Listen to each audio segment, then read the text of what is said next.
A heavenly curtain appeared spanning the entire firmament. Sharp commentary on Konoha villagers. Ninja all across the ninja world halted in their tracks and lifted their heads, their gazes locking onto those 6 characters. In Kumogakure, the 4th Raikage AI stared at the words on the heavenly curtain, doubt churning in his heart. Konoha villagers. Why would this suddenly appearing sky screen be judging those ordinary civilians who do not even possess chakra? During the founding of Konoha, Uchiha Madara turned his head towards Senju Hashirama, lifting his chin slightly. Hashirama, what is this thing? Is it something your little brother conjured up? Senju Hashirama's face was full of bewilderment as he scratched his hair. I have no idea. In Konoha village, street vendors, blacksmiths, and housewives all put down what they were doing and raised their heads to look up at the sky. Look, that suddenly appearing sky curtain is talking about us. It must be praising us for our diligence and kindness, that we are the cornerstone of the will of fire. A mask seller patted his chest and shouted loudly, spittle flying everywhere. We Konoha villagers have the highest quality in the entire ninja world. This heavenly curtain is definitely going to commend us to let our Konoha virtues spread throughout the ninja world. In the Hokage building, the pipe in Sarutobi Hiruzen's hand paused in midair, the tobacco ember burning with a faint red glow. He did not question why the heavenly curtain had appeared, as though he had already grown numb to its existence. He stared at those words quickly running through the civilians in the village in his mind. Beside him, Jiraiya, who had rarely come back to gather material only to be caught by the security force, rubbed his chin and laughed a few times. Maybe the heavenly curtain is going to praise the simple, honest customs of Konoha's people and use it to slap the faces of other ninja villages. Just as every faction in the ninja world was making its own guesses, the characters on the heavenly curtain began to shift. Line after line of large scarlet words slammed onto the light screen. Not bowing to power. Not retreating out of cowardice. The stronger you are, the more I bully. The more dangerous you are, the closer I press. This is my domineering way. Silence. The entire ninja world plunged into a silence that lasted for several long minutes. After that, the emotions of all factions underwent a precipitous polar reversal. Inside the Raikage building in Kumogakure, AI abruptly shot to his feet. The stronger they are, the more they bully. The more dangerous, the closer they press. Konoha's villagers actually dare to bully the strong. Do these people feel no fear of death? In the land of rain, Nagato sat in a wheelchair, his gaze fixed unblinkingly on those lines of text. Bullying the strong. When it came to Konoha strong, the first person Nagato thought of was his teacher Jiraiya. Had the teacher also once been bullied by Konoha villagers? In an Akatsuki hideout, Deidara's mouth fell wide open, his jaw nearly dropping to the floor. Bullying the strong. Deidara crushed the clay in his hand into a lump and slammed it fiercely onto the ground. These villagers are even crazier than my art. Do they not want their lives? Hide and scythe clanged to the floor with a crash, throwing up a few sparks. I, your grandpa, only dare to get in people's faces because I cannot die. What gives them the courage? During the founding of Konoha, Uchiha Madara turned his head, glaring fixedly at Senju Hashirama. Hashirama, Madara roared. You call these people villagers? Even I would not dare claim that the stronger someone is, the more I bully them, yet the civilians in your village actually dare to act like this. Senju Hashirama stepped back, repeatedly hands flailing as sweat beaded on his forehead. Madara, let me explain. I truly did not know they were this fierce. Uchiha Madara drew the war fan from his back and pointed toward the village under construction below. Today I am going to meet these villagers myself and see how they intend to bully me. In Konoha village, the atmosphere on the streets had frozen to an extreme. Just seconds ago, the villagers had been cheering and leaping for joy. Now, every last one of them was dumbstruck. The mask seller's mask slipped from his hand, shattering into 2 halves on the ground. Thighs, is this talking about us? An older woman carrying a vegetable basket shook her head again and again, vegetable leaves scattering all over the ground. Impossible. Absolutely impossible. I have to close my eyes even to kill a chicken. How could I possibly bully the strong? After a brief pause, the entire Konoha village erupted into a sky-shaking roar of protest. Anger spread swiftly among the crowd. Tens of thousands of villagers poured into the streets, converging in the direction of the Hokage building. Slander. This is blatant slander. We are law-abiding citizens. Truly law-abiding citizens. The heavenly curtain is spreading lies. When have we ever bullied the strong? Show the evidence. Without evidence, this is defamation. The crowd waved hose brooms and frying pans as they shouted their grievances at the top of their lungs. In front of the Hokage building, Yanbyu ninja lined up in a row, blocking the surging human tide. Sarutobi Hiruzen stood on the rooftop, a fine sheen of sweat seeping from his forehead. The hand holding his pipe froze in midair, still not lifting it to his mouth. Bullying the strong. Hiruzen mouthed these 4 words, and several images suddenly flashed through his mind. The figure of Hitaki Sakumo lying in a pool of blood. A young Naruto walking down the street, while stones were thrown at him. The scene of the Uchiha clan being isolated by the entire village. Hiruzen's breathing halted for an instant. Could it be that the heavenly curtain intends to expose those matters? Jiraiya shed his usual carefree attitude, his gaze sweeping over the protesting crowd below, arms crossed over his chest. Old man, if the heavenly curtain really releases the evidence, the village's reputation will be completely ruined. Konoha year 48. Namikaze Minato stood at the window of the Hokage office looking at the villagers below, their emotions boiling. Uzumaki Kushina walked to his side and tugged at his sleeve. Minato, the villagers are usually quite kind. Could the heavenly curtain have made a mistake? Minato did not speak. As he watched those civilians brandishing farm tools and shouting their innocence, a scene surfaced in his mind of Kushina when she had first arrived in Konoha, being pointed at and whispered about because of her red hair. Civilians possess no chakra, no ninjutsu. Yet sometimes their gossip and slander are more lethal than shuriken. Konoha year 60. On the training ground, Naruto pointed up at the heavenly curtain, shouting loudly as he flailed his arms in the air, asking in confusion, "What is this sky screen talking about? And what the heck is domineering supposed to mean?" Sasuke stood to the side with his hands in his pockets, his gaze coldly sweeping over the red characters on the heavenly curtain. "Dead last, what do you know?" Sasuke spat out the words, his chin tilting slightly upward. "You've barely begun to taste the malice of civilians." Naruto was at a loss for words. He thought of those moments walking down the street when people avoided him as if he were plague, and of those whispered curses. "Monster! Demon fox! Stay away from him!" Naruto lowered his head, kicking a stone on the ground with the tip of his foot, and fell silent. Kakashi leaned against a tree trunk, a slight ache throbbing in his head. The scars buried deep in his memory had been ripped open once more. His father, Hatake Tsukumo, the man known as the White Fang of Konoha, a top-tier powerhouse, before whom even the legendary Sannin had to yield 3 points. He did not die on the battlefield nor under an enemy's blade. Instead, he died beneath the weight of the village's gossip. Those comrades he had saved, those villagers he had protected, used their many mouths to drive a hero to his death. Then text and images appeared on the sky screen. "You are a villager of Muyi. Today you encountered a pink-haired girl who can shatter you with one punch. And her husband is one of the strongest in the world. Her friend is the Hokage, and she herself is a high-ranking member of the village." As the words appeared, the villagers below who had been waving farming tools in protest stopped moving. "That's obvious. You should go up and respectfully greet her." Exactly who would dare provoke someone with such status? Going to build a good relationship is what a normal person would do. On top of the Hokage building, Uenfei Risen removed his pipe from his lips, the tobacco already extinguished. Zillai stood with arms crossed, his body leaning slightly forward. Her husband is the strongest, her friend is the Hokage, and she is a high-ranking official. With such a lineup, one can dominate sideways in Muyi. On the training ground, Naruto scratched his blonde hair and turned to look at Sakura. Showing a pink-haired girl, could it be Yui? Xiaoying was stunned, her fists involuntarily clenched. "Idiot Ming, there's more than one person with pink hair in the village. Besides, is my husband the strongest? Is my friend the Hokage?" Sasuke snorted coldly, his hands still in his pockets. "That's the level of a dead last brain." Mingren jumped up in rebuttal.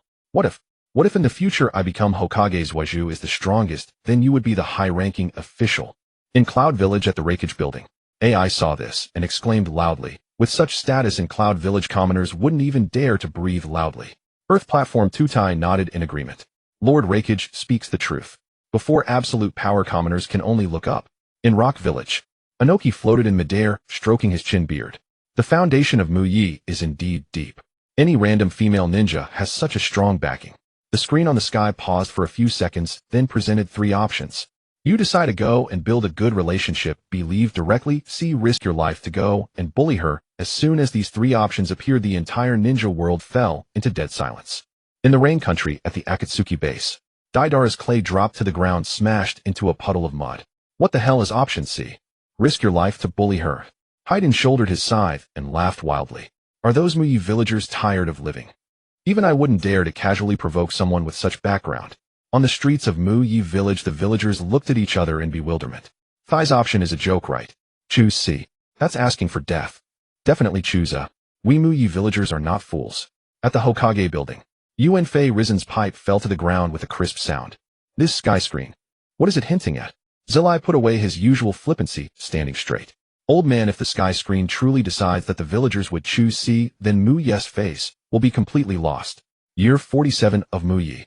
Namikaze Minato watched the 3 options on the sky screen, his fingers tapping on the windowsill. Kushina, what do you think? Uzumaki Kushina stepped forward, looked at the options, and sneered. Is there even a need to choose? Normal people would pick A or B.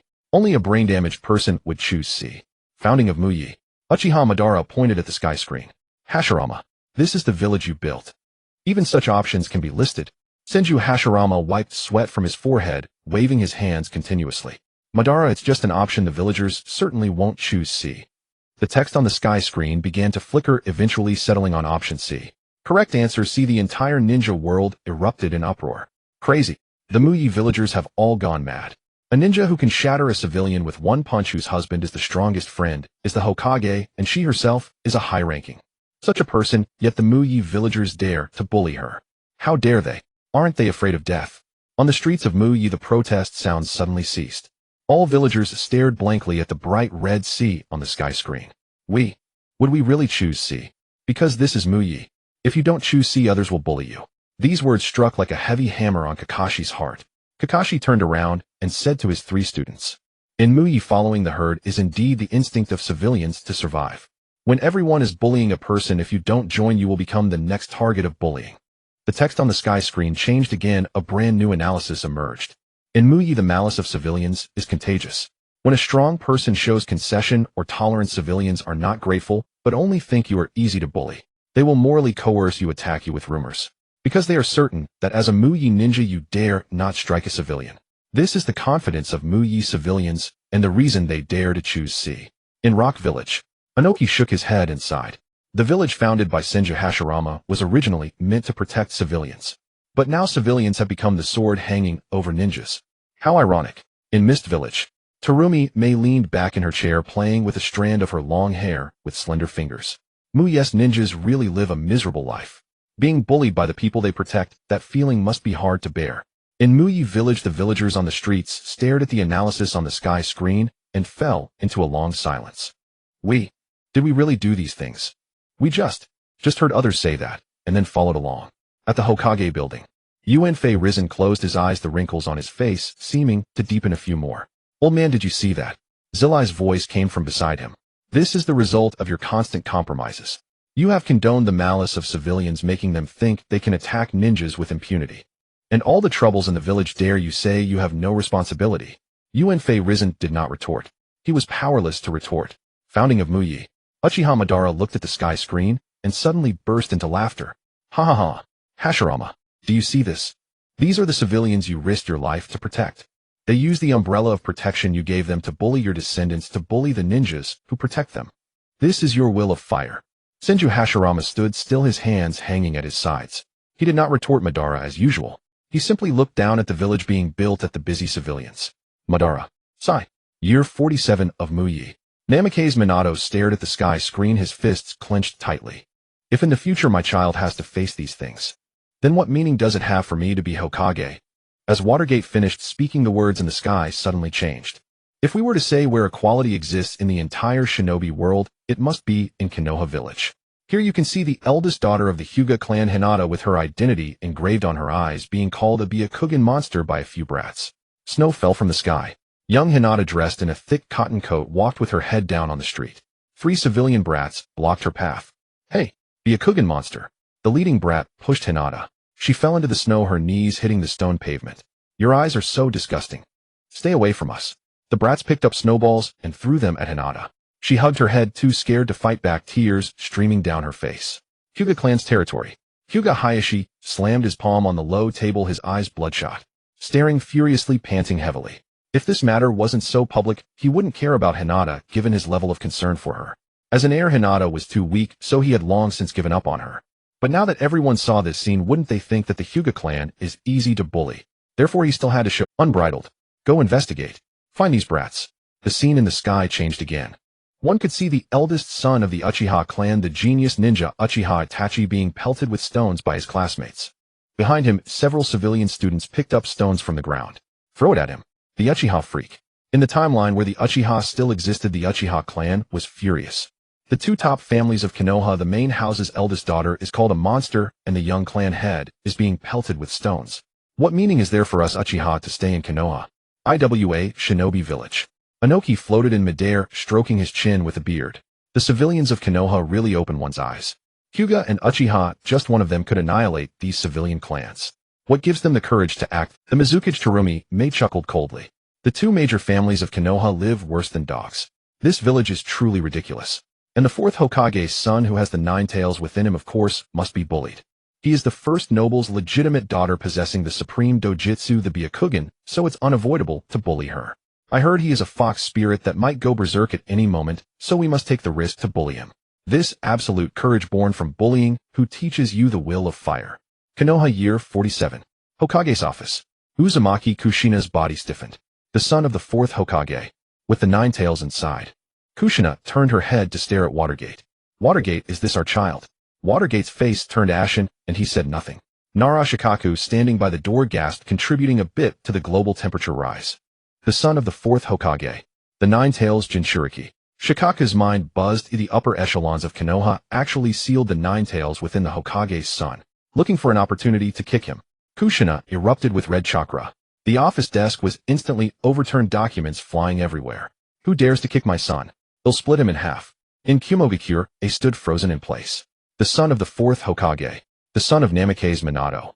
Namikaze Minato is the hero of Konoha. His son is being kicked by Konoha civilians. Tsuchikage swallowed hard. Lord Raikage, these Konoha civilians don't even spare the offspring of heroes. They truly aren't afraid of death. In Kirigakure, Ao's eyes widened. The son of Namikaze Minato with the 9 tails inside. Konoha sealed the 9 tails within the son of a hero, then let civilians kick him. In such a village, who would want to serve it? In Konoha village on the street, the villagers were silent. The villagers who had just shouted injustice now had no sound. We kicked the fourth Hokage's son. The fourth Hokage died to protect the village. That fox spirit is actually the fourth Hokage's son. Fear spread among the crowd. They had no psychological burden for bullying an orphan. But bullying the son of the fourth Hokage, what if the upper echelons retaliated for their pride? Hokage building. Jiraiya grabbed Hisashi's collar.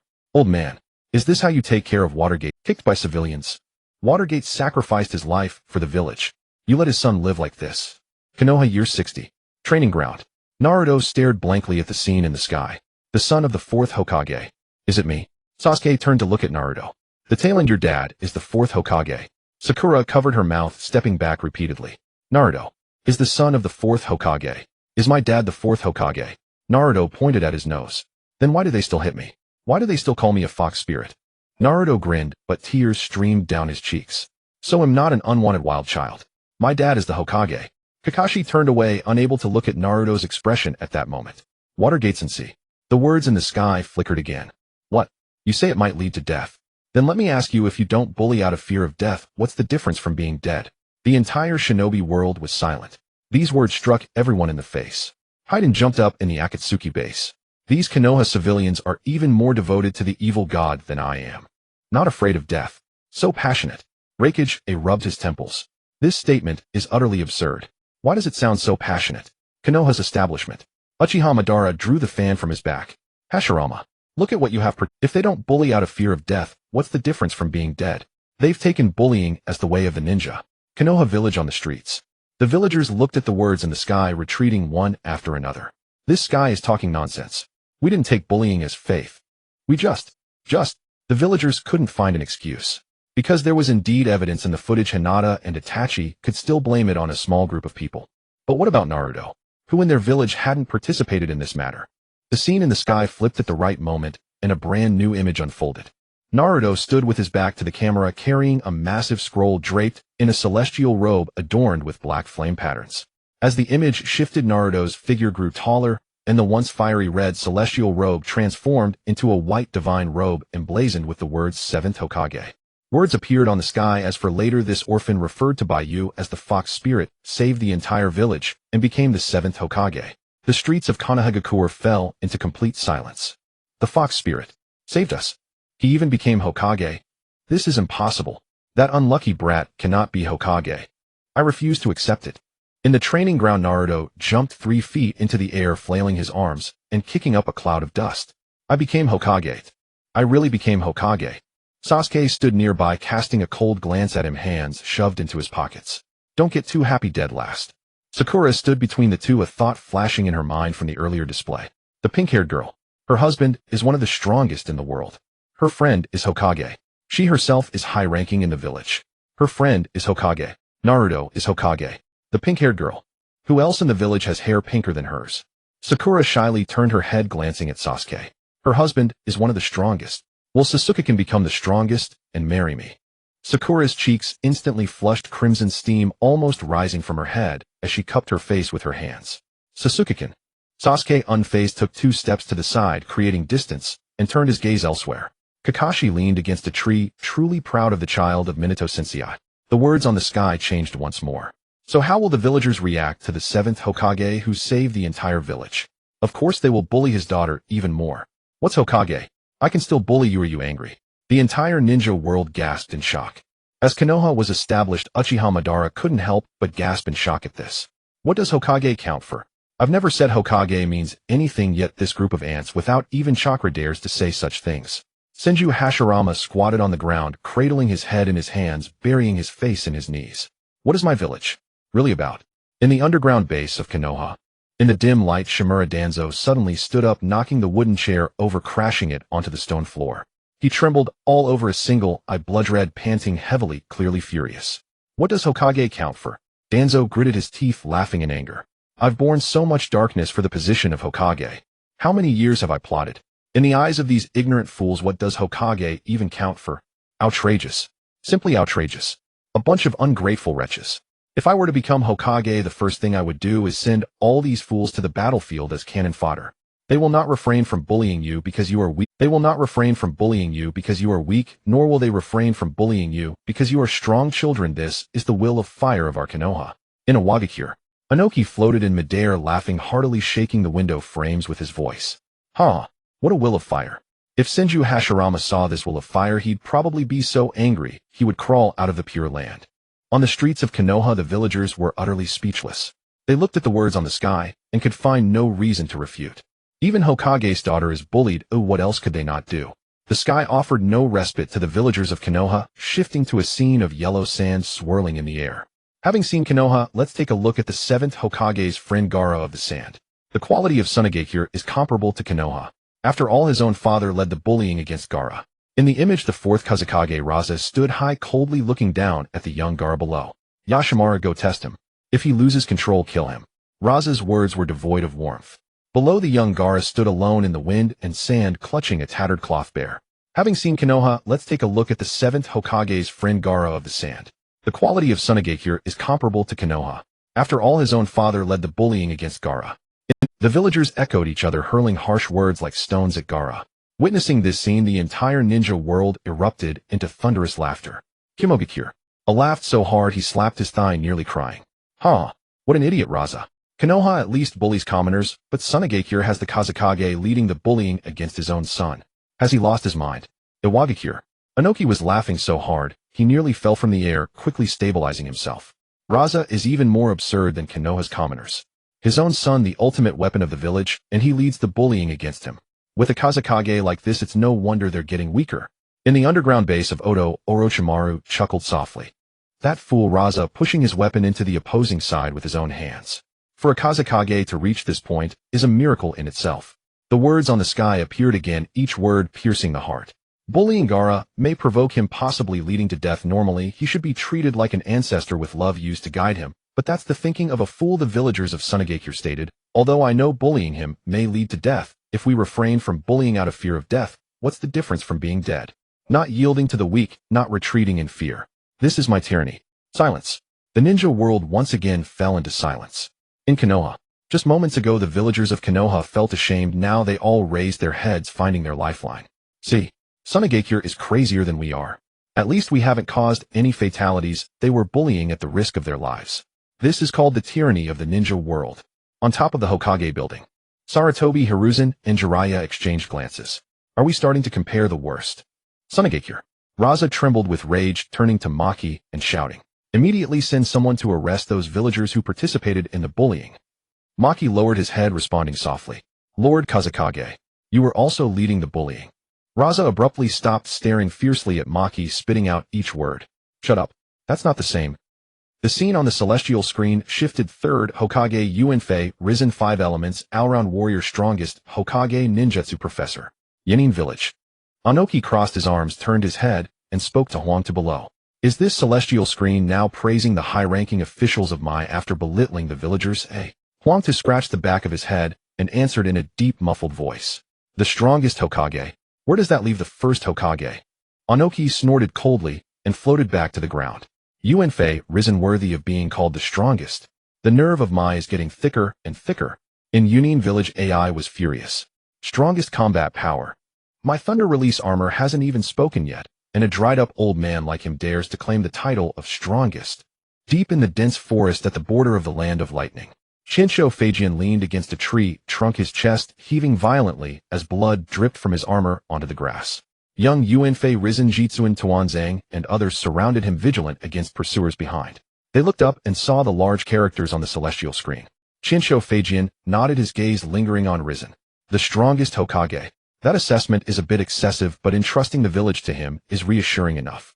Young Yuanfei, Risen, clenched his fingers, his breathing quickened, and chakra surged wildly within his body. I am the strongest Hokage. Even stronger than the first and second Hokage. He straightened his back, drew the ninja sword from behind, and was eager to turn back and fight Ginkaku and Kinkaku to the death. Sarutobi Hizashi closed his eyes upon hearing this, his shoulders trembling slightly. The scene of the Nine-Tails night replayed in his mind. If he had rushed over back then, perhaps Minato would not have died. What makes me inferior to him? The text on the celestial screen continued to scroll. Once single-handedly facing two Edo Tensei Hokage, Risen showed no sign of weakness. As the strongest combat force of the village, the third Hokage was the strongest person in the entire village during his youth, worthy of the title hero of the shinobi, and truly the hope of the entire village. But in his old age, he completely lost his vigor, becoming overly cowardly. Year 60 of my Hokage building.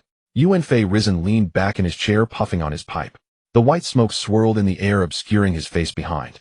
Jiraiya put away his lazy posture, stood straight, and walked to the desk. Old man, this assessment from the screen really hit the nail on the head. You have indeed retreated too much over the years. Yuanfei, Risen, tapped his pipe, sending sparks onto the wooden floor. When a man grows old, he has more concerns. Jiraiya placed both hands on the desk, looking down at him. Stability. How long can a stability built on compromise last? Training ground. Naruto pointed at the celestial screen, shouting and jumping. Third grandpa is not cowardly. He's very strong. Sasuke snorted coldly, hands in his pockets. Even the screen calls him cowardly. If the shadow of a village can't even act decisively, he's no shadow at all. Sakura looked left and right, daring not to speak, and could only lower her head to kick pebbles on the ground. Red text flickered again. During the third Hokage's reign, ninjas and children frequently went missing, and these people were all taken by Orochimaru for human experiments. After discovering it, the third Hokage turned a blind eye and let him go. Then he pretended to send people to capture him. My village streets. My child was taken by Orochimaru. The Hokage-sama knew. Why did he let the murderer go? Is this the will of fire? Is this the Hokage who protects us? Yuanfei, Risen, you are unworthy of being Hokage. You have failed the villagers who died. Beneath the Hokage building, a tide of protesters gathered once more, even more fierce than before. Countless people wielded kitchen knives, shovels, and kunai, violently charging at the gate. Yambiyu ninjas stood before the gate, drawing their ninja swords, but were pelted with stones and rotten vegetables by the furious villagers. Get out of the way. Make Yuanfei, Risen, come out. Inside the Hokage building, Yuanfei, Risen, was dumbfounded. Why was the reaction of these troublesome villagers so intense just because of a few words from the screen? Was this old man being bullied? Root underground base. Jitsuin Tuanzang sat on a stone chair, his single eye fixed on the projected image of the celestial screen.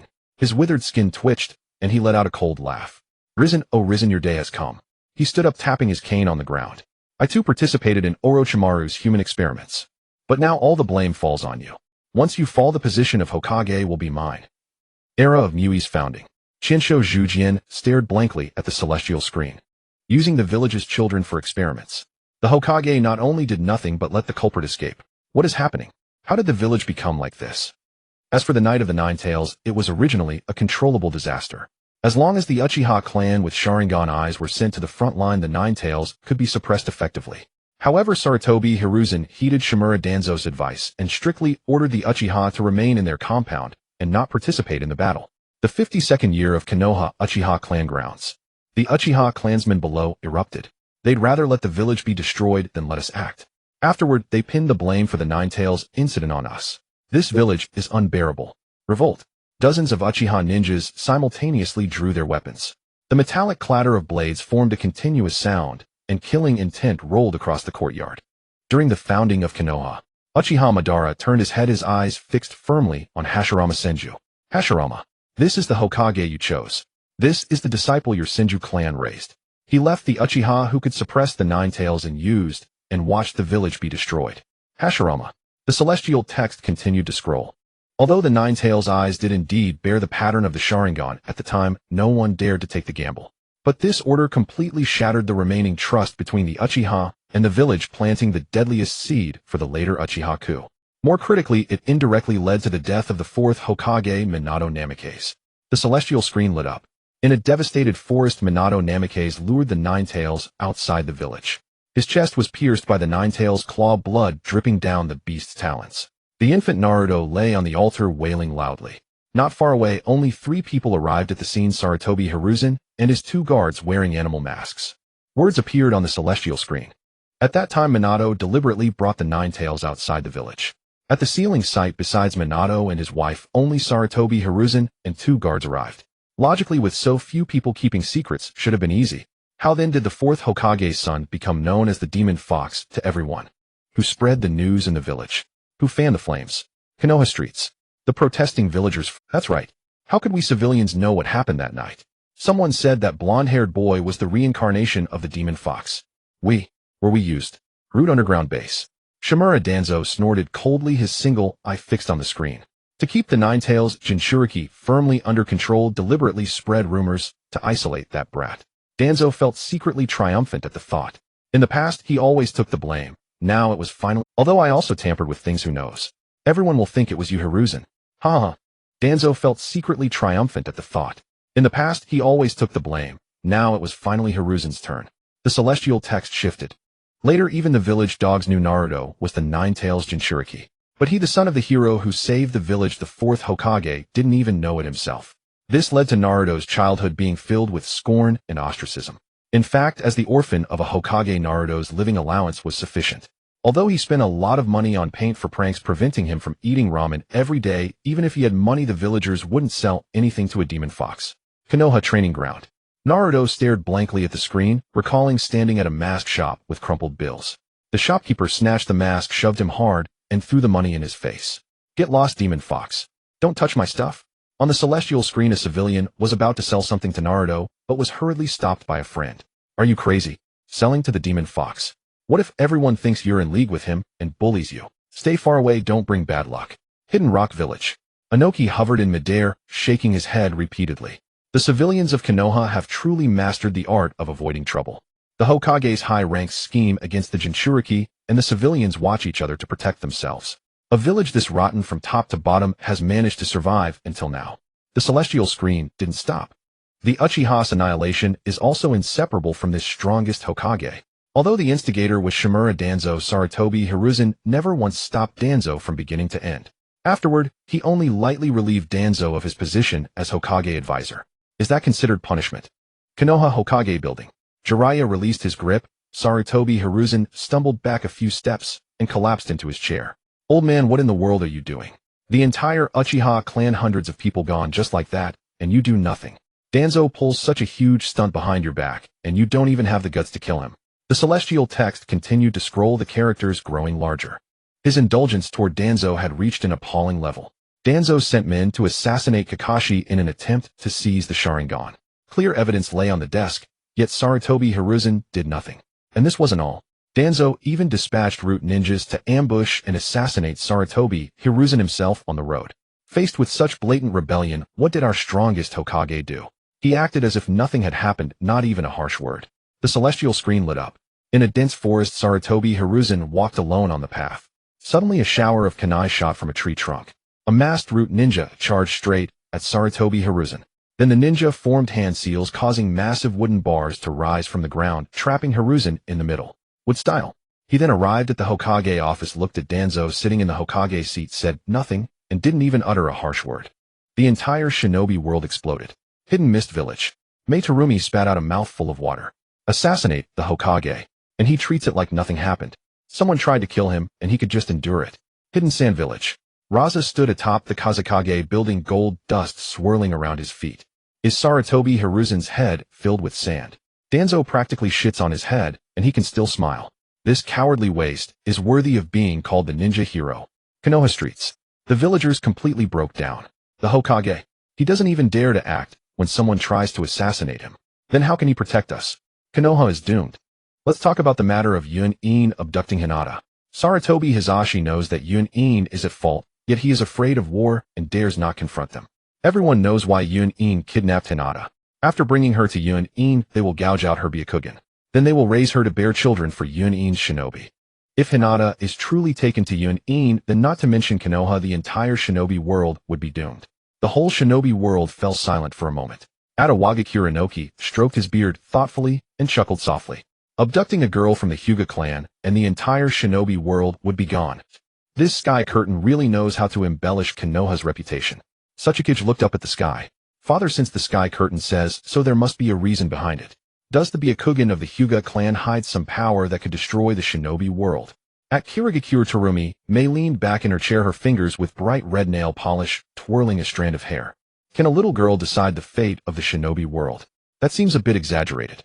Ao stood nearby, his single eye fixed on the sky curtain.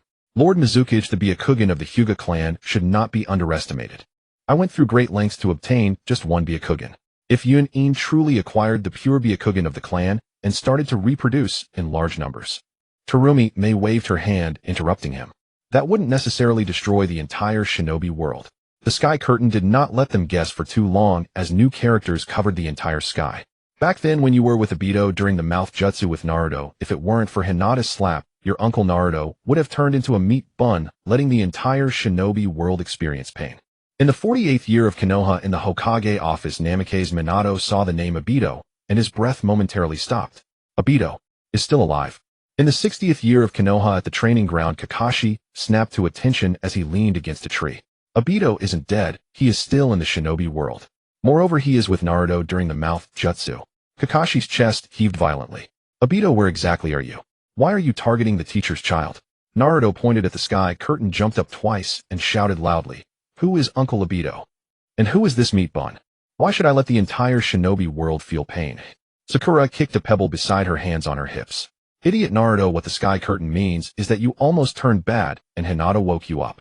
Hinata stood at the training grounds of Team 8, her cheeks flushed red all the way to her ears. I slapped Naruto-kun. She covered her face with her hands, crouching on the ground, her head almost buried in her knees. How could I dare slap Naruto-kun? At that moment, far away in the Akatsuki organization, Obito suddenly felt a chill down his back. The sky curtain won't reveal his secrets, will it?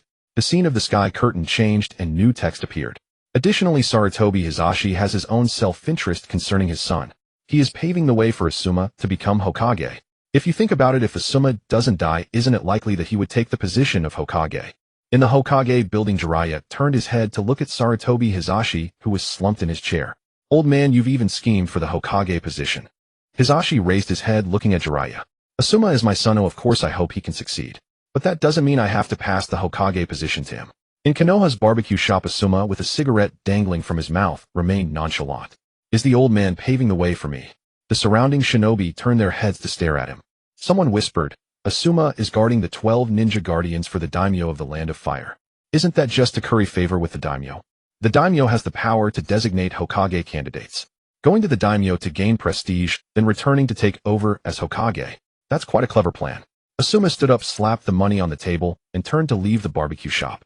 He doesn't want to be Hokage. The old man's unilateral arrangements only make him feel more disgusted. The sky curtain continued to present evidence. Firstly, the Team 10 he leads consists of prominent families. The Nara clan, the Akimichi clan, and the Yamanaka clan. Moreover, his girlfriend Yuhi Kurenai also leads a class filled with outstanding individuals.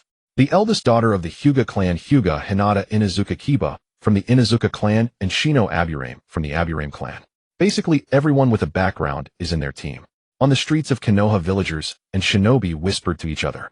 The Inuzuka Nara and Akimichi clans are the pillar families of Konoha. The Hyuga clan, Inuzuka clan, and Aburame clan are all major families. Handing over the heirs of these families to his son and daughter-in-law. Isn't this just a way to curry favor with various families in advance, preparing for future power? At the Nara clan's residence, Shikaku sat on the corridor watching the text on the sky curtain. Choji and Ino sat beside him. The three of them did not speak. Shikaku lifted his teacup and took a sip. They were very clear about this matter back then and understood what the Hokage was hinting at. Now, as the sky curtain pointed it out, the political exchange behind it is laid bare before the entire shinobi world. At the training ground of Team 3, Hyuga stood in front of a stump sneering. The eldest daughter of the clan has been paved the way for since childhood. The branch family can only struggle to be a guard. Tintin standing beside him dared not interject, and silently picked up the shuriken and kunai on the ground. Lee jumped down from a tree and shouted loudly. Niji, youth doesn't need a background. As long as you work hard, even grassroots can shine. Niji turned his head to look at Lee. Some things cannot be changed by effort. The contrast of the Sky Curtain's text was even more brutal. In contrast other classes.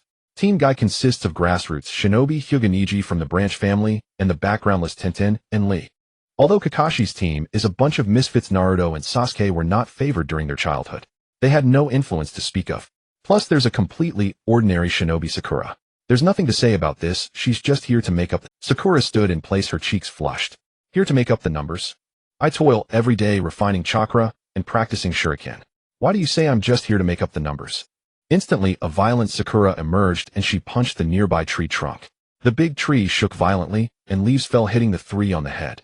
Naruto stepped back in fright, raising his hands in front of his chest. Sakura, don't be angry, the Sky Curtain must be talking nonsense. Sasuke turned his head and coldly spat out a few words. Without any bloodline limit, without any family secret techniques, you can indeed only make up the numbers. Sakura turned her head to glare at Sasuke, opened her mouth, but couldn't utter a word. She lowered her head, looking at her flushed fists. In front of Naruto and Sasuke, whether it was bloodline limits or background, she indeed had nothing to compare. Looking back at the life of the third Hokage. In his youth he was commendable, but in his old age he was quite aggrieved. If back then during the Night of the Nine Tails the third Hokage had replaced the fourth Hokage to use the dead demon consuming seal on the Nine Tails, then he would have been a true hero. Unfortunately he was not. In the Hokage building, Jiraiya walked to the window, looking at the village below, where the protests were gradually subsiding.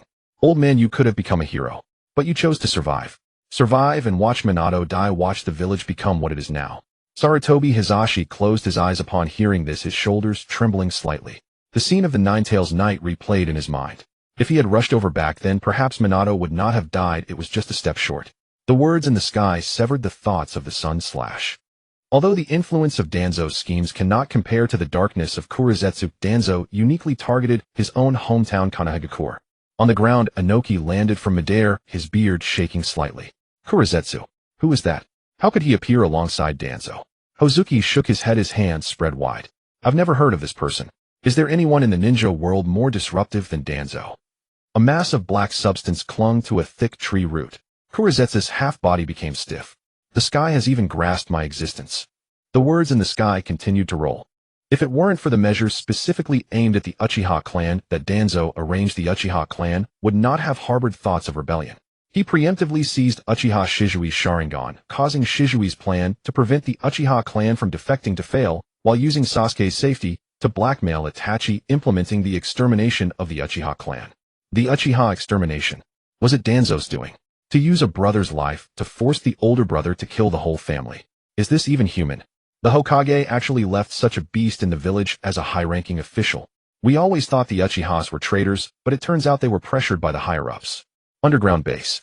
Danzo suddenly stood up. I did it for Konoha. The Uchiha clan is inherently evil. Keeping them alive will only bring disaster. He strode to the center of the clearing, his single eye fixed intently on the sky. This sky does not understand my difficulties at all. If I don't act, Konoha will inevitably be destroyed by the Uchiha. The words in the sky continued to output. On the surface, while some division hazards within Konoha have been eliminated, the overall combat strength of Konoha has decreased significantly. If it weren't for Danzo's actions, the Uchiha clan would have had powerful members like Fugaku, Shisui, Itachi, and Sasuke, all possessing the strength of shadow-level ninjas, which could have been utilized for Konoha. AI was stunned. Four-man Gekyo. The weakest among them are all shadow-level combatants. The ground trembled as he stepped back, twice his back hitting the wall, cold sweat forming on his forehead. Lord Raikage, if Konoha truly has four Mangekyo strongholds, we in the Cloud Village wouldn't dare approach the borders. That's four shadow-level ninjas. AI threw his head back and laughed loudly, the sound shaking the windows. Huh. Danzo is truly a great man. By himself he neutralized four shadow-level ninjas in Konoha. With such high-ranking officials, how could Konoha not perish? I truly want to award him a Cloud Village honor medal. In Iwagakure, Ōnoki raised his hand to wipe the sweat from his forehead, letting out a long sigh. Four Mangekyo. The Uchiha clan surprisingly harbors such terrifying power. Danzo, this troublemaker, has stirred things up well. If these four were on Konoha's side, what would the rest of our villages do? Konoha would directly unify the ninja world. Konoha training ground. Sasuke stared intently at the sky, his chest heaving. Danzo. Uchiha Itachi. Danzo must die. Uchiha Itachi must die too. Once I gain power, I will not let either of them go. I want to cut them into 1,000 pieces. Naruto stood a few steps away, pushed back by the tangible killing intent radiating from Sasuke. Kakashi landed between them, wary of Sasuke's potential outburst. In the land of rain, Akatsuki's base. Uchiha Itachi stood in the corner, half of his face shrouded in darkness. He gazed at the words in the sky, his body frozen in place, even his breathing stilled. 4 shadow-level powers. The overall combat strength of Konoha has decreased. Itachi felt a tightness in his chest as he recalled that bloody night. His parents knelt on the tatami, not resisting, allowing his blade to fall. The screams of his clan echoed through the streets, blood staining the waters of the Managawa. He had always believed he was carrying all the sins for the stability of Konoha and for Sasuke's survival. But now the sky brutally laid out a bloody road before him. He could have simply killed those extreme radicals. As long as his father, who possessed the Mangekyo, was still alive, the Uchiha clan would not have descended into chaos. Then he would leave the village as a rogue ninja, drawing all the hatred towards himself. After Sasuke grew up, he would kill him and return to the village in glory. With the support of the family's foundation and the absolute deterrence of the Mangekyo, Sasuke would face no obstacles in becoming Hokage. Konoha's future would be secured. Sasuke's future would also be preserved. Itachi's gaze gradually became clearer as he turned to look at the unending rain outside. Everything was too late. The clan was wiped out. His parents were gone. Sasuke's remaining life was filled only with hatred and distortion. He had personally destroyed the Uchiha clan and ruined Konoha's brightest future. Moreover, during several major crises in Konoha, Danzo also stirred up trouble within the village. For example, when Orochimaru invaded Konoha, the root organization under Danzo's control remained inactive. Scene emerges. The 4 violet flame formation shot into the sky, completely sealing the rooftop of the Fire Shadow building.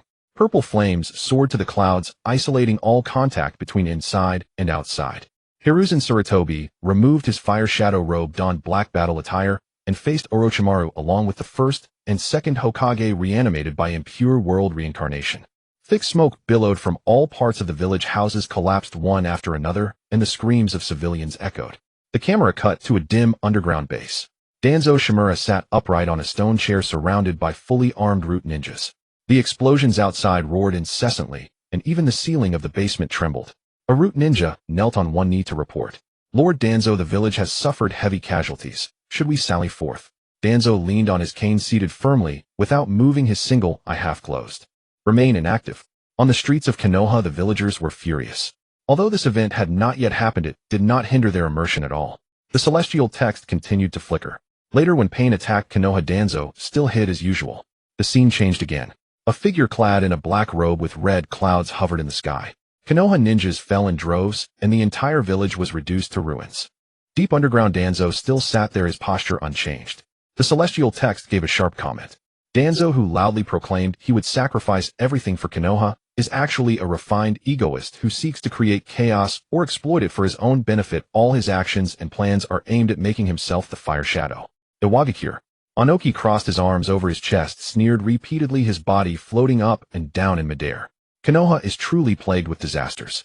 First there was Orochimaru, then that fellow called Pain. Enemies attack from outside while their own high-ranking officials scheme for the position of Fire Shadow in the basement.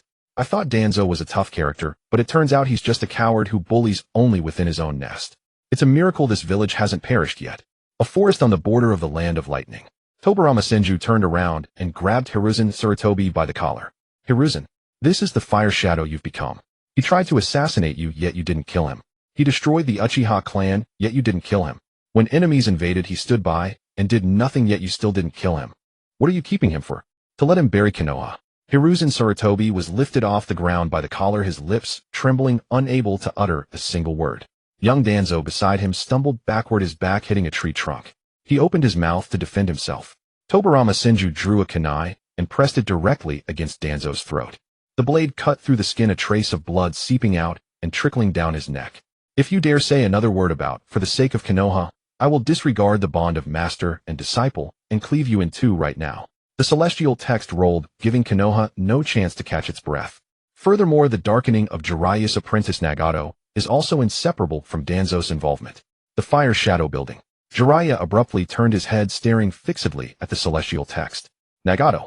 In Jiraiya's mind flashed the image of the three orphans shivering in the rain. The timid boy with red hair, and the Rinnegan, the child who swore to protect his comrades. What does this have to do? The celestial text revealed the truth. If it weren't for Danzo instigating Hanzo the Salamander to join forces with him against the Akatsuki that Nagato had founded, if Yahiko had not died, Nagato would not have darkened the Akatsuki, would not have become a tool for collecting tailed beasts, and the turmoil of the ninja world would have been much less. The screen lit up. The rain-soaked land of rain. Hanzo the Salamander and Danzo exchanged letters, discussing how to deal with the Akatsuki. The scene shifted. Yahiko deliberately impaled himself on the kunai and Nagato's hand, blood splashing onto Nagato's face. Nagato roared to the heavens, erupting with the massive demonic statue of the Outer Path. In the land of rain at the Akatsuki hideout, Nagato sat in a wheelchair. Danzo. Nagato spoke, each word dripping with blood. So it was you. All along they had believed that Hanzo had struck out of fear of the Akatsuki's growth. Little did they expect that Konoha's root was pulling the strings behind the scenes. The death of Yahiko, the drastic change of the Akatsuki, the source of everything, was actually a high-ranking official of Konoha. For the sake of Konoha's interests, Danzo extended his reach into the land of rain, destroying their hope of finding peace. Kimogakure. As mind was about to overheat, Darui swallowed his saliva and wiped the cold sweat from his forehead. Lord Raikage, this man Danzo. He is truly ruthless toward Konoha.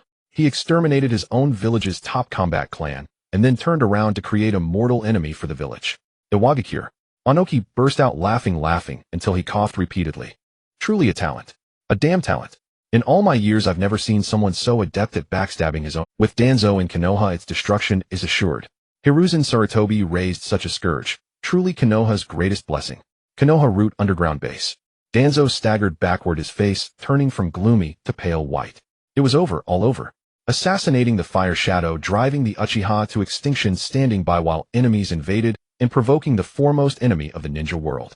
Every single crime had been thoroughly exposed by the celestial text laid before the entire ninja world. He had always prided himself on being the root hidden in the darkness, the cornerstone of Konoha's prosperity. Now the celestial text had directly shattered that cornerstone, telling everyone that it was nothing but a stinking pile of dog feces. Even his most prized political maneuvering under the analysis of the celestial text had become foolish acts that led to chaos in the ninja world. Everyone had seen all this. What could Danzo possibly use to run for Fire Shadow now? The crimson text on the heavenly screen rolled at this moment, the old words faded away, and a new title slammed into the center of the curtain of light. After finishing the review of Konoha's agitator, let's deliver a scathing critique of the Uchiha. Before discussing individuals, let's first elaborate on the Uchiha clan.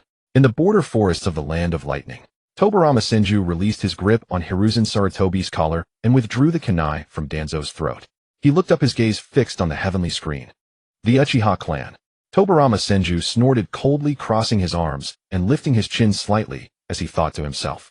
Apart from Madara, the other Uchiha might be neurotic, but they weren't necessarily useless as the village's combat strength. Moreover, there was Kagami, an Uchiha who leaned toward the village. The text on the heavenly screen quickly rearranged itself, and a line of large characters filled the entire scene. Innate, evil little Uchiha brats. This remark comes from the #1 Uchiha hater, second Hokage Tobirama Senju. In the border of the Land of Lightning, young Hiruzen Sarutobi stepped back half a pace, secretly observing Tobirama Senju.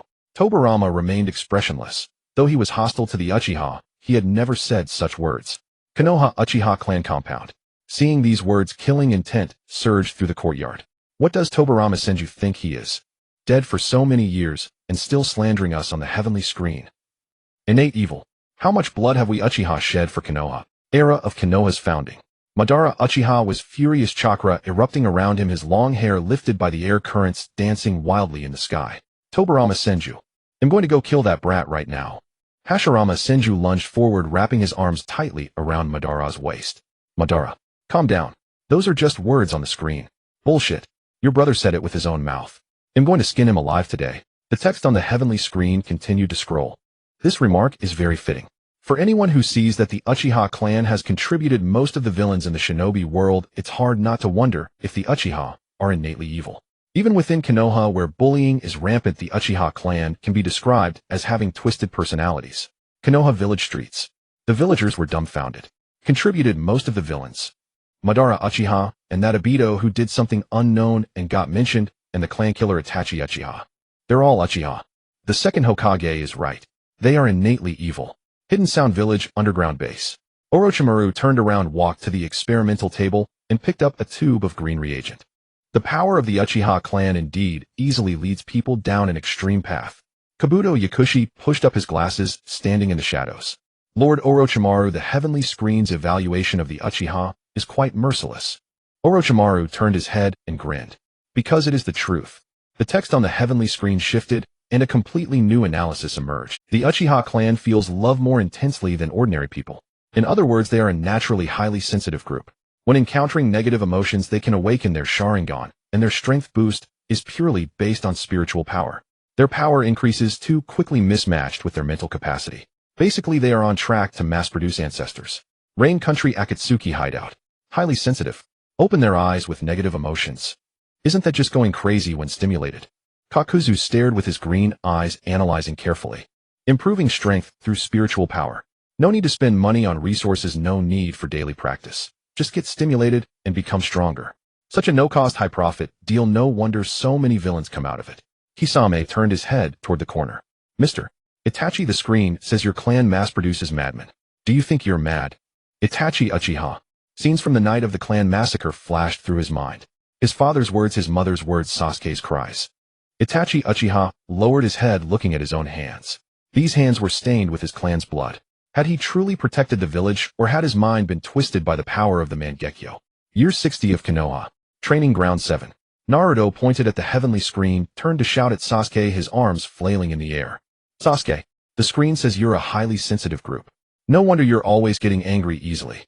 Sasuke kicked Naruto's shin. Naruto hopped around, holding his leg, writhing in pain with gritted teeth. Dead last, shut your mouth. Sasuke turned away, looking at the red text on the screen, his fingers curling in his pocket. Spiritual power. Ability and mentality mismatch. That man Itachi Uchiha. Was that why he became the madman who annihilated his clan? And the villagers of Konoha only isolated them. One must say the villagers of Konoha are still too resilient. The entire shinobi world fell silent for a moment. Then earth-shattering laughter erupted. Cloud Village. A fourth Raikage laughed uncontrollably. The Konoha villagers are too resilient. Facing a bunch of lunatics who could go mad at any moment, they actually dare to isolate them. I take back what I said before. Konoha villagers are the bravest group in the ninja world. Konoha village streets. The villagers looked at each other. We isolated the Uchiha. I remember when the police force patrolled, I even rolled my eyes. Are you out of your mind? That's a clan that mass-produces villains. If they get stimulated and activate their Mangekyo on the street, well, all die. How have we survived until now?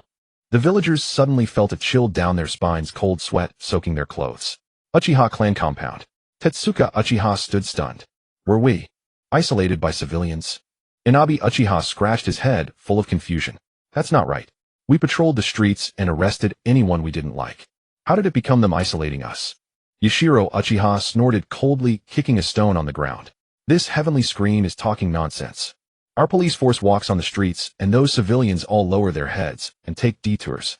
Who is bullying whom? Era of Konoha's founding. Hashirama Senju released Madara's waist, plopped down on the ground, and let out a long breath. Madara, the screen says your clan is twisted. Madara's expression was not good. Hashirama, the civilians in your village actually dared to isolate the Uchiha. The village I built my clan isolated by a bunch of ants. I'm going to kill all those ants right now. Hashirama rushed again, grabbing Madara's leg and holding him back with all his might. Madara, calm down. The screen also said your clan is too sensitive. Get off. I'm going to show them what real bullying is today. Border of the Land of Lightning. Tobirama Senju looked at the heavenly screen and let out a short laugh. Year 48 of Konoha. Hokage's office. Minato Namikaze looked at the red text on the screen, tapping his fingers lightly on the desk, obviously thinking. Highly sensitive people. Kushina Uzumaki walked over to him, pulled a chair, and sat down, hands on her knees. Minato, or the Uchiha clan really that dangerous? Makoto is quite gentle. Minato shook his head, stood up, and walked toward the window. Gentleness of individuals cannot cover the danger of the group. Love deeply, hate fiercely. Once the Uchiha's love twists, it becomes a catastrophe that destroys everything. In the Uchiha clan's psychiatric hospital, likely a gathering place for the clan's high-level warriors. If it were just children, it would be understandable. With more ideological education, there might be a chance for correction. The key issue is that all the adults of the Uchiha clan are equally extravagant. They believe that the earlier children are exposed to stimulation, the better it is for their awakening. Just like Uchiha Itachi, the greatest birth of the Uchiha. On the training ground, Sasuke stared intensely at the sky. He gritted his teeth, his chest heaving violently. Naruto leaned over. Sasuke, what does birth mean? Sakura tugged at Naruto's sleeve, shaking her head repeatedly. Idiot Naruto, don't ask. That's an insult, it means beast. Naruto's mouth fell open. The sky is calling Uchiha Itachi a beast. Sasuke turned his head, glaring fiercely at Naruto. Naruto, frightened, closed his mouth and took 2 steps back. Kakashi walked over and stood in front of Sasuke. Focus on the sky, don't get distracted. In the Uchiha clan's territory, the adults of the Uchiha clan protested. All extravagant. The earlier the stimulation, the better for awakening. What nonsense is the sky talking about? This is simply slander. When did we ever force children to face stimulation? Uchiha Shursui stood in the corner, silently observing his clansmen. He looked at Uchiha Itachi beside him, feeling a sense of unease rise in his heart. The screen of the sky brightened. The gloomy sky poured down rain. The ground was littered with corpses. Severed limbs and arms, blood staining the earth, forming dark red streams. A 4-year-old boy stood in the mud, staring blankly at a corpse beneath his feet.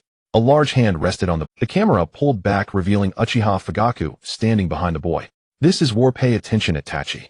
4-year-old Itachi looked up at Fugaku. Father, why do we kill? Fugaku gazed at the distant battlefield. Because if we don't kill them, they will kill us. This is the law of the ninja world. The entire ninja world fell silent. In the mist village Terumī, Mei was stunned by Fugaku's way of raising children, her mouth slightly agape. 4 years old. A 4-year-old child taken to the battlefield to see dead bodies. The educational methods of the Uchiha clan are simply insane. The sky is not wrong. The adults of the Uchiha clan are indeed unwell.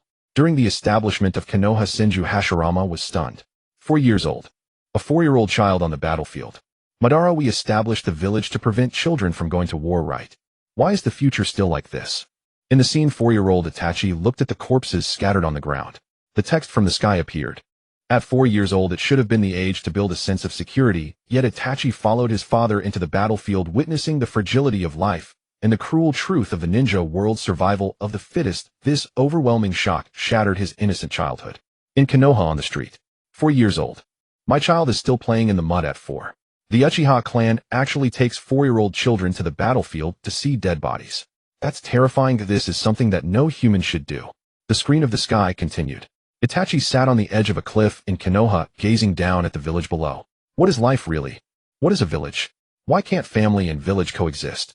The text from the sky. Ultimately, through his contemplation, he embarked on a path of a paranoid savior. He firmly believed that only he could resolve the conflicts between the village and the family. Only he could pave the way for Sasuke's future. The scene shifted.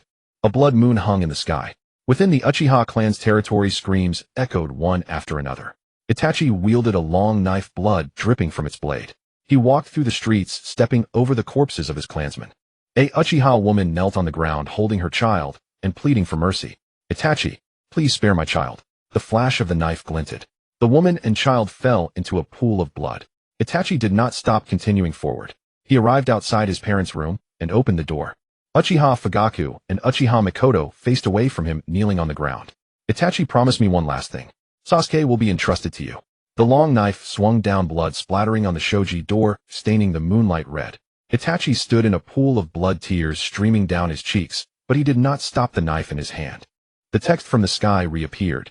Then he slaughtered his entire clan on the training ground. Sasuke collapsed to the ground, gripping his hair tightly and screaming loudly. Uchiha Itachi, you madman. You beast. What right do you have to decide my future? In Konoha, within the Uchiha clan's territory, the silence was terrifying. Everyone looked at Uchiha Fugaku, then turned to Uchiha Itachi. Uchiha Taihou held a knife to Itachi's neck. Clan leader, look at the good son you've raised. Taking a 4-year-old to the battlefield resulted in creating a clan-destroying, white-eyed wolf. Uchiha Fugaku sat in place, his face stiff as he stared at Itachi, who also gazed back at him. Father, is what the sky said true? Itachi asked. Fugaku opened his mouth, but couldn't utter a word. Uchiha Shursui stepped forward, pressing down on Taihou's knife. Taihou, stop. Itachi hasn't done anything yet. Taihou roared. It'll be too late once he does. The sky has revealed it. He's a madman. He could kill his own parents, and he won't spare those pleading for mercy. A person like this should be killed now. At the Akatsuki base, Haiden laughed heartily. Uchiha Itachi, your determination is impressive. 4 years old on the battlefield, then growing up to kill your entire family. I kill for the sake of sacrificing to the evil god. Why do you kill? Kakuzu sat aside, secretly calculating the price of Uchiha on the black market. The heads of the Uchiha clan are quite valuable on the black market. Did you receive the money after killing them all? Uchiha Itachi. Do I lack this little money? During the establishment of Konoha, Uchiha Madara's eyes turned blood red, panting heavily. At this moment Madara was still concerned for his clan. This mass murderer Itachi seemed like a rare Uchiha to him. The Uchiha clan actually produced such a rarity. To kill one's entire family for the village. Does this child born have any sense of history? The border forest of the Land of Lightning. Senju Tobirama watched Itachi's actions, a hint of appreciation flashing in his eyes. The naturally kind Senju Itachi. Ironically, Itachi has been an undercover agent in the Akatsuki organization for many years, collecting all tailed beasts without fail, yet not a single piece of intelligence was reported back. When the revelation of Uchiha Itachi being a spy for Konoha broke out, everyone in the base eyed him with suspicion. As all the words were revealed, the killing intent within the base solidified instantly. Undercover. What kind of undercover agent catches all the tailed beasts without transmitting a single word of information back? Completing the organization's tasks on time without leaking any secrets. Kisame lifted his head, his gaze sweeping over Uchiha Itachi. This is simply the model employee of the organization. Kisame hoisted Samehada back onto his back, grinning widely. Mr. Itachi, you truly have no feelings for Konoha. I thought we would have to clean house in the base today. Meanwhile, Nagato sat in his wheelchair, his gaze sweeping across the sky. This undercover agent not only caused no losses to the Akatsuki, but instead became a valuable asset to them. Konoha sending such a person as an undercover agent was merely giving free labor. The text continued to scroll across the sky. In the subsequent plot, the Edo Tensei Itachi converses with the Edo Tensei Nagato, referring to him as Pain. It becomes clear that Itachi possesses all the intelligence of the Akatsuki. Beneath the darkened sky, Uchiha Itachi and Nagato leaned on each other, walking forward like two candles flickering in the wind. The white-haired Nagato spoke. How well do you understand the Akatsuki's matters? Itachi replied. I believe I know more than you do. The scene shifted again, showing Edo Tensei Itachi battling Edo Tensei Nagato, as Nagato unleashed the universal pull. Itachi analyzed. Pain, you possess the power of the six paths. The scene froze. In the Hokage's office, Sarutobi Hiruzen examined Itachi's face, closely gasping as he noticed the cracks. Edo Tensei. The forbidden technique to summon the dead. At the border of the Land of Lightning, Senju Tobirama's gaze turned cold. The forbidden technique developed by me is actually being used by future generations to summon these traitorous ninjas. In the underground base of the Sound Village, Orochimaru halted his work with the test tube and turned to look at the projection. Edo Tensei Itachi. Edo Tensei Nagato. Orochimaru extended his tongue, licking his lips. It seems that my future self has dug out all these monsters. The sky continued to broadcast, clearly having intelligence yet not passing it to Konoha. What does Jiraiya's death count for? In the Hokage building, Jiraiya froze entirely. I died. His mind buzzed as he quickly pieced together the information presented by the sky. Itachi, being undercover in the Akatsuki, grasped all the intelligence regarding Pain. He did not transmit any information back to Konoha, sacrificing himself to gather intelligence on the Akatsuki. Jiraiya slapped his forehead with a crisp sound. Did I sacrifice myself for intelligence? I have reverse summoning techniques. Couldn't I just run if I couldn't win? No matter how strong the Akatsuki is, who can stop me if I want to run? The sky ruthlessly continued to broadcast. Thus, Itachi, being undercover in the Akatsuki, contributed nothing to Konoha. Instead, he diligently worked for the Akatsuki, recruiting new members and capturing tailed beasts. The screen lit up. Inside a dilapidated temple, Deidara formed hand seals, looking at Uchiha Itachi with a face full of reluctance. Itachi stood at the boundary of light and shadow, draped in a black robe adorned with red clouds. You lost. Join the Akatsuki, Itachi spoke. The scene shifted. The four-tails Jinchuriki old Ao lay in a pool of blood, while Kisame stood nearby, holding Samehada. Itachi stood on a branch looking down below. In the rain country, the Akatsuki. Deidara pointed at the sky, cursing loudly. Uchiha Itachi. Old man, I was recruited by you, the Konoha undercover. You, an undercover agent, are helping a terrorist organization recruit members. Which side are you on? On the streets of Konoha, villagers looked at the sky, completely unable to comprehend. Did he not massacre his entire family for the village? To protect the village, he killed his family, then went to another organization to be a model employee. Even Jiraiya was tricked to death by him. What kind of protection for the village is this? In the underground base of Root, Shimura Danzo sat on a stone chair, his single eye fixed on the sky. The control methods he took pride in had become a complete joke in the face of Uchiha Itachi. He thought that by threatening Sasuke's life, he could make Itachi a loyal spy for Konoha within the Akatsuki. In the end, Itachi thrived in the Akatsuki, not even transmitting a single punctuation mark of information back. The Uchiha clan truly are ungrateful wolves raised on the white tide. The text on the sky changed again. And what future did Uchiha Itachi plan for his most valued Sasuke? That is to make Sasuke stronger, then kill him and return to the village with honor. That's it, there's nothing more. At the training ground of Team 7, Sasuke was in shock. Make me stronger. Kill him. Return to the village with honor. He killed the entire clan. He killed my parents. Just to make me kill him and be some so-called hero. How dare he decide for me?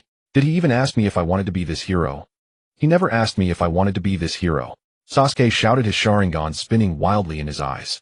The single tomo elongated split, and then the double tomo formed. Naruto rushed forward, grabbing Sasuke's shoulder. Sasuke, calm down. Sasuke shoved Naruto away, stumbling as he stood up. Calm down. How can you expect me to calm down? Kakashi stood by, his hands hanging at his sides. Kakashi looked at Sasuke's breakdown, his gaze shifting to the sky. Uchiha Itachi's plan was the height of arrogance. Treating his own younger brother as a puppet, arranging every step of the path, even setting the final outcome. He completely deprived Sasuke of the right to choose. The text on the sky mercilessly revealed the outcome. Then it backfired on him. Sasuke nearly went insane because of him. The scene cut in. Sasuke stood atop a collapsed stone pillar, blood tears streaming from his eyes, laughing loudly. Ha! He was enveloped in a purple Susanoo. The Susanoo swung its enormous arms, smashing the surrounding buildings. Sasuke's face twisted, completely transforming into a madman consumed by hatred. At the border of the land of lightning, Senju Tobirama's momentary admiration vanished, his face dark like the bottom of a pot. I take back what I just said. Uchiha Itachi is inherently evil.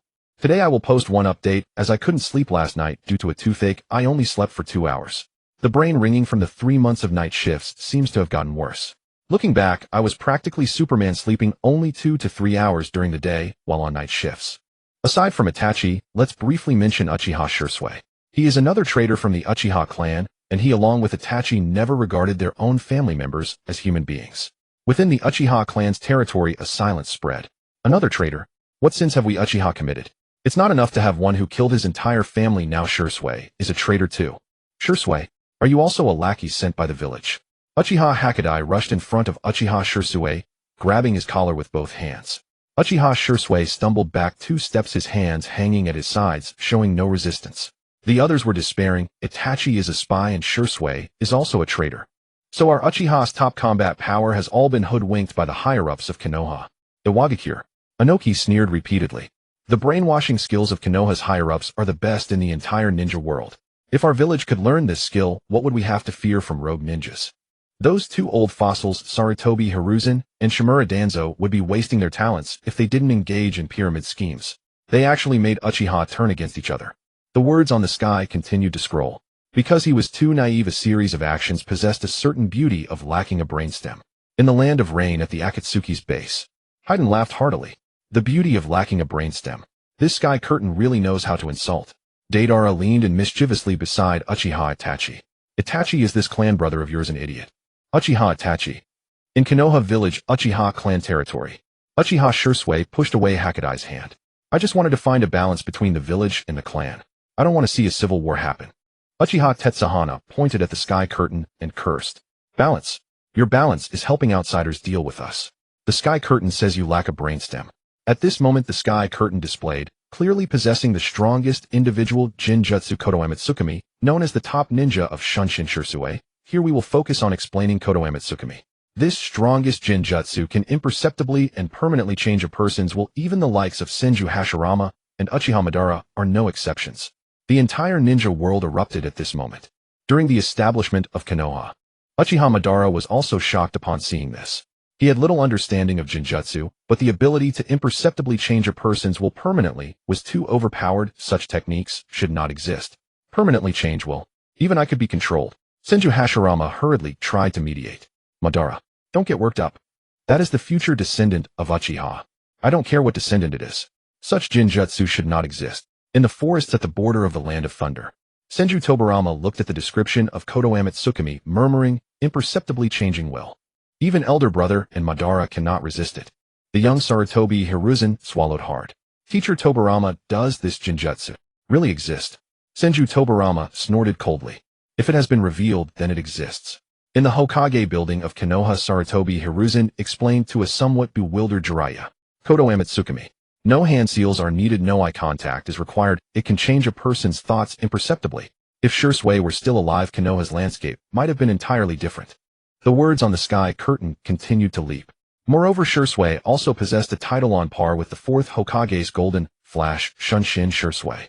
In a Wagakure, Ōnoki crossed his arms in front of his chest, feeling quite emotional about this. Comparable to the speed of Namake's Minato coupled with an absolute control Genjutsu that ignores defenses. If this kid wanted to become Hokage, who could stop him? And yet he was still hoodwinked by the higher-ups of Konoha. This isn't just a lack of a brainstem, he clearly has no brain at all. In the 48th year of Konoha in the Hokage's office, Namake's Minato pondered for a moment and understood why Shui had died. The power struggles of the higher-ups cannot tolerate this uncontrollable force. Kodoama Tsukumi is too powerful. Powerful enough to keep all the rulers awake at night. In order to stop the conflict between the village and the clan, Shui took the initiative to meet with the third Hokage and proposed to use Kodoama Tsukumi on Fugaku, permanently rewriting his will so that Fugaku would voluntarily abandon the rebellion. Shui naively believed that by changing Fugaku's mind alone, he could dismantle the entire clan's rebellion plan. This was his only peaceful solution that didn't require bloodshed. In Konoha village, Uchiha clan territory, Uchiha Fugaku stared at Shui, stepping closer. Do you still want to use Kodoama Tsukumi to control me? Uchiha Shui lowered his head, not denying it. Lord Fugaku, I just don't want to see bloodshed. Uchiha Hakadai glared at Shui with blood-red eyes, angrily stating, you would rather control the clan leader than Sarutobi Hiruzen and Shimura Danzo. You possess such an invincible ability and you choose to target your own people. The sky curtain is right. You are just a fool lacking a brainstem. With you and Itachi being such idiots, the Uchiha will eventually be finished. Uchiha Fugaku turned to face Shui. Shui, I ask you one more time. Who do you plan to use Kodoama Tsukumi on? Uchiha Shui raised his head, looking directly at Fugaku. If you insist on staging a coup, I will use it on you. The surrounding Uchiha clansmen instantly erupted. Kill him. Take down this traitor. Traitor. Watching the uprising Uchiha clansman, Shui had no choice but to escape with Itachi using Shunshin. Shizui's proposal to the third Hokage could only be described as utterly brainless. Fugaku was also forced into rebellion by his clansmen. Even if Shui altered Fugaku's will, the conflict between the clan and the village would continue. The Hidden Rock Village. Ōnoki smiled and shook his head. This naive childlike idea genuinely made him want to laugh. This Uchiha brat treats politics like child's play. The clan head is just a representative, all the subordinates want to revolt. What's the use of changing the clan head? With such an invincible Genjutsu, he should directly control the Hokage or control the leaders of the radical factions. This brat's brain can't even figure out such a simple twist. The era of Konoha's founding. Madara Uchiha covered his face, which had already turned dark with shame. The Uchiha's face has been thoroughly disgraced by this brat. That useless Fugaku was coerced by his clansmen. Even if you change his mind, the clansmen will still rebel. This brat can't even see through such a simple truth. Hashirama Senju was also speechless. Madara, the younger generation nowadays, really is not too bright. On the tree trunk beside the Naka River, Shui stared at the sky screen, his body frozen in place. Utterly brainless. Itachi stood beside him, his gaze fixed on Shui. Shui, Itachi spoke. The sky screen is right. A father was merely forced into this. Even if you controlled him, Teka Yashiro and the others would still launch a coup d'etat. The text on the sky screen continued to scroll. And the village's high-ranking officials didn't trust him. So Danzo directly ambushed Shui on the road. Ironically enough, such a powerful person actually had his eye gouged out by Danzo. The scene lit up. In the dense forest, Shui knelt on one knee, his right eye socket empty. Blood dripped down his cheek onto the grass. Danzo stood in front, his right hand holding a blood-streaked Sharingan. The entire shinobi world erupted into chaos. The Hidden Mist Village. Terumī Mei was dumbfounded. Shui of the Body Flicker, a top-tier powerhouse with the strongest Genjutsu, had his eyeball gouged out up close. This is too absurd. No matter how strong Danzo is, there's no way he could approach and take a Mangekyo Sharingan without alerting anyone else in Konoha. How utterly defenseless was this Shui against the Konoha higher-ups. In the border forest of the Land of Lightning, Tobirama Senju instantly appeared before Danzo and kicked the young Danzo in the stomach. I taught you ANBU techniques to deal with external enemies. Stealing the Sharingan of a fellow village shinobi. What do you take Konoha's rules for? Such despicable tactics. You dare call yourself my disciple? In the Root underground base, Shimura Danzo's flesh twitched as he let out a cold sneer. Naive. The Uchiha clan is inherently evil. How could I entrust the village's safety to an Uchiha's Genjutsu? What Body Flicker, what Kodoama Tsukumi? They are nothing before Danzo. And the most outrageous thing is that Shisui, after having one eye taken, did not report it. Did not join forces with the clan to counterattack. Instead, he chose to leave the other Mangekyo to Itachi and then jump off a cliff to commit suicide. The scene cuts in. At the cliff edge of the Naka River, the stream below the cliff gurgled loudly. Shisui gouged out his left eye and handed it to Itachi in front of him. Then he leaned backward and fell into the river. Dead silence. The entire shinobi world fell into minutes of dead silence. Then in the rain country at the Akatsuki hideout, Haiden burst into wild laughter. Ha ha ha. In all my years, this is the first time I've seen such an incredible fool. Someone gouged out his eye, and he doesn't seek revenge, doesn't kill. He runs off to jump off a cliff and commit suicide. Is this kid's head filled with nothing but water? The hidden rock village. Ōnoki floated in midair, shaking his head repeatedly. I must concede to Konoha's brainwashing methods. A top-tier combatant ambushed by his own people, and his first reaction is not revenge, but suicide. This isn't just missing a brainstem. This is having his soul castrated by the Konoha higher-ups. The Uchiha clan compound.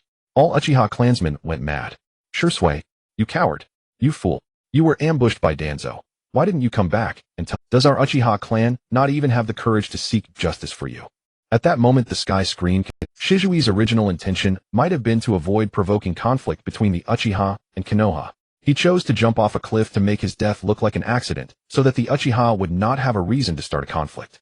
But once Shisui was gone, Danzo became even more unscrupulous, directly inducing Itachi to massacre the clan. The era of Konoha's founding. Madara Uchiha trembled with rage. Idiot. Useless. Bastard. Didn't want to provoke conflict. Make his death look like an accident. Do you think your death would bring peace?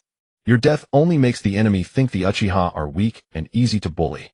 A scumbag like Danzo seeing a coward like you would certainly take advantage of you. Tobirama Senju stood aside, not daring to offer advice. He was also shocked by Shizui's actions. Sacrificing oneself for the village, that indeed embodied the will of fire. But the manner of this sacrifice was far too pitiful, and the core issues remained completely unresolved. In the streets of Konoha village, villagers looked at the sky screen and exchanged bewildered glances. Uchiha Shisui committed suicide to prevent civil war in the village. He had his eye taken by Lord Danzo, yet he didn't take revenge on the village. But what did he gain by doing this? He brought about the extermination of the Uchiha clan. The sky did not give the ninja world much time to buffer. The new title directly covered the entire screen. The Uchiha clan's territory. Fuiue, who had been troubled by the issues with Shisui and Itachi, suddenly froze. A useless husband. The Uchiha clansmen below exchanged glances. The words on the screen continued to dance. His leadership ability was almost zero, a typical incompetent middle manager. Unable to gain the trust of his superiors and unable to restrain the restless clansmen, his political incompetence led to the family's living space being infinitely compressed. Ōnoki floated in midair, chuckling briefly. This evaluation is truly incisive.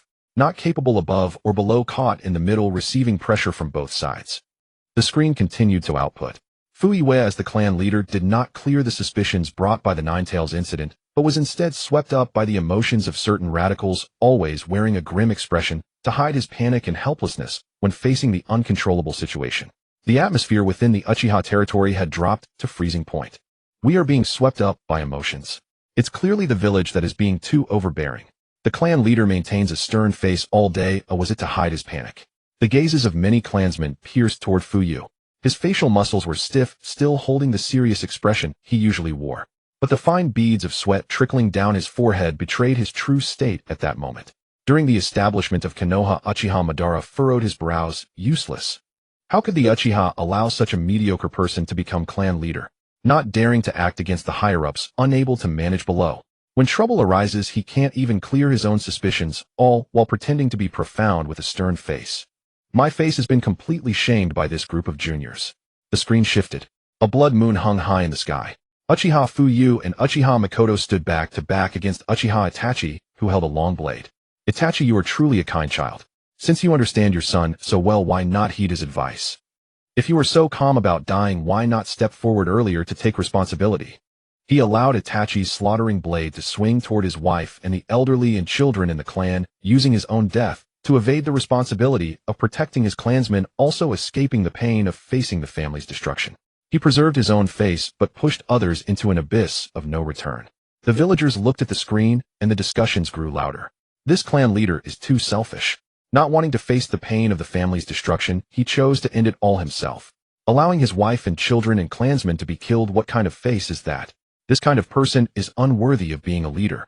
In the Uchiha territory, Fu-Yu looked at the Uchiha clansman glaring at him, letting out a helpless sigh. Facing such a situation he truly was, as the screen said, an incompetent husband. None other. Kakashi's mind buzzed. Uchiha Itachi, who wiped out his entire family, Uchiha Shisui, who was missing his brain, and the Konoha training ground. Kakashi was dumbfounded. Obito, the one who was always late to help old ladies cross the street. The most distinguished from the Uchiha clan. None other. Kakashi's mind buzzed. Uchiha Itachi, who wiped out his entire family, Uchiha Shisui, who was missing his brain, and the incompetent Uchiha Fu-Yu. What exactly did Obito do to be ranked above this group of people? The words on the screen continued to dance. At the moment Obito witnessed Rin's death, he embarked on the path of darkness, taking on the identity of Madara to commence the Eye of the Moon plan. During the establishment of Konoha.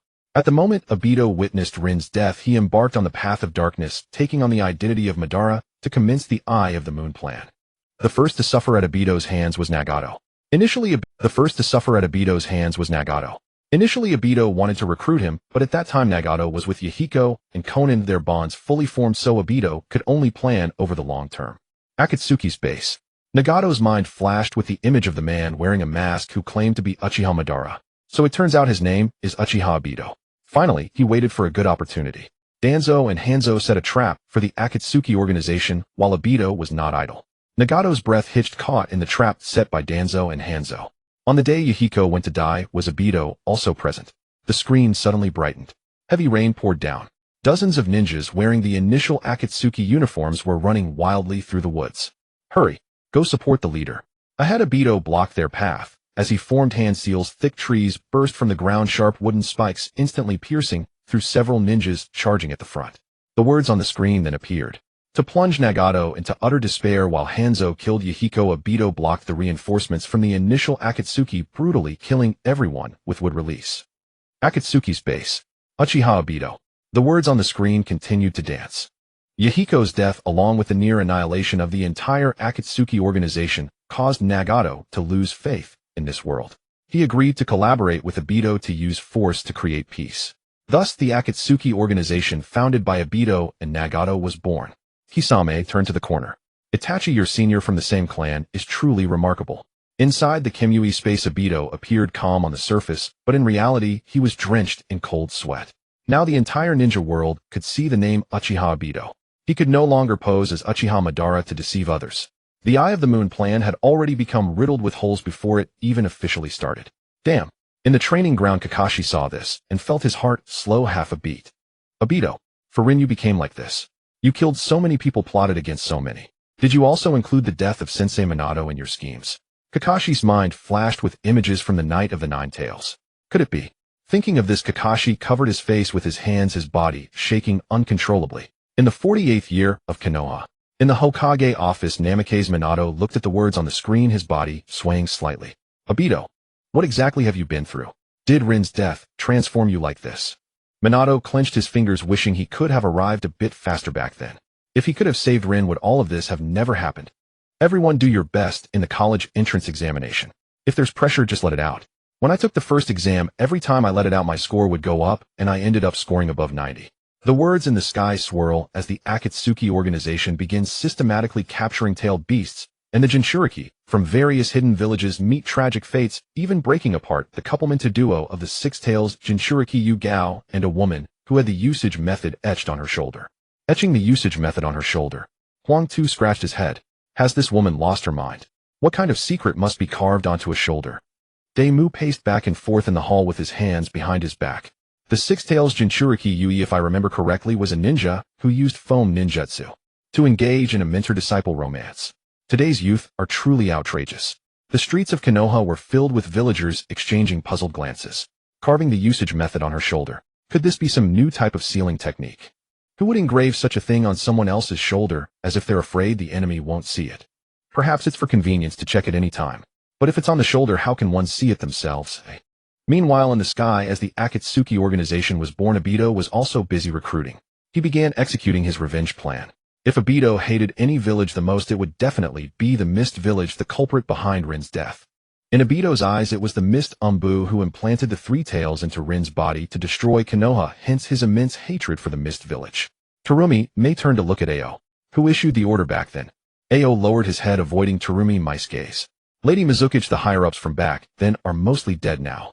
Terumi Mei stomped her feet in anger. These fools. Why provoke someone who can activate the Manjikyu Sharingan with just a little provocation like Uchiha? The words in the sky continued to swirl, revealing the darkest page of the Mist Village's history. One day Obito controlled the 4th Mizuki Jigura with his powerful Sharingan, exacerbating the suffering of the already blood-soaked Mist Village.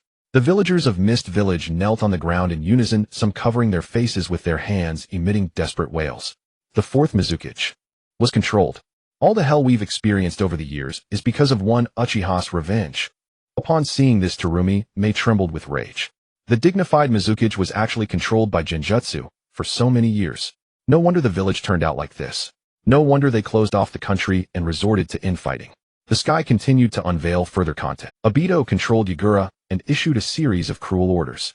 Most of the talented individuals, such as the 7 ninja swordsmen and bloodline limit users, suffered persecution. The entire village fell into chaos and the overall economy regressed by who knows how many years. Daemu stroked his chin. One person ruined an entire great nation. The still young Kuratsuchi spoke up directly. They deserve it. They brought this upon themselves. During the time of Konoha's establishment, Senju Hashirama squatted on the ground, holding his head in his hands, burying his face in his knees. One Uchiha destroyed an entire village. When will this chain of hatred come to an end? The scene shifted in the sky, revealing a blue sea before everyone. However, the revenge seemed far from over. Obito's most hated village was the Mist, and the tailed beast he loathed the most was the Three Tails. After Yagura's death, the Three Tails fell into a wild state. Obito disguised himself as Akatsuki and together with Deidara executed the plan to capture the Three Tails. On the tumultuous sea, the massive Three Tails Isabu emerged from the water, creating towering waves. Obito, wearing a swirling mask, danced on the water's surface, shouting loudly and retreating repeatedly. Wah? Deidara-senpai, help! This monster is huge. Deidara stood on his clay bird, watching Obito fall into the water, the corners of his mouth twitching, and then directly reminded him. Obito, you fool! Get out of the way! Deidara threw out a ball of white clay. Take this. The explosion sent a towering column of water into the air, obscuring everyone's view. Just as the water splashed down, Obito ceased his exaggerated movements and appeared before the Three Tails, his Sharingan glowing fiercely under his mask. The massive body of the Three Tails suddenly stiffened, then slumped limply towards the sea, creating a circle of white waves. As the water dispersed, Obito returned to his animated antics, bouncing on the water's surface. Deidara-senpai, you're amazing. You took down the Three Tails in one hit. In the sky, Deidara stood on the clay bird, his expression unchanged. He now felt that Obito was performing for him. As the scene shifts, if we say that Uchiha Obito's actions against the Mist Village were motivated by revenge, then his actions against Konoha were purely out of rage, a desire to retaliate against Minato Namikaze for failing to save Rin. Kakashi closed his eyes, his head weakly resting against the tree trunk. That night, the outline of the masked man became clear in his mind. Obito, that night it really was you. In the streets of Konoha, villagers stopped in their tracks, pointing to the sky and cursing. Uchiha Obito has returned to take revenge on Konoha. That masked man who caused the death of the 4th Hokage, it's him. He's also a ninja of Konoha. How could he do such a thing? To take revenge for the 4th Hokage's failure to save that girl named Rin. What kind of reason is that? Isn't it normal to die on the battlefield? How dare he vent his anger on the village? The text in the sky continues to appear. At that time, the battle was intense and Minato was restrained by the enemy, completely powerless. But at this moment, Obito had already gone mad, especially after learning that Minato had become Hokage. The more he thought about it, the angrier he became. Why should I lose everything while you get to be Hokage? Thus, he targeted the teachers who had always cared for him. The screen lights up. Outside Konoha, Obito, wearing a tiger-striped mask, swaggered through the barrier with no alarm triggered at all. Obito's body became transparent, allowing him to pass through the thick stone wall without any obstruction. The text in the sky appears. Under Obito's Kamui ability, Konoha's highest-level defense barrier was rendered useless. Kamui, a unique ocular technique of the Mangekyo Sharingan. It allows the user to shift themselves or surrounding objects to another space, achieving a phasing attack effect. On the other hand, Ōnoki floated in the air, his beard quivering. Ignoring defenses, ignoring barriers. The Uchiha clan is truly a group of unreasonable monsters. The screen moves forward. In a secret cave, Obito suddenly appeared behind the 3rd Hokage's wife, Biwako. Kunai flashed. Biwako fell to the ground, blood staining the floor. Obito picked up the just-born Naruto with one hand, while secretly placing several explosive tags on the swaddling blanket. Leave the Jinchuriki Minato Namikaze. In the streets of Konoha, villagers gasped in shock. He isn't even sparing a newborn. Putting explosive tags on a baby. Is this something a human would do? Beast. Truly a beast. In the Hokage building, Sarutobi Hiruzen's frail body shook violently. Bawako. His wife died at the hands of Obito. Jiraiya stepped forward, pressing his hand on Hiruzen's shoulder. Old man. Hiruzen closed his eyes, tears streaming down his wrinkled cheeks. Meanwhile, Obito had brought the weakened Kushina Uzumaki outside the village. After forming a set of hand seals, the massive Nine Tails was forcibly extracted from her body, illuminating the cave with flames. Meanwhile, Obito had brought the weakened Kushina Uzumaki outside the village. After forming a set of hand seals, the massive Nine Tails was forcibly extracted from her body. The Nine Tails howled at the sky, its violent chakra sweeping the surroundings. The text in the sky flickers. Once the Jinchuriki is extracted from the tailed beast, it signifies death, yet Obito was still not satisfied, seeing that Kushina, supported by the Uzumaki clan's bloodline, had not died, yet he directly commanded the Nine Tails to launch a lethal attack. The Nine Tails raised its massive paw and struck down fiercely at Kushina on the ground. The golden flash reappeared, and Minato vanished from the spot, while holding Kushina. In the 48th year of Konoha, Minato looked at the screen with evident killing intent on his face. Although Obito was once his disciple, if he chose to become an enemy of Konoha, Minato would not hesitate. The screen shifts again. Obito stood atop the Nine Tails, hands forming seals. The massive body of the Nine Tails appeared in the center of Konoha. The tailed beast ball gathered in the Nine Tails' mouth, and then exploded with a thunderous roar.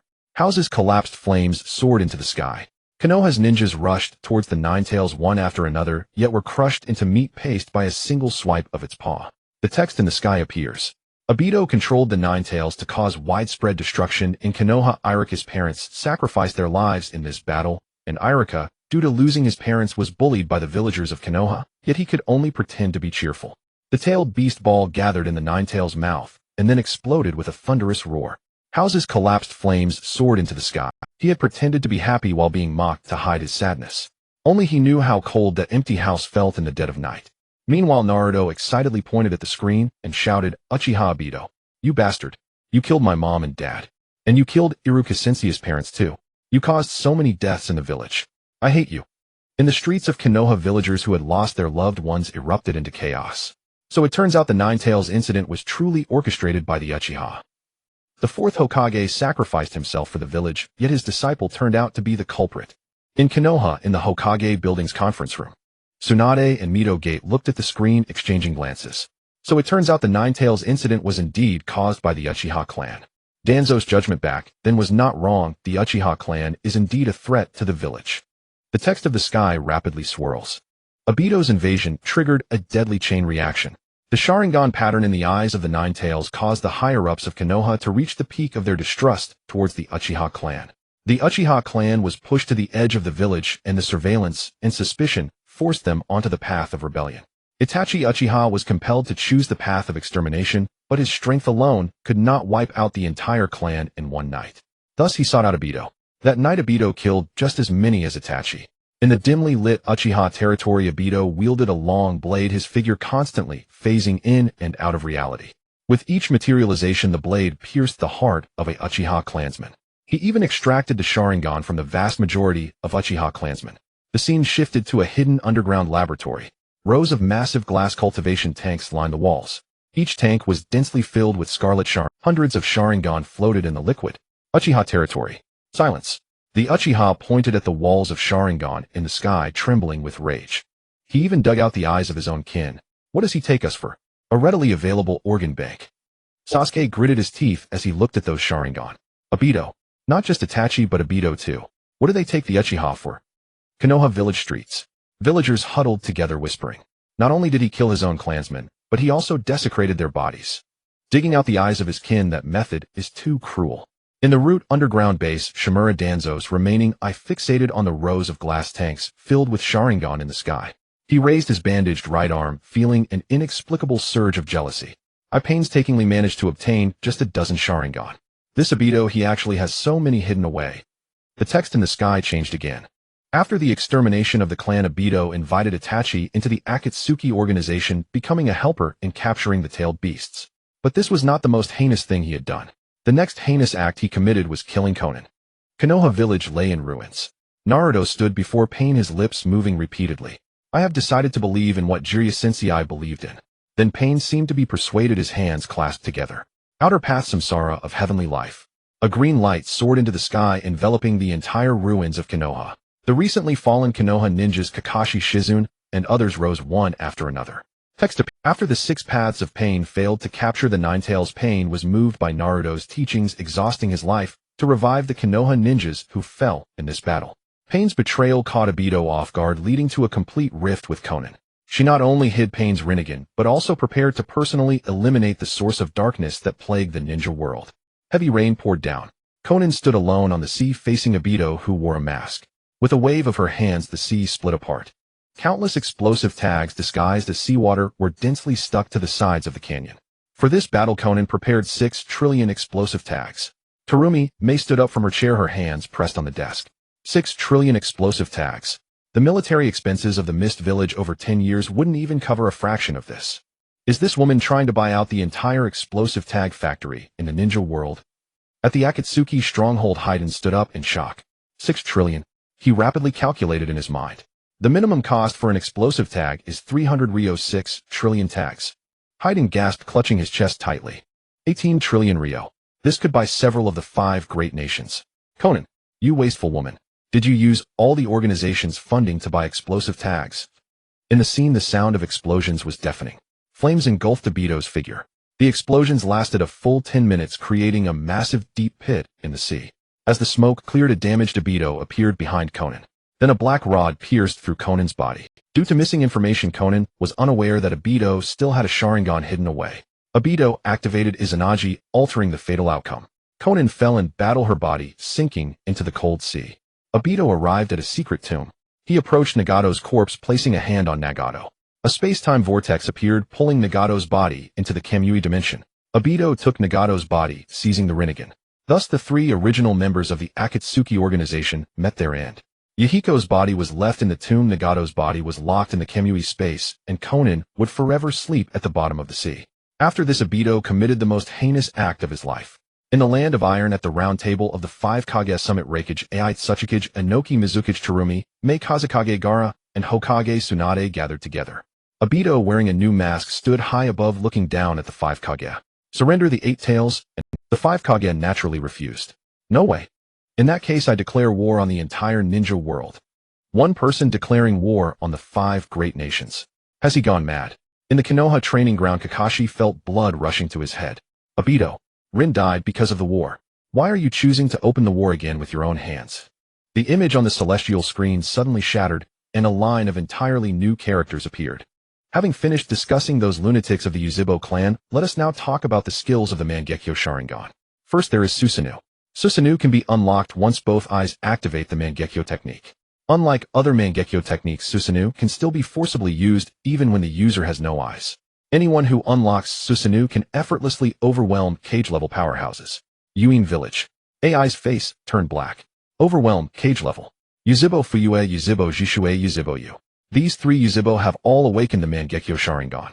Excluding the still-growing Yuzhibos, Waju, the Yuzhibo clan alone in my village possesses 3 Kaja-level overwhelming combat forces. And all 3 were originally aligned with Mai's upper echelons. Are the upper echelons of my idiots? How did they squander such a perfect hand? My village. Below the Hoying building. The protesting villagers erupted again. 3 powerhouses above cage level. All loyal to Mai. Lord Hoying, what have you done? With these 3, Mai has nothing to fear from any enemy. With them, Mai is the strongest in the ninja world, and we can walk all over the other villages. Inside the Hoying office, Yuan Fei Risen massaged his forehead in headache. These villagers were truly foolish. The previous celestial screen had just called the Yuzhibo a pack of psychopaths, but they only saw the power and not the danger. Underground base of Jinbu. Jitsuin Tuanzang leaned on his cane, veins bulging on the back of his hand. I did this for the stability of Mai. I did nothing wrong. The text on the celestial screen continued to flicker. A basic skeletal Susanoo can withstand most ordinary cage-level attacks. A Susanoo above half-body frame not only possesses absolute defense, but can also use exclusive weapons. It can be said that a Susanoo above half-body frame is virtually invincible below the Super Kage level. Of course, Susanoo is a double-edged sword with high returns, but extremely high risks. The chakra consumption of Susanoo far exceeds that of other Mangekyo techniques. Moreover, as Susanoo's level increases, the side effects on the user multiply exponentially. The entire body cells suffer backlash, and users often cannot maintain Susanoo due to excruciating pain. It can even accelerate the loss of vision in both eyes. Yanin Village. Daimyo let out a long breath. That's right. If this power came without any cost, the ninja world might as well be renamed Yuzibo. Excruciating pain, blindness, drain chakra. The price is indeed heavy enough. Inin Village. Dashyuan stood in the underground laboratory, extending his long tongue to lick his upper lip. Excruciating pain, blindness, drain chakra. The price is indeed heavy enough. Inin Village. Dashyuan stood in the underground laboratory, extending only by finding the perfect vessel or fusing Jujian cells can this curse be broken. But once you unlock the Eternal Mangekyo Sharingan, the utility of Susanoo completely surpasses all other techniques. With the Eternal Mangekyo activated, all side effects vanish. You can freely summon perfect Susanoo. At that point you are essentially invincible beneath the 6 paths. The condition to awaken the Eternal Mangekyo is very simple: merge a blood relative's Mangekyo with your own. The image on the celestial screen blazed brightly. 2 perfect Susanoo hundreds of meters tall stood upon the earth. Silence. The entire ninja world even halted the wind. Leijigua. AI's mouth hung wide open, unable to utter a word for a long time. Invincible. Below the 6 paths. The Ludao Xianren is a figure from legends. Below the legend. My founding era. Qinsho Zhujian said to the uncharacteristically calm Ban Ban. Look at you. The celestial screen has praised you to the skies. Yuzibo Ban crossed his arms, his chin lifted high. Humph. The screen is merely stating a fact. Perfect Susanoo can indeed be used freely.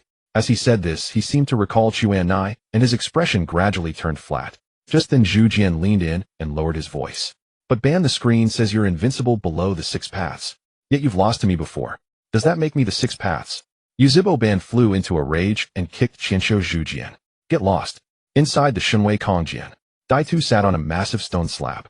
Watching the celestial screen's broadcast, he pressed his hand over his mask. Susanoo. What a pity his 2 eyes were separated, preventing him from unleashing this power. On the training ground. Mingren's mouth gaped, so wide his jaw nearly hit the ground. Invincible below the 6 paths. That's so cool. I want to learn this Susanoo thing too. Kakashi walked up and slapped Mingren on the back of the head.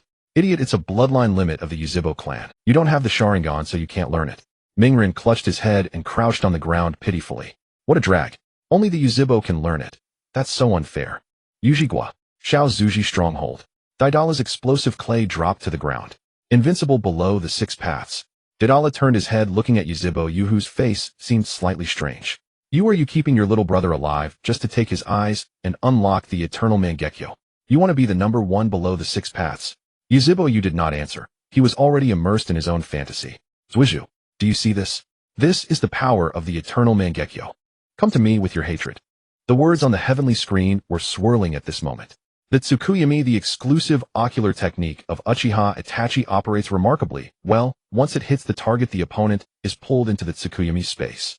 Within the Tsukuyami realm, the quality of time is entirely determined by the caster. Even if 3 days and nights pass in the Tsukuyami world, only an instant elapses in the real world. The training ground of Konoha. Kakashi stood at attention. In reality, an instant passed while 3 days and nights transpired mentally. Such illusions, once ensnared, meant the collapse of one's spirit. Naruto leaned in, glancing around. Kakashi-sensei, is this illusion called Tsukuyami really that formidable? Kakashi pondered seriously. In the realm of illusions, this is indeed the pinnacle. Iwagakure. Ōnoki felt his body sink slightly. The Sharingan of the Uchiha is extraordinarily overpowered. Having just awakened the Mangekyo, one can possess a height that others may never reach in their lifetime. Otogakure underground base. Orochimaru paused in his preparation of the reagent, his long tongue licking his upper lip. Tsukuyami. Recalling the moment when he attempted to seize Uchiha Itachi's body and was instantly killed.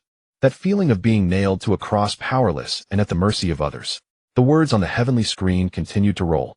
However, Tsukuyami can only be activated at a distance of about 5 meters, and it serves merely as a tool for bullying weaker opponents. It is of no use against the strong, and its consumption is considerable. The entire ninja world fell silent for a moment. Then various discussions erupted. Himogakure. A laughed aloud. 5 meters. Just 5 meters. With my lightning release armor fully deployed, he couldn't even touch my shadow. This heavenly screen has completely revealed Uchiha Itachi's trump card. In a ninja's battle, intelligence is life itself. The heavenly screen switched images. A ball of black flame burned at the center of the screen. Next was Amaterasu, an absolute fire technique said to incinerate everything it touches. Its power can instantly burn through Jiraiya's toad stomach. Jiraiya was stunned, his hands dropping suddenly. My toad stomach. Burned through.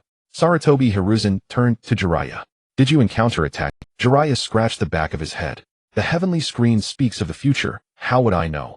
The words on the heavenly screen continued to leap. Unfortunately, the limitations are too great. Not only can one evade it with speed, but one could even counter Amaterasu by shedding clothes.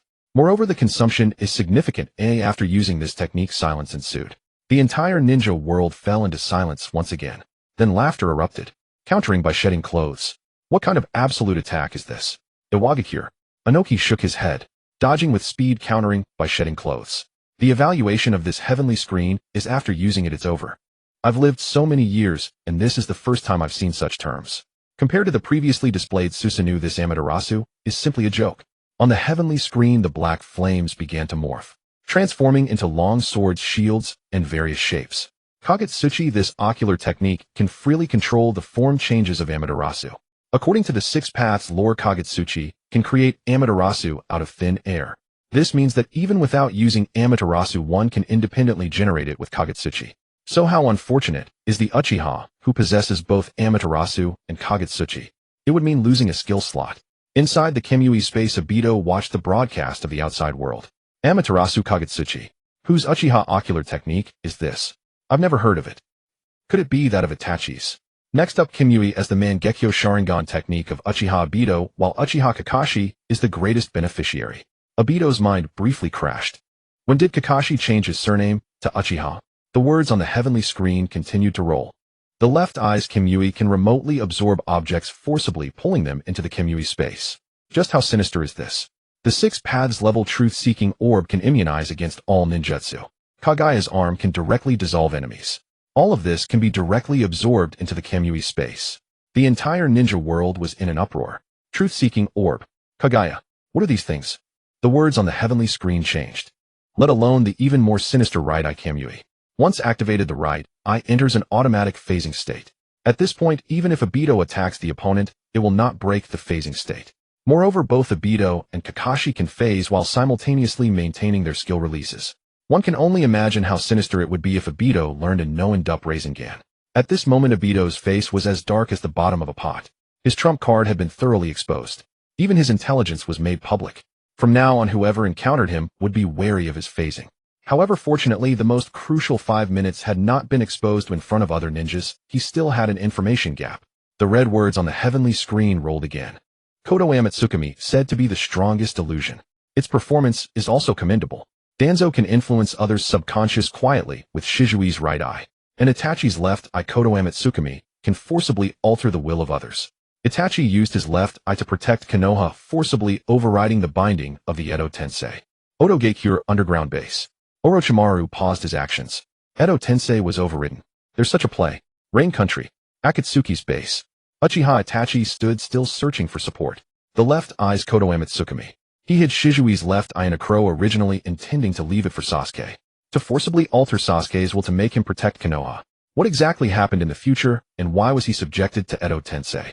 On the other side, Pain sat in his wheelchair, his gaze fixed on the heavenly screen. Kodo Amatsukami. Forcibly altering will. Would this illusion work on Pain? Can the Rinnegan withstand? Konan stood beside him, pinching an explosive tag between her fingers. Nagato Uchiha Itachi is an extremely dangerous factor. With such a trump card hidden in his hand, he could pose a threat to the organization at any moment. Nagato raised his hand, stopping Konan. He has yet to see my true body. There's no need to worry about him. The words on the heavenly screen continued to output. But the cooldown time of these eyes is truly too long. The right eye Kodo Amatsukami can only be activated once a day. The left eye Kodo Amatsukami, even more so, can only be activated once in several years. In terms of a ninja's lifespan, this technique is practically a one-time ocular technique. Yet its effects are incredibly sinister. If used to control a feudal lord, one could do as they please. In the feudal lord's mansion of the Land of Fire, the feudal lord dropped the folding fan onto the ground. He pointed at the heavenly screen and shouted loudly, "Control a feudal lord." How dare these ninjas have such rebellious thoughts? In the feudal lord's mansions of the Land of Lightning, the Land of Earth, the Land of Wind, and the Land of Water, all the feudal lords were in a state of panic. This illusion, which can unconsciously alter one's will, directly threatens the very foundation of their rule. In Iwagakure, Ōnoki pondered deeply and suddenly felt that a pathway had opened up. Controlling a feudal lord. If the will of the feudal lord is modified, the entire country's resources will be skewed. This Uchiha Shursui is quite a character, holding such a defiant trump card, playing house with the village's higher-ups.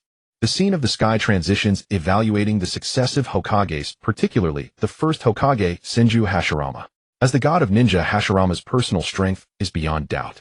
He personally ended the era of conflict among the clans and established a system of one nation, one village, a feat that is irreplaceable. The streets of Konoha. The crowd erupted in cheers.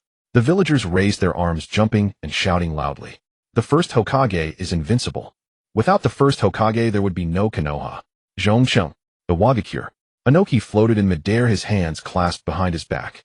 When Senju Hashirama was alive, he was indeed unmatched. The Yellow Earth responded with some confusion. Father, was the first Hokage's strength really that exaggerated? Exaggerated. You can't even imagine that kind of power. The cheers suddenly ceased. The villagers of Konoha gaped, unable to utter a single word. During the founding of Konoha, Uchiha Madara turned his head to size up Hashirama. Poor. That's a rather polite term to use. The sky continued to roll. Why say that? Because Hashirama, as the strongest person in the ninja world at that time, could only be contested by Madara from the same village. This meant that as long as he wanted, he could conquer the entire ninja world at any time. Even if Hashirama did nothing, allowing Madara to act on his own, a unified territory could still be achieved. The entire ninja world fell silent. Unification. These three words weighed heavily on the hearts of all those in power. Unification? Does this sky mean allowing Konoha to annex the four great nations? During the founding period of Konoha Senju, Tobirama stood under a tree, his mind racing. Unification? Eliminate national borders, eliminate the barriers between ninja villages, and concentrate all resources together. The sky is right. If brother and Madara join forces, it can be achieved. As long as an absolute central authority is established, the root cause of war will be completely eradicated. On the other hand, Senju Hashirama pondered with his simple mind. Unification. How many wars would that require? How many lives would be lost? I established the village for peace. Conquering other countries would just take us back to the warring states era. Uchiha Madara looked at him with disappointment. Hashirama, you are too weak. The sky is not wrong. If you let me do it, I alone can defeat the other four. A unified ninja world would not have disputes. However, Hashirama insists on creating a world where all ninja villages coexist peacefully, even distributing the tailed beasts to each village. He actually gave away the strongest weapons to other countries for nothing. He believed that as long as everyone's strength was balanced, there would be no fighting. But in reality, this only fostered more enemies. The forests on the border of the land of lightning. Senju Tobirama leaned against the trunk, unable to understand his elder brother's actions back then. Brother was just too naive. Distributing the tailed beasts to others would only lead them to use it against Konoha. Balance. Only the weak pursue balance. The strong only need to set the rules. If the other villages had no tailed beasts, they wouldn't even have the qualification to negotiate. The sky continued to display. When he was alive, he could still maintain order. The moment he died, the first great ninja war immediately broke out. Then in the several great ninja wars, the number of deaths in the entire ninja world was no less than during the clan conflicts, and Konoha suffered greatly. Konoha Village Hokage Building. Sarutobi Hiruzen sat in his chair, silently calculating. In the first great ninja war, Tobirama Senju died in battle. The second, the third. Countless Konoha ninjas fell on the battlefield. Jiraiya approached the window, pressing his hands on the windowsill. Old man, the sky is not wrong. The peace of the first Hokage was merely an illusion built on his personal strength. Once he left, all the suppressed ambitions erupted. During the founding period of Konoha, Senju Hashirama stood up, his body swaying slightly. Images from the sky flashed through his mind. A 4-year-old Uchiha Itachi walked through a battlefield littered with corpses. Those severed limbs, that blood. Was I wrong? Hashirama lowered his head, looking at his own hands. I thought that as long as everyone had power, they would be wary of each other, and there would be no more fighting. Uchiha Madara crossed his arms, speaking coldly. You were indeed wrong, Hashirama. Peace is not something others bestow upon you, nor is it achieved through balance. You gave them weapons, they will only use them to kill your people. How many future generations of Konoha did your naive ideals condemn? Moreover, every time there was a diplomatic event, Hashirama's performance was far from that of a qualified leader. The screen lit up.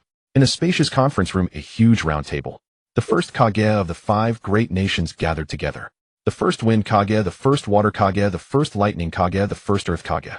Senju Hashirama sat in the Hokage position, while Senju Tobirama stood behind him.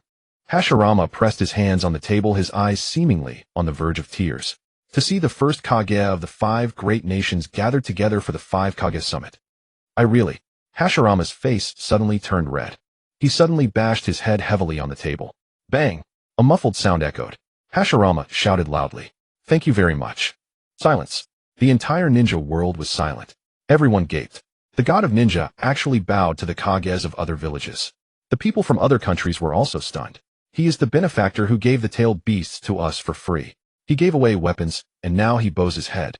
In the scene of the sky, Senju Tobirama was frozen, his forehead, veins bulging. He leaned close to Hashirama's ear, shouting in a hushed voice. Brother, what are you doing? You are the Hokage. You represent Konoha. Hashirama lifted his head, 2 streams of tears flowing down his cheeks. But I am really excited. The streets of Konoha. The villagers all covered their faces. The first Hokage. Is this really our first Hokage? So embarrassing. I can't even admit that I am from Konoha. Why did he bow to others? The sky shattered suddenly. A cold blue light engulfed the entire screen. A man in blue battle armor with silver hair appeared in the center. With 3 red marks on his cheeks and arms crossed over his chest, he stood tall. Senju Tobirama, the second Hokage, was a highly rational, pragmatic, and decisive leader capable of suppressing factions within and intimidating nations outside in the forests at the border of the Land of Lightning. The young Sarutobi Hizashi looked up at the screen, his hands rubbing together in excitement.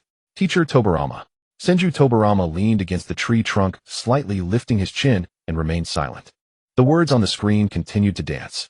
He personally established the Konoha Police Department, the Ninja Academy, the Umbu, and the Chunin exam system, laying the foundation for Konoha's management framework for hundreds of years. The honest man Yudo spoke frankly. Father, we in Awagakure have adopted all these systems as well. Ōnoki slapped Yudo's back with his hand. Do you need to say that? Which village in the entire ninja world hasn't copied Senju Tobirama's work? The text on the sky continued to output. During his management of Konoha, Tobirama did not rely on personal force for intimidation, but instead used excellent systems to ensure the village operated smoothly and rapidly grew in strength. It can be said that the reason Konoha maintained a strong position among the 5 great nations even after Hashirama's death is largely due to Tobirama's outstanding management. Senju Hashirama gave a thumbs up to Senju Tobirama on the screen. Tobirama, well done. I told you handing the village to you was the right choice. However, Senju Tobirama does have shortcomings, particularly in his harsh suppression of the Uchiha clan. It seems to have efficiently resolved the village's hidden dangers in the short term, but it also left a greater issue: the Uchiha clan would increasingly struggle to integrate into Konoha. Senju Tobirama looked at the screen silent. The young Sarutobi Hizashi leaned in closer. Teacher Tobirama, the screen indicates that your suppression has left hidden dangers. I indeed have been overly wary of them. But if I do not suppress them, the Uchiha's flames will eventually burn down the entire village. Since Tobirama's leadership began, the Uchiha clan has been treated differently. Over time, the Uchiha will surely harbor resentment. In contrast, the obedient Hyuga clan, in terms of geographical location and prestige, is far superior to the Uchiha. Hyuga clan territory. The elders below nodded while stroking their beards.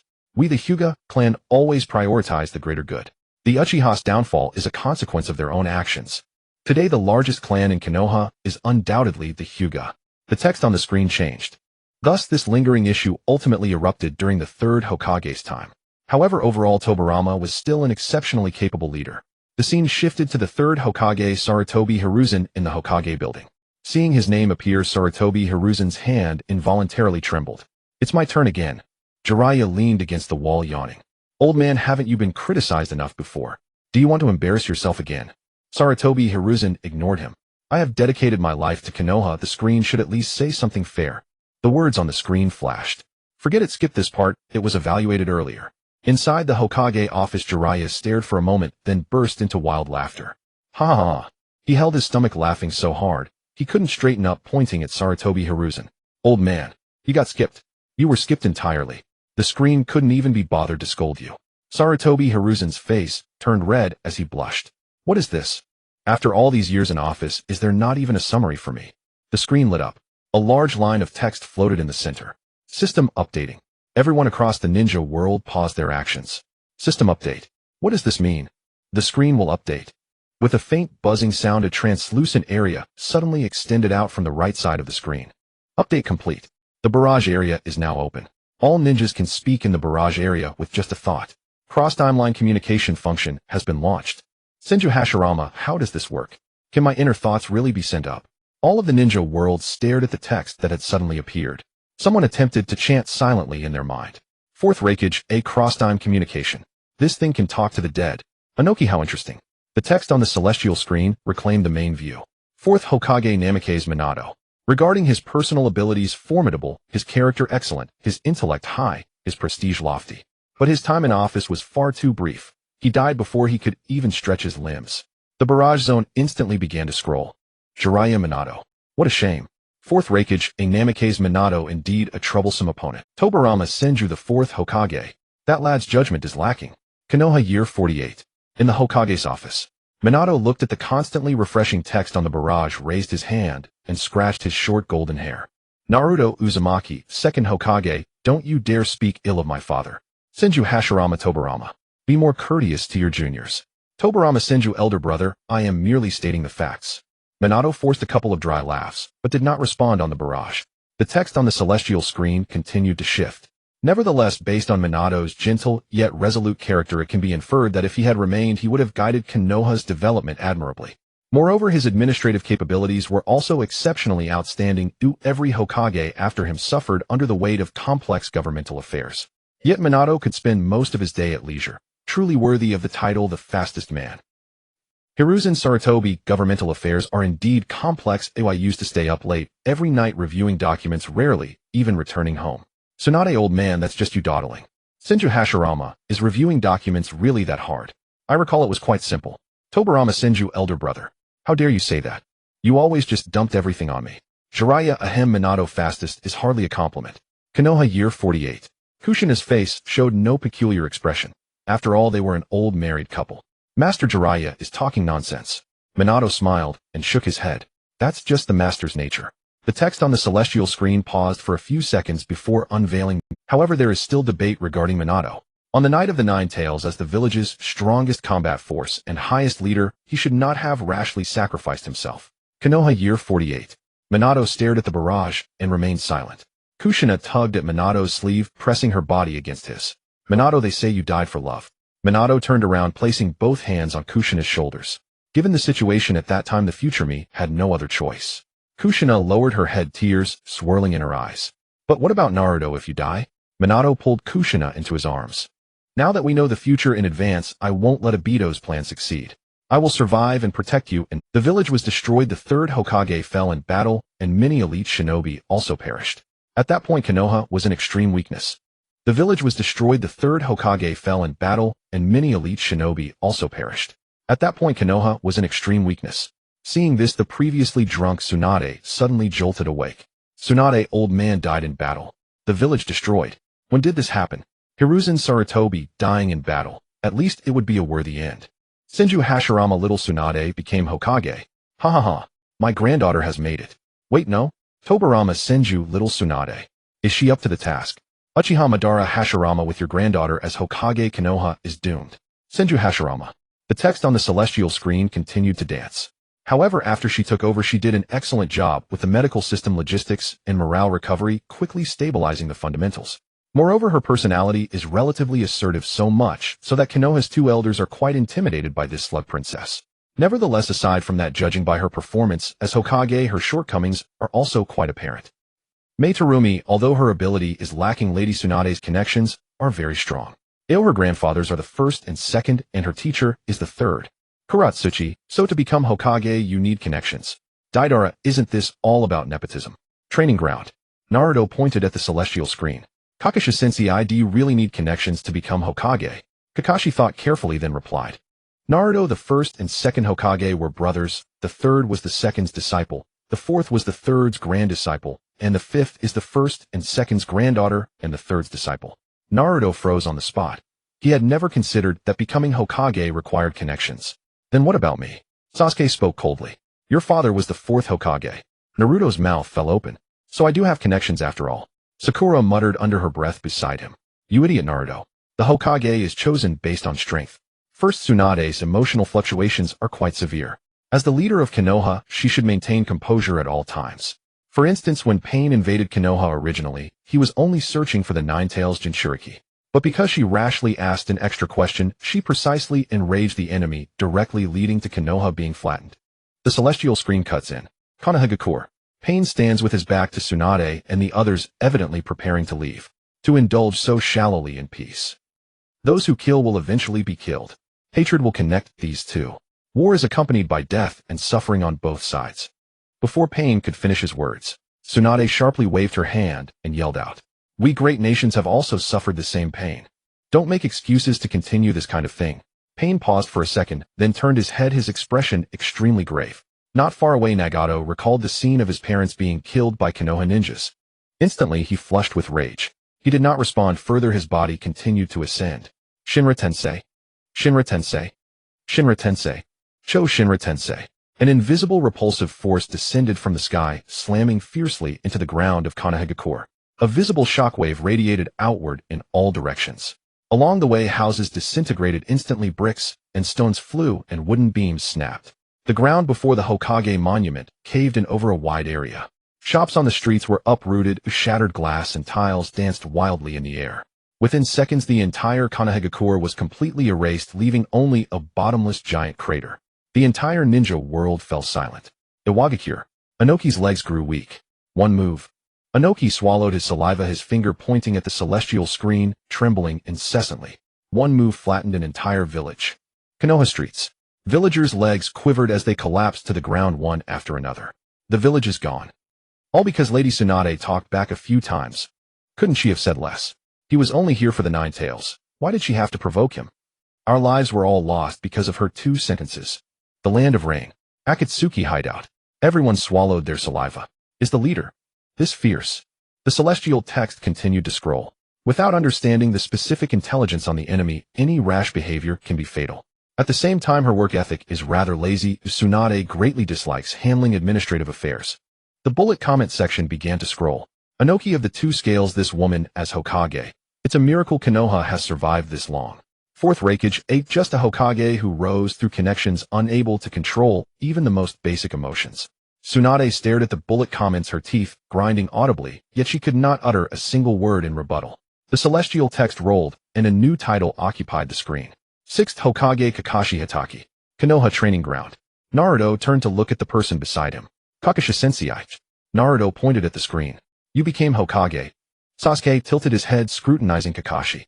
That guy who reads those shady books every day, he can be Hokage? Kakashi was also stunned, pointing at his own nose with his index finger. Me. The celestial text continued outputting. Kakashi took over the mess after the end of the 4th Great Ninja War. Iwagakure. Ōnoki stroked his beard.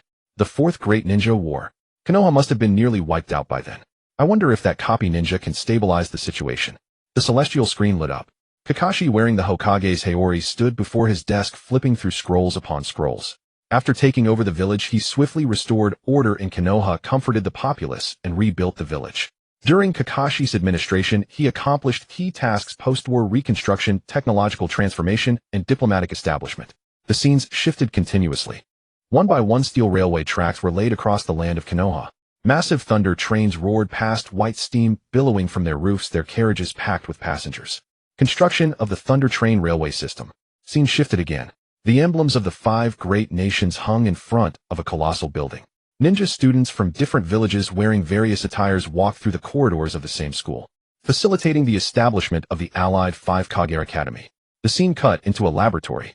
Several researchers were testing a metal device strapped to the arm. A genin inserted a miniature scroll into the device's slot and pressed a button. A high-level water-style ninjutsu shot directly from the front of the device, shattering the target ahead. Approval of scientific ninja tool research and development. Under Kakashi's leadership, Konoha was elevated from the ruins of war to the technological center of the 5 great nations. Kirigakure. Mei Terumī stood up, both hands propped on her desk. No hand seals needed. No need to refine chakra. Even a genin can release high-level jutsu. Once these scientific ninja tools are mass-produced, the combat power of Konoha's lower-ranked ninjas will undergo a qualitative leap. The traditional ninja training system will be completely overturned.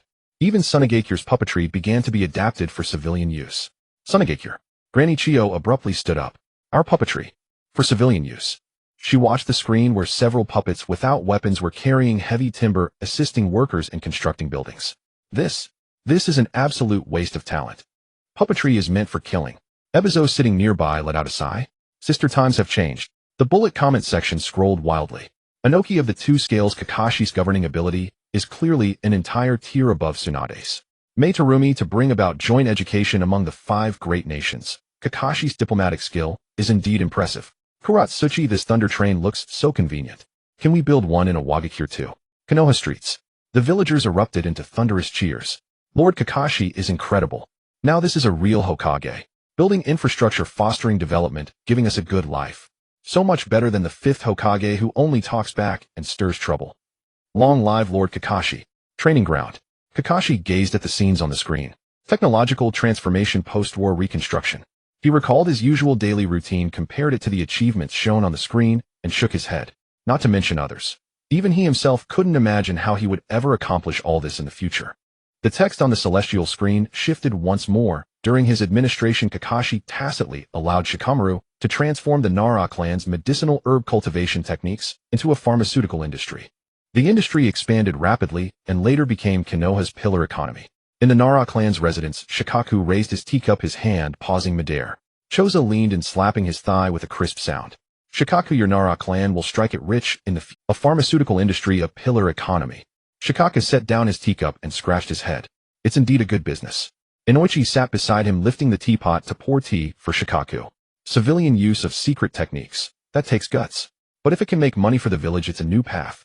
The text on the celestial screen continued, outputting. Second, support Raiden Electronics in civilianizing lightning release chakra, giving rise to a village-wide power grid.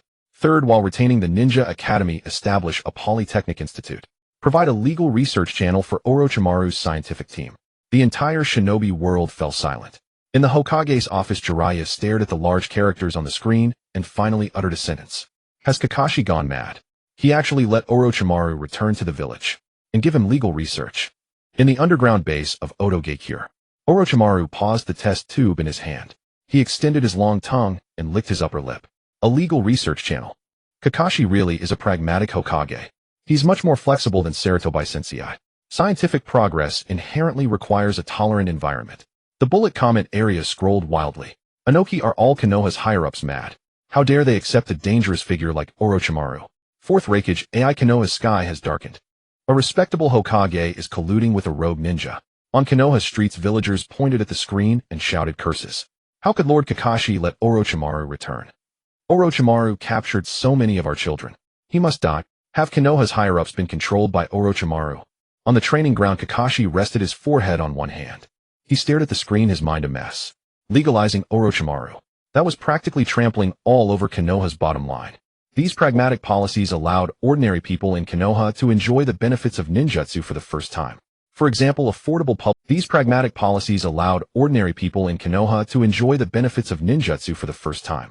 For example, affordable public housing rapidly built using earth release. For example, household appliances powered by lightning release transformed civilians' lifestyles. The scene cut to several earth release ninjas forming hand seals and pressing their hands to the ground. Sturdy stone buildings rose one after another. Civilians queuing nearby held keys and moved into their new homes with joy. The camera panned again. In a bright room, electric lights dispelled the darkness. A housewife pressed a button and the washing machine began to run automatically. The text on the screen continued to flicker. During Kakashi's tenure, in just 15 years, he completed basic industrialization in Konoha, completely breaking the 1,000-year mercenary ninja system of the shinobi world. This allowed ninjas to no longer have to rely solely on missions for a living. A large number of ninjas transitioned into workers, technicians, and merchants, enabling them to live more safely. The shinobi world quieted again. The earlier shouts and curses vanished. On Konoha's streets, a retired genin who had lost an arm stood among the crowd, staring at the scenes on the screen, tears streaming down his face. No need to take missions. No need to live on the edge of a blade to survive. And I can have cheap housing. He crouched on the ground and wailed. The surrounding civilians also fell silent. They worked from dawn to dusk every day just to earn a meager meal. The battles of ninjas were far from them, yet the suffering of war mostly weighed on their shoulders. If ninjutsu could be used to build houses and make life convenient, who would still care whether Orochimaru was a rogue ninja? Konoha genin, I don't want to risk my life on the front lines anymore. I want to become a technician. IWA Chunin B, is Konoha's future that good? Can Awagakure also industrialize? Soon as civilians see, I envy the people of Konoha. Why wasn't I born in that era? Kiri rogue ninja, no war, a safe way to live. Isn't that the ideal world? During the era of Konoha's founding, Hashirama Senju stared blankly at the screen. No need to fight. Ninjas can become workers and merchants. Ninjutsu used to build houses and make life convenient. Madara, do you see this? This is true peace. With the conclusion of the 6th Hokage, Kakashi new text appeared, 7th Hokage, Uzumaki Naruto. Training ground. Naruto jumped up excitedly. It's my turn. My turn. Right after Kakashi-sensei, Sasuke glanced at him and turned his head away. Dead last year, so proud of becoming Hokage. Naruto leaned in front of Sasuke and patted his chest. Sasuke, this is called strength. In the future, you'll be Hokage. If you're polite to me, I'll appoint you as the Vice Hokage.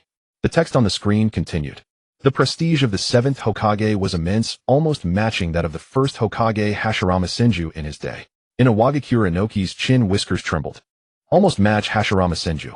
What earth-shattering feat did that yellow-haired brat accomplish? Hashirama Senju pacified the warring era, or what gives a junior such prestige?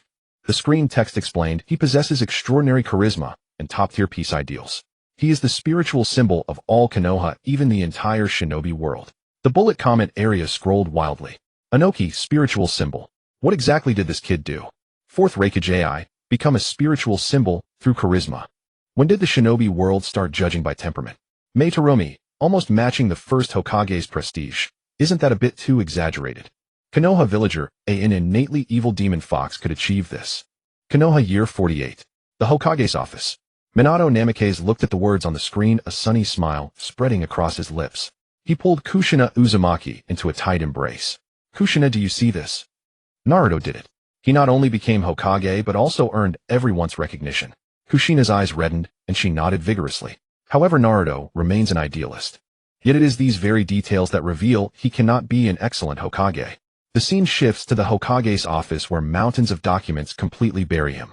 He scratches his head and despite being exhausted, he still manages to make little progress.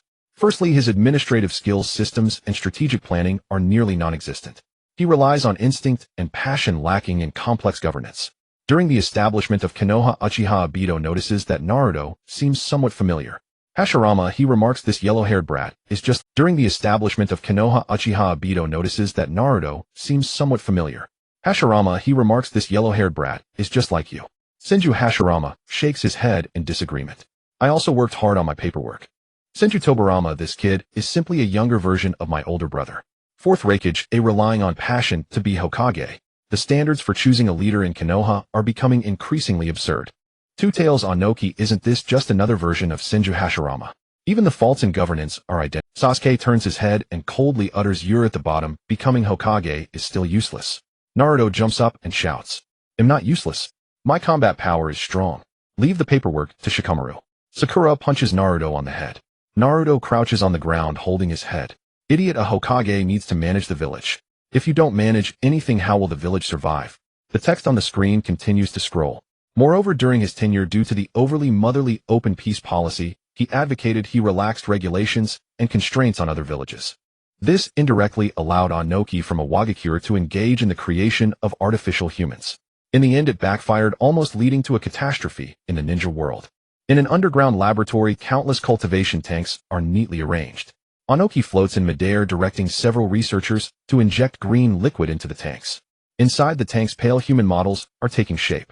The scene shifts again with several oddly shaped artificial humans bursting out of the laboratory, wreaking havoc in Iwagakure, explosions lighting up the sky. Sarutobi Hiruzen, Ōnoki, you old man, you actually lived until the 7th Hokage's era. 4th Raikage, artificial humans. What on earth is Iwagakure secretly researching? Is this what you call peace? Iwagakure. Kuratsuki's jaw drops, almost falling to the ground.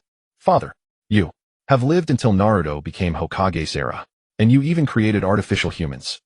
Ōnoki hovers in midair, his body shaking violently. Kuratsuchi hurriedly steps forward to support him. Ōnoki pushes Kuratsuchi away, standing straight.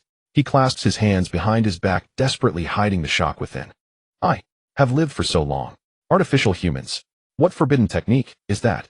Why would I touch such a thing? Kuratsuchi stands aside, loudly questioning. Old man, you actually conducted such dangerous experiments behind our backs. You almost destroyed the village. Ōnoki's face turns red as he desperately argues. Nonsense. I don't even understand what artificial humans are. He then replies in the comments section. Two Tails Ōnoki, I have no idea what artificial humans are. This is a matter of the future unrelated to the current Iwagakure. Underground base of Ōtogakure. Orochimaru stops his movements. His long tongue licks over his lips. 2 lines of tears slide down his pale cheeks. He opens his arms, allowing the tears to fall. Ōnoki, old man, we are dear friends. The screen cuts away and a brand new text occupies the light screen. 7th Hokage Nara Shikamaru. After Naruto became Hokage, Shikamaru served as Naruto's strategist. Many village matters were handled by Shikamaru for Naruto. As time passed, Shikamaru's personality also changed. Shikamaru's way of dealing with people became more akin to that of the first Hokage's Tobirama. After Naruto went missing, Shikamaru took on the role of acting Hokage. In Konoha on the grass, a young Shikamaru lies on the ground, hands behind his head, chewing on a straw. Upon seeing the text on the screen, the straw falls on his face. What a hassle. Being Naruto's strategist is one thing, but now I have to help him handle administration too. And I even have to be the acting Hokage. I don't want to deal with such troublesome matters. In the Nara clan residence, Nara Shikaku slaps Nara Shikamaru's thigh. Shikamaru, your son has become Hokage. 7th Hokage. That's still a Hokage. Shikamaru winces in pain, rubbing his thigh. What kind of Hokage is this? Being a strategist for an unreliable Hokage and having to clean up after him is 100 times more troublesome than just being Hokage. He then mentally reviews the information, waves of turmoil rising in his heart. Naruto went missing. The 7th Hokage, whose power rivals that of the first Hokage, actually went missing. Two Tails Ōnoki. Is Konoha really out of capable people resorting to a strategist to step up? 4th Raikage A. With the 7th Hokage missing, Konoha can't even find someone capable, relying on the Nara clan to act as Hokage. Terumi Mei. What a roller coaster, but to make the Hokage go missing, how strong can the enemy be? Konoha truly is facing numerous disasters.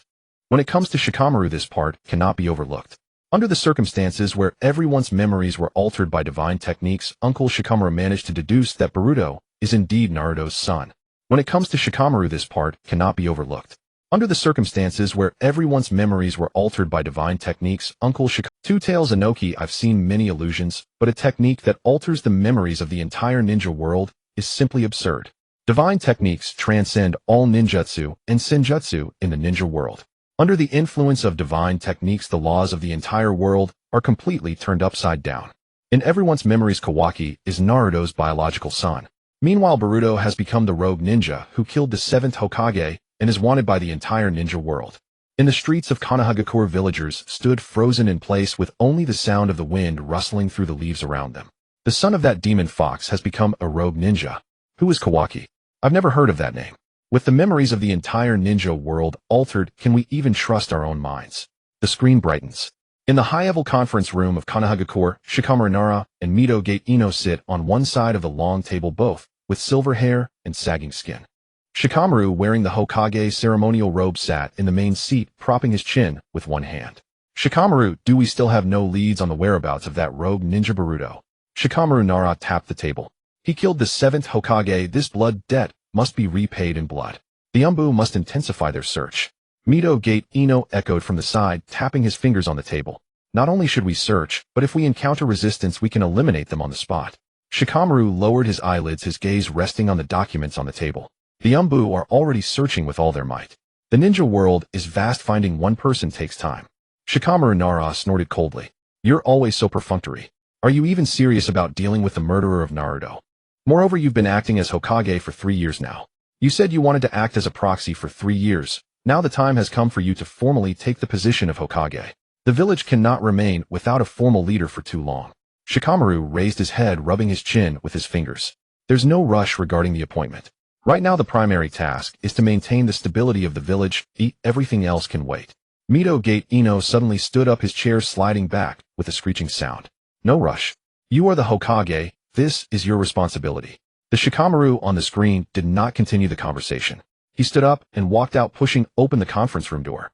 The scene switches. Inside the Hokage's office, Shikamaru leaned back against the large chair, a lit cigarette clenched between his lips. White smoke swirled in the air. The door swung open. Ino walked in, carrying a stack of old scrolls, and tossed them onto the desk. Shikamaru, I found the old materials you wanted. Ino brushed the dust off the scrolls and glanced at Shikamaru's face.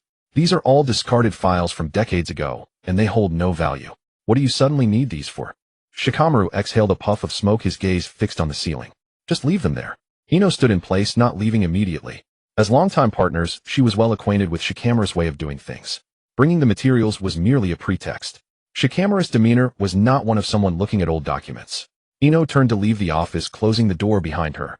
In the corridor, she leaned against the wall, forming hand seals. Chakra established a mental connection in her mind.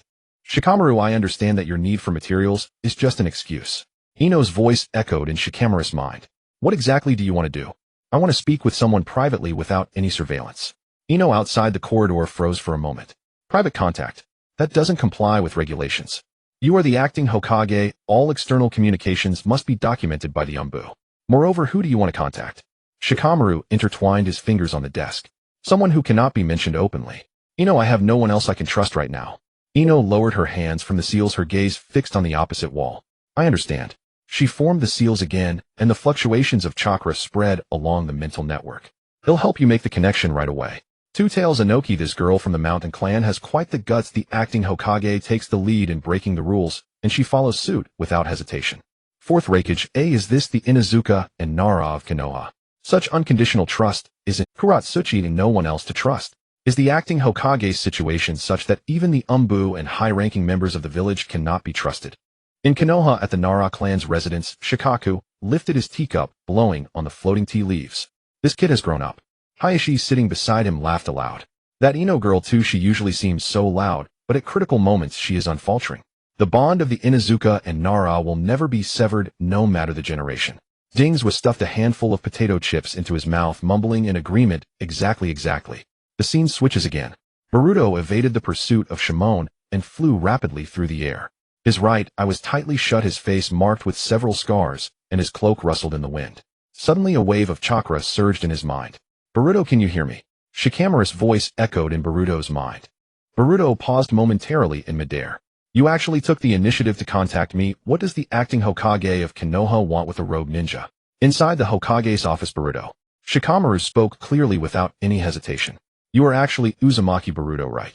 Suspended in midair, Boruto's face was filled with shock. In the corridor, Ino maintained her hand seals, her body frozen in place, her mind blank. There was silence throughout the ninja world. All the ninjas, civilians, and everyone watching the scene were frozen by these words.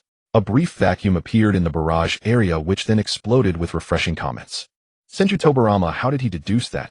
Fourth Raikage, the memories of the entire ninja world have been altered, and even the common sense has been turned upside down. What basis does he have to reach this conclusion? Two Tails Ōnoki, how did this kid's brain develop? Can even divine techniques not cover his logic? The celestial screen shifts and new text reappears. You are an ordinary villager of Konoha village. In this world exists a power called the will of domination. Everyone calls it the domineering power. The entire ninja world falls into a brief standstill. Daidara, what the hell? Why is it back to a Konoha villager again? Fourth Raikage, AI will of domination. These ants who don't even have chakra actually came up with some kind of will. Ōnoki of the two scales, I've lived this many years and only heard of the will of fire.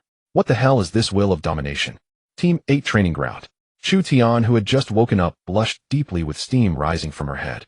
Team 7 training ground. Mingren pointed at the celestial screen and stammered. The text on the celestial screen continues to flicker. This power is passed down through generations. Its origins can be traced back to long ago. On a dark and windy night, suddenly an alien descended upon Earth. I heard she's some kind of chakra progenitor. A wave of her hand can annihilate an entire country. So awesome. Then your ancestors naturally had to give her a good bullying. Iwagakure village. Ōnoki ponders for a moment. Alien. Chakra progenitor. A wave of a hand to annihilate a country. A monster of that level. And the ancestors of Konoha civilians dared to bully her. Rain Country Akatsuki hideout. Haiden couldn't help bursting into laughter. Huh. What's a chakra progenitor? Before the will of domination of Konoha civilians, even gods have to take a beating. The text on the celestial screen continues to roll. To this day, this power has finally fallen into your hands. In your youth, you have bullied Kushina Uzumaki, Might Due, and Might Gai Sakomo Hataki Itachi Uchiha Obito Uchiha Naruto Uzumaki, Sakura, Haruno Sasuke, Uchiha Rock Lee Choji. Even when that demon fox called Naruto became a hero, you still never abandoned the will of domination. Now you are walking on the street and see the two children of the 7th Hokage. To practice the will of domination, you have no hesitation and immediately start bullying the one named Himawari. Training ground. Naruto stands frozen in place. Himawari. My daughter. They even go after my daughter. I am the 7th Hokage. Naruto lifts his head and shouts at the celestial screen. You bastards. It's one thing to come after me, but why bully Himawari? On the streets of Konoha village, the villagers who were just reflecting are utterly stunned. Even they cannot understand the actions described by the celestial screen. Are the villagers of the future insane? The child of the 7th Hokage, the child of the hero who saved the entire village. We actually bully her. The The daughter of the 7th Hokage, the divine maiden of the Hyuga clan. I heard she also has a demon fox inside her, then I must bully her. Mei Terumī, wait, the daughter of the 7th Hokage, is also the divine maiden of the Hyuga clan. Ōnoki of the 2 scales, the 7th, is Naruto Uzumaki, the divine maiden of the Hyuga clan. Is this kid's wife a member of the Hyuga clan? 4th Raikage, AI the celestial screen mentioned it before that Hyuga Hinata, Kuratsuchi Naruto Uzumaki, and Hinata Hyuga got married. Daidara Dam, the Ninetales Jinchuriki stole the eldest daughter of the Hyuga clan.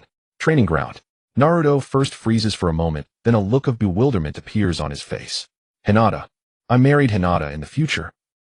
Team 8 training ground. Hinata watches the scrolling comments on the celestial screen, her cheeks instantly turning crimson, steam rising from the top of her head. Naruto-kun, and I. Her legs go weak and she falls straight backward. Kurenai quickly reaches out to catch Hinata and holds her in her arms. That girl Hinata fainted straight away. The celestial screen directly displayed the scene after cursing Himawari. The villager slowly turned his head. His gaze landed on Kawaki. His originally somewhat peaceful eyes instantly darkened, his face as gloomy as stagnant water. You bastard.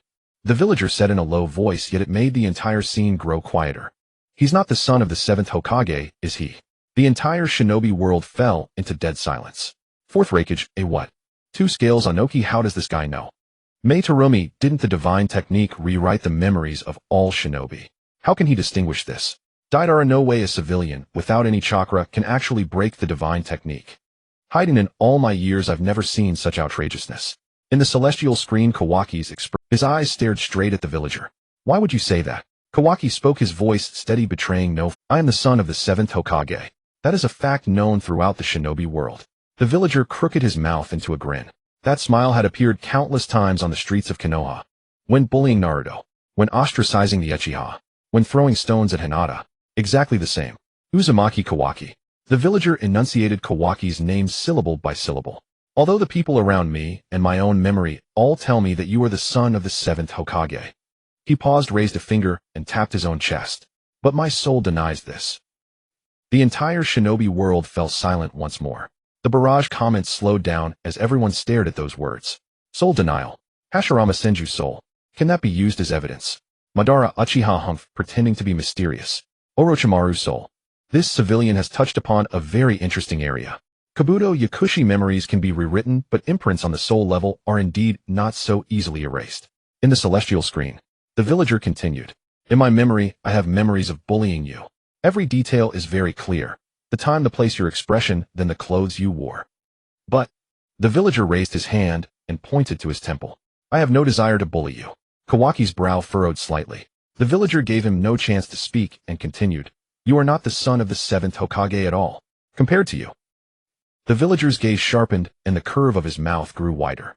On the contrary, I am filled with the desire to bully that rogue ninja, that brat named Otsutsuki Boruto. So I am certain, he said. He is the son of the 7th Hokage. 4th Raikage, 2 scales, Ōnoki, in all my years this is the first time I've seen reasoning like this. Mei Terumī, memories can be rewritten, thoughts can be twisted. But the desire to bully doesn't. Kuratsuchi, no, what kind of logic is this? Why is the desire to bully more reliable than memory? Daidara, let me digest this. He doesn't bully this person, so this person is not the 7th Hokage's son. He wants to bully that person, so that person is. Kakuzu, although it's ridiculous, the conclusion seems to be right. In the training ground of Konoha year 60, Naruto's mouth fell open, his jaw nearly dropping to the ground. No way. How did he figure that out? He turned to look at Sasuke, his face clearly asking, did you understand? Sasuke kept his hands in his pockets expressionless, but the corner of his mouth twitched slightly. Using the desire to bully to distinguish truth from falsehood, he paused as if organizing his words. That's so Konoha. Naruto was stunned for a moment, then nodded frantically. Yes. This is the Konoha style. I just felt something was off, but when you say it, it sounds right. That's it. Text appeared below the screen. Memories can be rewritten, thoughts can be twisted. When perception cannot touch the truth, only the will of domination will lead you through the encirclement. Seeing this, everyone couldn't hold back. Tobirama Senju. I've researched jutsu my whole life, and in the end am not as good as a civilian's bully. Hashirama Senju. Tobirama, don't say that. It shows that our villagers are very. Hashirama Senju, forget it, I can't keep making this up. Mei Terumī, using the desire to bully to discern the truth. This is quite explosive throughout the shinobi world. I can somewhat understand why Konoha produces so many strong people. Can ninjas raised in such an environment not have steadfast will? Rain Country Akatsuki Hideout. Kisame Hashigaki watched and felt utterly speechless, a complicated expression on his face. If one day the entire shinobi world falls into a genjutsu and sleeps, would these Konoha villagers still find someone to bully in their dreams? The hideout fell silent for a moment. Everyone looked at Kisame. The heavenly screen switches scenes. In the image, Wan stands on the roof of the Hokage building. As the foreman squad forms hand seals, the 4 purple flame array rises into the sky, sealing the entire roof with purple flames. The 3rd Hokage, Uenfei Risen, takes off his Hokage robe wearing a black combat suit and stands inside the array. However, the camera pans out. The entire My Village is filled with explosions and battle cries. But the area near the rooftop was empty, with no My Ninja coming to support. The heavenly screen text appeared. During Wan's invasion of My Village, all My Ninja's behavior was eerie. During the battle between Wan and the 3rd Hokage, none of the many experts in My came to help. Many experts in My could break the 4 purple flame array, but no one attempted to do so. Zhao Ming, your own disciple, returns to kill you, and the whole village is watching the show. Is the 3rd Hokage's popularity that bad? The heavenly screen text continued to appear. According to the Umbu's description, the battle between Wan and the 3rd Hokage lasted over an hour. However, during this hour, all My Ninja's behavior was extremely bizarre. The scene cuts in. Zillai stood beside the giant snake, corpse, clapping his hands. He looked up towards the Hokage building, where the 4 purple flame array glowed purple in the sunlight. Old man, don't die. After saying that, he stood still without moving. Liang Tianqing Daimu, what a line. Old man, don't die. That's like saying nothing, and coming is like not coming. Haida Senior, are you serious? My 60th year Hokage. Zillai rubbed the back of his head and coughed twice. Well, old man, the future me probably had some strategic considerations. Uenfei Risen looked at him with a complex expression. Zillai, you just said one sentence, and that's it. Zillai scratched his face. Old man, the future has nothing to do with me now. The heavenly screen scene switched. Kakashi and Akai stood on the spectator stands.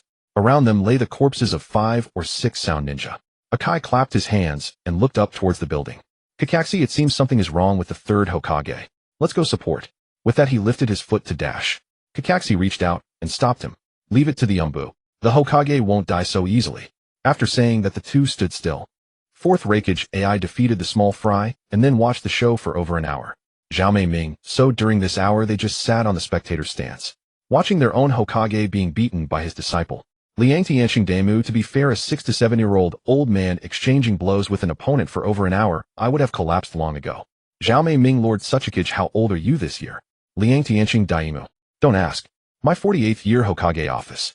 Wolfeng Shuimin looked at the heavenly screen. A battle over an hour and no one went to support. His brows furrowed. Lugio, what do you think is the reason?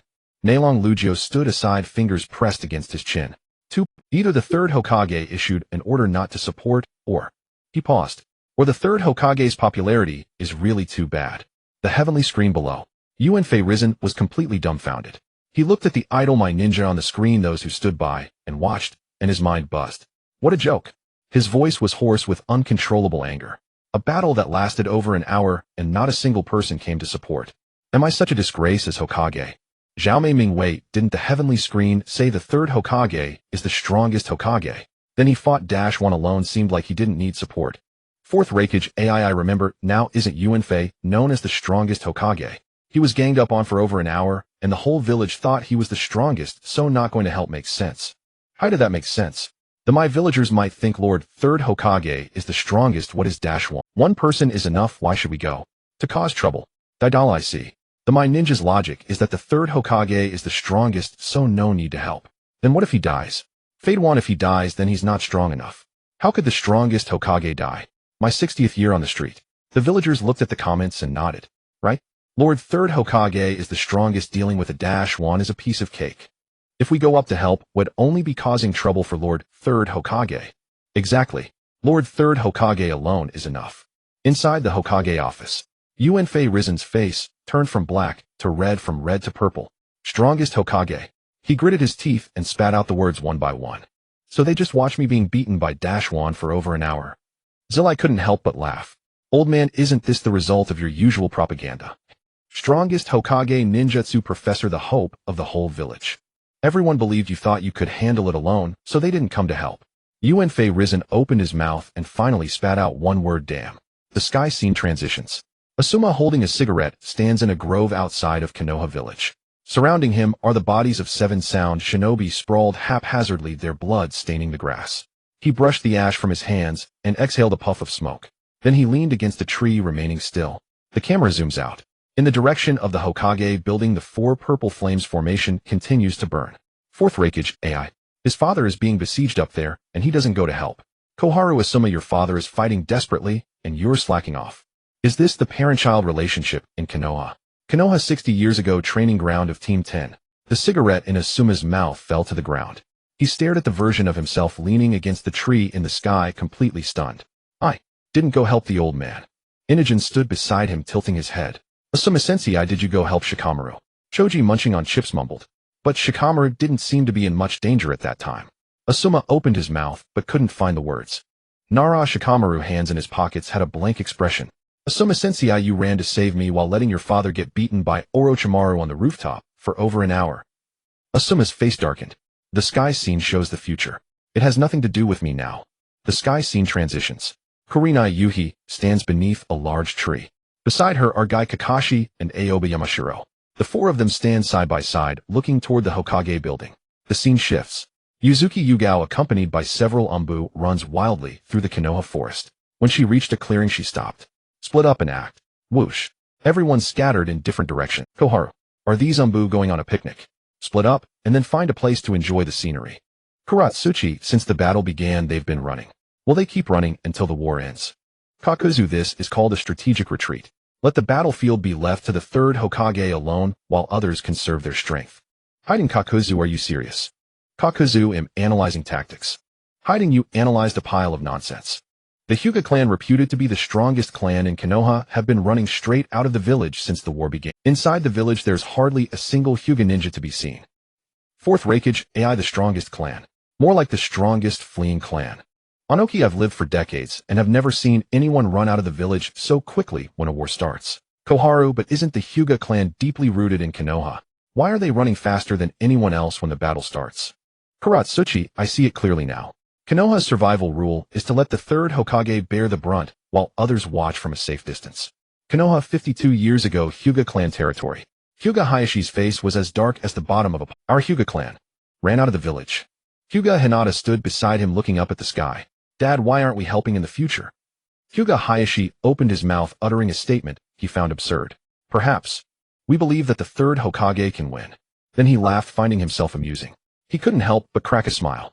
Text continued to appear in the sky. The Yamanaka clan, on the other hand, did not participate in the battle at all. The Anbu ninjas around the 4 purple flames formation behaved strangely, as they had been guarding this barrier without moving. They watched the barrier as if it were the sky scene, explaining any new or fascinating ninjutsu they saw. The camera shifts. Outside the 4 purple flames formation, a few Anbu wearing animal masks crouched on the eaves. One of them pointed at the battle inside the formation. Oh, that's Edo Tensei. The 1st Hokages would release. The person beside him nodded. Impressive, impressive. Go 3rd Hokage. 4th Raikage, AI. I give up. Are the Anbu of Konoha former commentators? Koharu Anbu watching the show, Hyuga fleeing Yamanaka, playing dead Asuma, leaving the village. Konoha has turned into a troupe of actors. Deidara, ill speak for the 3rd Hokage. Can't you stop watching? Would it kill you to come up and help a little? Nara Shikamaru, it might. Helping could mean death, but watching won't. Konoha 60 years ago, Hokage office. Saratobi Hiruzen's face could no longer be described. Anbu. Commentators. They sat beside and watched me fight Orochimaru for over an hour, and they even commentated. The scene shifts. The camera shifts. The team from Sunagakure walks out of the gates of Konoha village. Behind them, Konoha's ninjas stand in a row. Kakashi, Gai, Asuma, Kurenai, Aoba. And those Anbu. Everyone stood side by side, watching the team grow increasingly distant. 4th Raikage, AI. Koharu, wait, your Hokage just got killed, and you guys are standing at the village entrance watching the murderer leave. The sky scene continues. Once the team was completely out of sight, the Konoha ninjas turned around and slowly walked back into the village, approaching the body of the 3rd Hokage. The crowd formed a circle, bowing their heads to look. Their expressions seemed to say, dude, how did you die? 4th Raikage, AI. Kuratsuchi, I couldn't hold it in. Ha ha ha. Senju Hashirama, this kid Hiruzen really isn't good with people. Is it true that Minato's surname is Senju? The scene shifts and new text appears. Does the Uzumaki clan really exist? Silence. The entire ninja world fell quiet again. However, this silence was not one of shock, but of confusion. Uzumaki clan. Does Konoha have such a family? Text rolls across the screen. Minato Namikaze, the fourth Hokage, the yellow flash of Konoha. No bloodline limits, no family secret techniques, no tailed beasts. A standard, ordinary person with 3 lacks. Yet such an ordinary person accomplished what seemed impossible. Seeing this, someone in the comments couldn't help but respond. Tsunade, an ordinary person with 3 lacks. How could such a person become Hokage? Ōnoki, I have fought for half my life and have never seen such an absurd, ordinary person. The text on the screen continues. He changed one thing, the red hair of the Uzumaki clan. The scene cuts in. Kushina's vibrant red hair appears on the screen. Then the scene shifts to Naruto. His blonde hair bears no resemblance to Kushina's red. The red hair of the Uzumaki clan is not just a simple hair color. It is closely related to the amount of chakra. The brighter the color, the more abundant the chakra. The comments section erupted instantly. Tsunade, the Uzumaki clan's physique is indeed special. Their red hair symbolizes their abundant chakra. The vitality of this family is top tier in the ninja world. Tsunade, so does red hair represent the purity of the Uzumaki bloodline? Then why does Naruto have blonde hair? The screen continues. Kushina Uzumaki was a pure-blood member of the Uzumaki clan. Her red hair, as vibrant as fire, her chakra, so overwhelming it could suppress the 9 tails. Logically, Naruto should have inherited Kushina's red hair. After all, the red hair of the Uzumaki clan is not an ordinary hereditary trait. It is directly linked to the bloodline of the sages. Yet Naruto happens to have blonde hair. He takes a look at his golden locks and then at the screen. So, is there something wrong with the color of my hair? Sakura pondered beside him.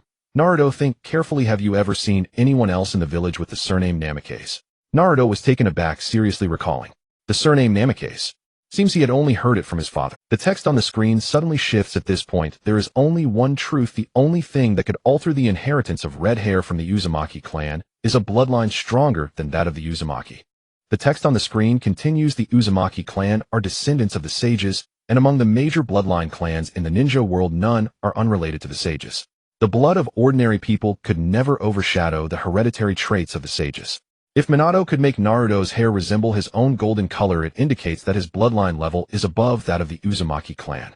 In Konoha, Naruto was completely stunned. Senju. Senju. Is my dad from the Senju clan? That would mean I'm related to the first Hokage. Kakashi, who was beside him, fell silent for 2 seconds and slowly said, to be precise, Hashirama Senju voluntarily dissolved the Senju clan, and the clansmen changed their names to integrate into Konoha's ordinary populace. Minato Sensei's parents never mentioned their family background, but if he indeed has Senju blood. Kakashi did not finish his sentence, but a glimmer of realization flashed in his deadpan eyes. No wonder Minato Sensei's chakra is so terrifying. The text on the screen continues. The Senju clan was actively dissolved by the first Hokage, Hashirama Senju. The clansmen changed their names and integrated into Konoha's ordinary populace. Thus, the possibility of Minato being from the Senju clan is quite high. Moreover, the characteristic of the Senju clan is their immense chakra. The scene cuts in. A brief flash of Minato using the flying thunder god on the battlefield. The flash shuttles across the battlefield, as if in a realm untouched by others. Shuriken fly everywhere, shadows dart around. The usage frequency of the flying thunder god under such chakra consumption is simply unreasonable. Hashirama Senju rampaged through the ninja world with the body of a sage. Tobirama Senju developed countless forbidden techniques with immense chakra. What about Minato? Using the flying thunder god while casually performing the Rasengan, his chakra rarely runs out, which cannot simply be explained by extraordinary talent. This is the power of bloodline. The comments section had completely erupted. Tsunade, the chakra of the Senju clan, is recognized as the strongest in the ninja world. If Minato is indeed a descendant of the Senju, then his chakra amount is entirely reasonable. A fourth Raikage reasonable. Nonsense. Does everyone in Konoha have to have some sage blood? Is it impossible for ordinary people to survive? Ōnoki, the Raikage, has a point. I have painstakingly trained in dust release for a lifetime, and you Konoha just crush with bloodline. It's unfair, incredibly unfair.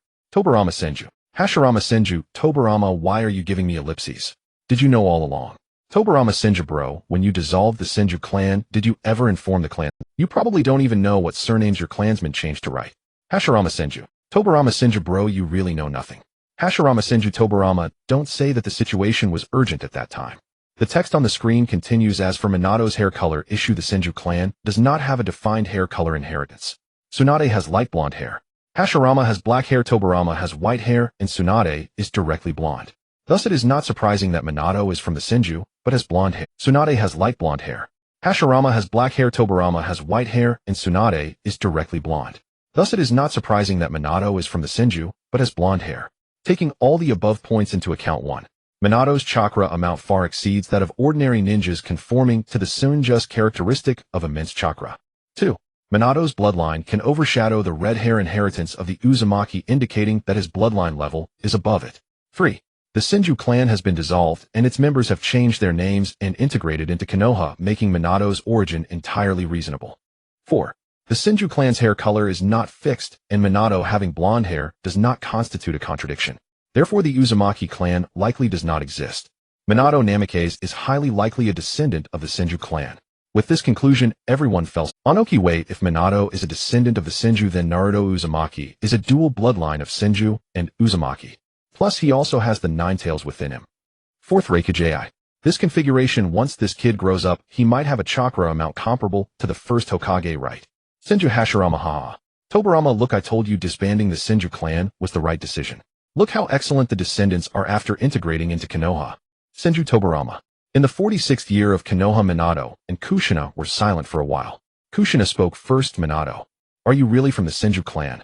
Minato scratched his head, revealing a somewhat helpless smile.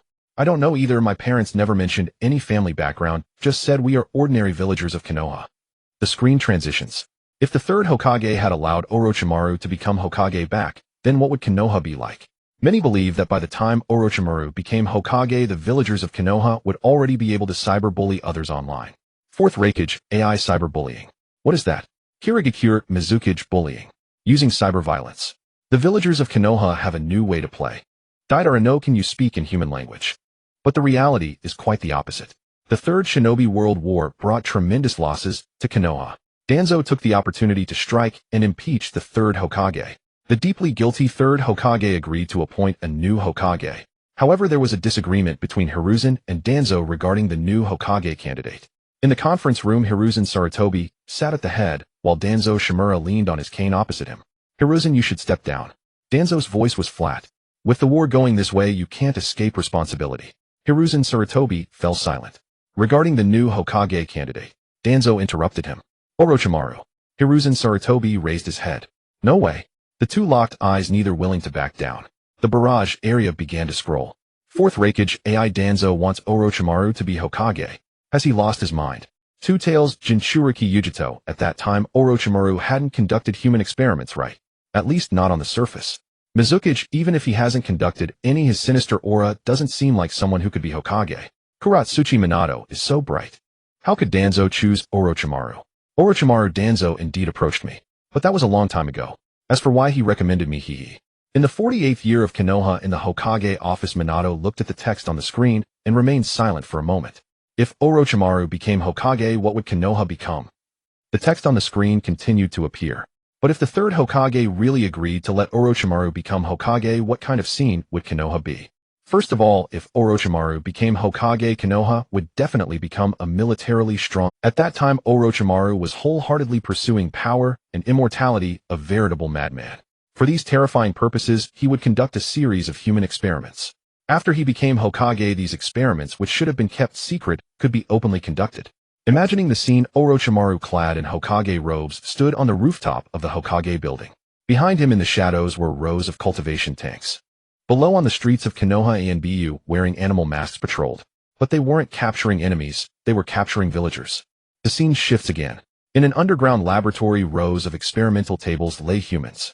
There were ninjas and civilians. Orochimaru stood in the middle, holding a tube of green reagent, a grin on his face that resembled that of a crackhead woman. Two Tails Jinchuriki Yujito, I said Orochimaru is not fit to be Hokage. He is fit to be a madman. Mizukage villagers in Konoha are being captured on the streets for experiments. Who would dare live in this village? Kuratsuchi, a militarily strong village. The strong one is Orochimaru himself, right? The villagers have all become mere materials for experiments. In the 60th year of Konoha, in the underground base of Otogakure, Orochimaru looked at the imagined scene on the screen, extending his long tongue to lick his lips. Hokage robes. His voice carried a hint of regret. If Danzo had won back, then perhaps I really could have worn them. Kabuto stood beside him, adjusting his glasses. Lord Orochimaru, if you became Hokage, the budget for experiments should be ample. Not just the budget, the entire village's resources could be used for research. He looked at the screen, showing himself standing in front of the cultivation tanks, a glimmer of longing in his eyes. What a pity. In the Hokage office, Hiruzen Sarutobi trembled as he looked at the screen showing Orochimaru in Hokage robes. I absolutely did not make the wrong choice. Jiraiya patted his shoulder. Old man, don't get agitated. You didn't choose him, and he didn't become Hokage. The large characters on the screen began to roll again. The research Orochimaru conducted, such as curse seal research and techniques like the reanimation jutsu, as well as clones capable of using Sage Mode, like Mitsuki, including the Shrank Forbidden Technique reanimation, could potentially be used on a large scale in battles. Konoha could definitely become the strongest among the 5 great ninja villages because of these. In a Wagakure, Ōnoki felt a bit weak in the legs seeing these strange things. He pushed aside the yellow earth and paced back and forth with his hands behind his back. The foundation of Konoha is too terrifying. Any rogue ninja that randomly appeared could wield forbidden techniques that could overturn the balance of the ninja world. This disparity in information is like a dull knife hanging over the heads of the other ninja villages. The text on the screen continued to output. We must know that when the second Hokage Senju Tobirama relied solely on the initial reanimation jutsu army, he managed to keep Konoha undefeated in the First Shinobi World War. And with Orochimaru's mad research, many terrifying ninjutsu will be perfected. Perhaps there will be a group of clones capable of using the curse seal or sage mode. Under his rule, Konoha would definitely be a rather terrifying existence. In the border forest of the Land of Lightning, Senju Tobirama leaned against a tree trunk, arms crossed over his chest. Young Hiruzen Sarutobi turned to look at his teacher. Tobirama Sensei, is the reanimation jutsu really that powerful? Senju Tobirama did not answer directly, but coldly uttered a sentence. The jutsu I invented is naturally a weapon on the battlefield. It's just that Orochimaru, this junior, can actually refine my jutsu to this extent. The barrage area once again lit up. Fourth Raikage, AI Senju Tobirama. You relied on such devious tactics to fight back then. Two Tails, Jinchuriki Yujito, with just the basic reanimation jutsu you remained undefeated. With Orochimaru's perfected reanimation along with the clone army, AI was sweating profusely behind. These research madmen don't play by the rules at all. The text on the screen appeared. But it is well known that Orochimaru is not a sunny person. At this moment, the person Orochimaru is relying on is Danzo. He himself is also someone who would stop at nothing for his goals. Both would stop at nothing to kill anyone obstructing their quest for power. In the past, Danzo even sent out the Root organization to assassinate the third Hokage to seize the position of Hokage. But if Orochimaru became Hokage, Danzo would definitely be dead. In the underground base of Odogakure, Orochimaru looked at the scene on the screen, letting out a low laugh. Kabuto stood beside him adjusting his glasses. Lord Orochimaru, it seems that if you became Hokage, the first one to deal with would be Lord Danzo. Orochimaru turned around, walking towards the rows of cultivation tanks. Someone like Danzo only deserves to be a stepping stone. If he were to stand on equal footing with me, he would obstruct my research. In the underground base of ROT, Danzo disdainfully curled his lips, not surprised by Orochimaru's ruthless tactics. If he were Hokage and Orochimaru was still in the village, he would also eliminate this person who knows his secrets. The text on the screen continued. The ninjas in the village have to worry daily about whether they will become terrifying subjects for human experiments. The Uchiha clan should be even more afraid, as their eyes might be taken by Orochimaru for research one day. The Uchiha clan's territory lay in eerie silence. Why is it that whoever becomes the Hokage must deal with the Uchiha? The villagers trembled in fear, collapsing one after another. Are we going to be used for experiments? With Orochimaru as Hokage, we might not even keep our lives.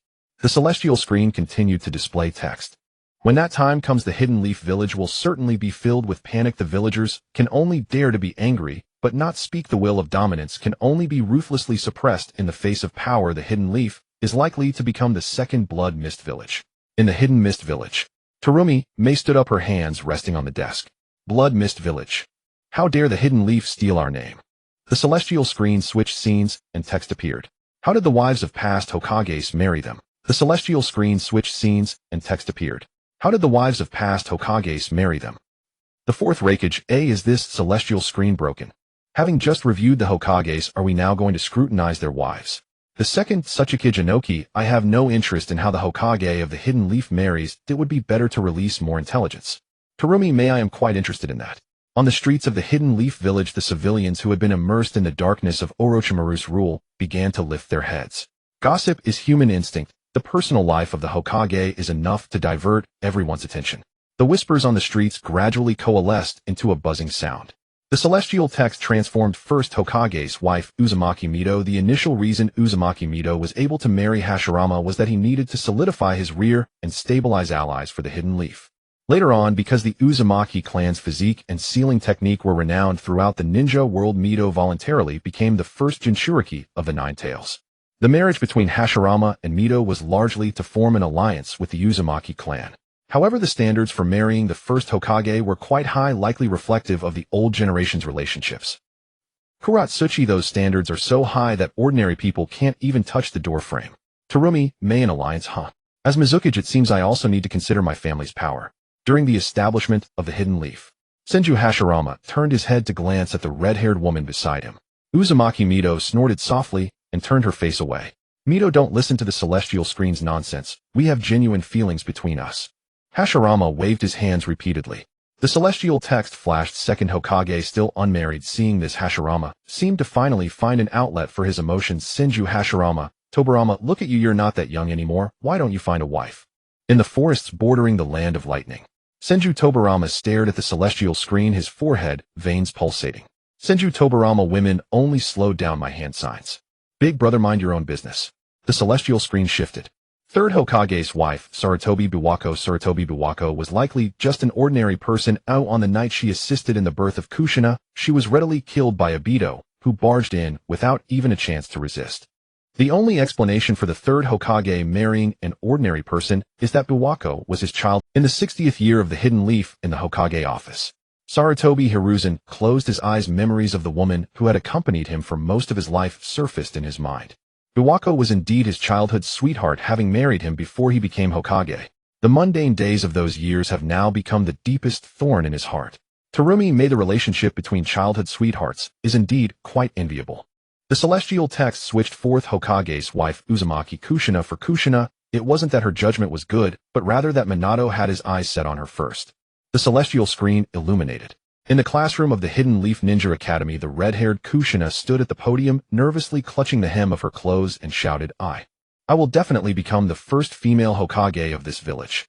Below the young Namikaze, Minato gazed at the red-haired girl on the podium with admiration. Such an introduction immediately caught Minato's attention. Later, Kushina defeated all her classmates, earning the nickname Blood Red Pepper. Her strength captivated Minato, who watched her from afar. Kushina's first impression of Minato was that he looked like a pretty boy. The entire ninja world. Ha ha ha. Namikaze, Minato has become what he is today. Pretty boy. Ha ha ha. Jiraiya, ahem, Minato, you were indeed a bit too gentle back then. In the Hidden Leaf Hokage's office, Kushina crouched on the floor, burying her head in her knees. How embarrassing. Everyone in the ninja world knows about this. Until one day the Hidden Cloud Village sent spies to infiltrate the Hidden Leaf and abduct Kushina. The celestial shadows shifted and the scene appeared. The night was heavy. Several masked ninjas carried a red-haired girl through the woods. In a place unseen by them, red strands of hair fell from Kushina and landed in the grass. The scene shifted and Namikaze Minato's figure flashed a kunai, cutting through the night sky. Several cloud ninjas didn't even have time to react before blood spurted from their throats as they fell into the pile of fallen leaves. Minato swept Kushina into his arms and with a leap ascended to the towering treetops. A full moon hung behind them as the night breeze rustled their clothes. The celestial text appeared. After this night, Kushina became Minato's, eventually becoming the Hokage's woman.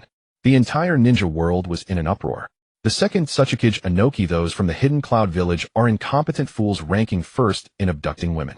Terumi, may they only abduct the wives of Hokage. Last time it was the seventh Hokage's wife, Hinata Hyuga, and this time it's the fourth Hokage's wife, Uzumaki Kushina. Deidara, hey Raikage, did your village come to clash with these two fathers and sons? Are you specializing in wholesale abductions?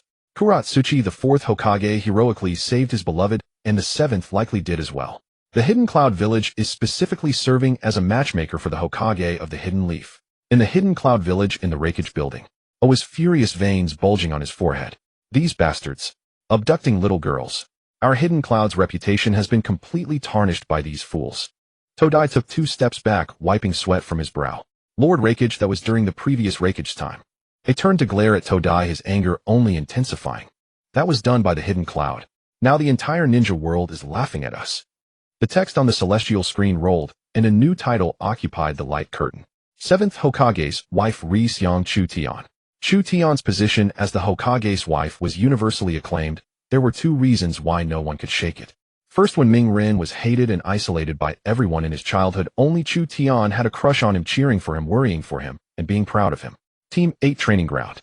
Chu Tian, who had just woken up, blushed deeply with steam rising from her head. Team 7 Training Ground. Ming Ren pointed at the celestial screen and stammered. Chu Tian. She has always liked me. You idiot. Xiaoying put her hands on her hips and scolded loudly. She's the only one in the village who doesn't hate you, and you didn't notice at all. The celestial screen text continued. Second, when Pei Yin destroyed Mu Yi and tried to capture Ming Ren, only Chu Tian stepped forward from the entire village. The scene suddenly lit up. Ruins. Everywhere were rubble and broken wood. Ming Ren lay on the ground, pinned to the stone slab by black iron rods. Pei Yin stood ahead, holding a black rod aimed at Ming Ren's vital point. A petite figure descended from the sky and stood in front of Ming Ren. Rixiang Chu Tian assumed the gentle fist stance facing Pei Yin. She stepped forward, positioning her hands. In the past, I always cried, always gave up. It was Ming Renkuan who led me onto the right path. I've been chasing after Ming Renkuan, always wanting to walk side by side with him. If it's to protect Ming Renkuan, I don't even fear death. Because I love Ming Renkuan the most. Zhao Mei Ming to make a confession sound like a last will. This little girl's determination, who wouldn't be moved? Fourth Rakage, the Rixiang clan actually produced such a gutsy person. Much better than those who only run away. Qian Shou Zhu Jian, this is the true will of fire. Did you see that ban? Qian Shou Fei Jian, brother, the point is only she stepped forward from the whole village. What about the others? Rixiang clan grounds. Rixiang Rizu stood watching his daughter on the celestial screen, the one blocking the enemy. The cowardly eldest daughter who usually didn't even dare to speak loudly, whom he regarded as a waste. At this moment, facing an enemy even the Hokage couldn't defeat, she did not retreat a single step. Rixiang Ningxi stood in the yard looking up at the celestial screen. The eldest daughter of the main family actually went to die for an outsider. Was this her ninja way? Team 7 Training Ground. Ming Ren stared blankly at the girl on the screen who would give up her life for him. Chu Tian. He scratched his head and his heartbeat suddenly quickened, as if something had struck his chest.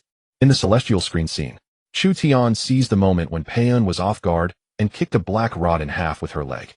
Pei Yin immediately snapped back, unleashing an invisible repulsive force that sent Chu Tian flying backward. Ming Ren lay on the ground watching this scene helplessly.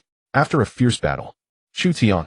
Just then Chu Tian, who had been knocked away by Pei Yin, staggered to her feet. She was covered in blood, her left leg twisted unnaturally, yet she still stepped forward. One step, two steps. Dragging her broken body, she walked to Ming Ren's side. Pei Yin watched coldly, raising his hand as a new black rod slid from his sleeve. Why still resist? Chu Tian ignored Pei and bent down and grabbed the black rod embedded in Ming Ren's back with both hands. Chu Tian panted heavily, blood flowing from her forehead into her eyes. To say and do, to go forward bravely. This is my ninja way. Liang Tiansheng de Yi Mu, the will of fire of Mu Yi is fully embodied in a young girl. Zhao Mei Ming, to die for the one you love. That's true love. Am envious boohoo. Year 60 of Mu Yi. Team 8 Training Ground. Chu Tian had already fainted in Hong's arms.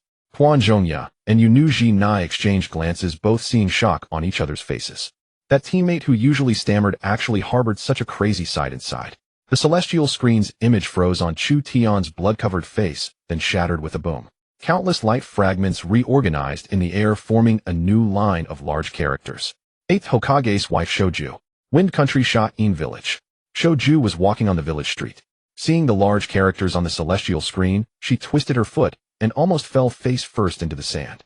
Mei. Shoju pointed at her own nose, eyes wide. 8th Hokage's wife. Kenjiulang came over, looking his sister up and down. Shoju, you're going to marry into Mu Yi. Ma Ji stood to the side, stroking his chin. The 8th Hokage of Mu Yi. Who is it again? Oh right, it seems to be that 7th.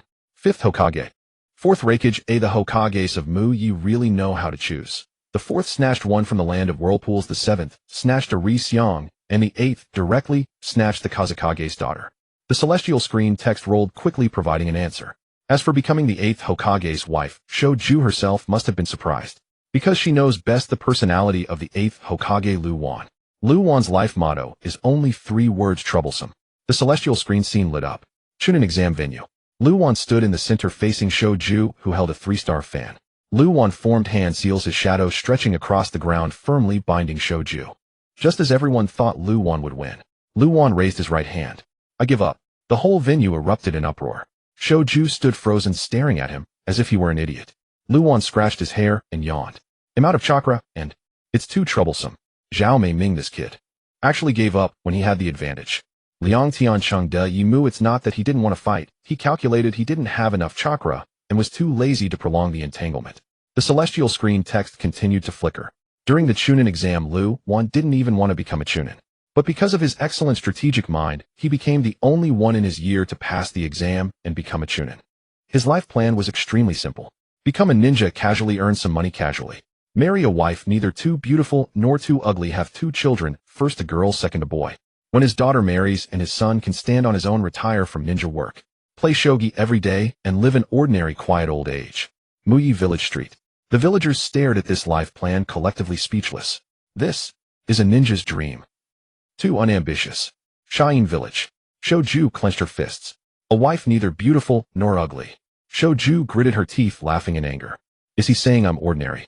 Qin Jiulang backed away 2 steps, afraid to be caught in his sister's wrath. The celestial screen text emerged. It was precisely this calm and rational personality that made him willingly surrender in his match with Shouju. This ease of knowing when to advance and retreat left an indelible impression on Shouju. Later, Xiao Yin and Mu Yi reconciled. The two, as representative ambassadors from each side, had frequent contact. Over time, this troublesome averse man ended up provoking the most troublesome woman in all the ninja world. Muyi Nara clan grounds. Lu Wan covered his face, lying flat on the wooden floor. So troublesome. Lu Jiao patted his son's shoulder and said earnestly, "Son, the men of our Nara clan are destined to be controlled by strong women. Your mother is an example." A roar came from the kitchen. "Nara Lu Jiao, who are you calling strong?" Lu Jiao shrank his neck and quickly picked up his teacup, pretending to drink. Dita Laha, a man who fears trouble married the most troublesome woman. Isn't that karma? Xiandai, plain and simple, is true happiness. This kid has good taste. Actually, Shouju is a decent girl in reality. The light above suddenly dimmed, and then new words appeared. The poison of Konoha is not only Shimura Danzo. Rather it is.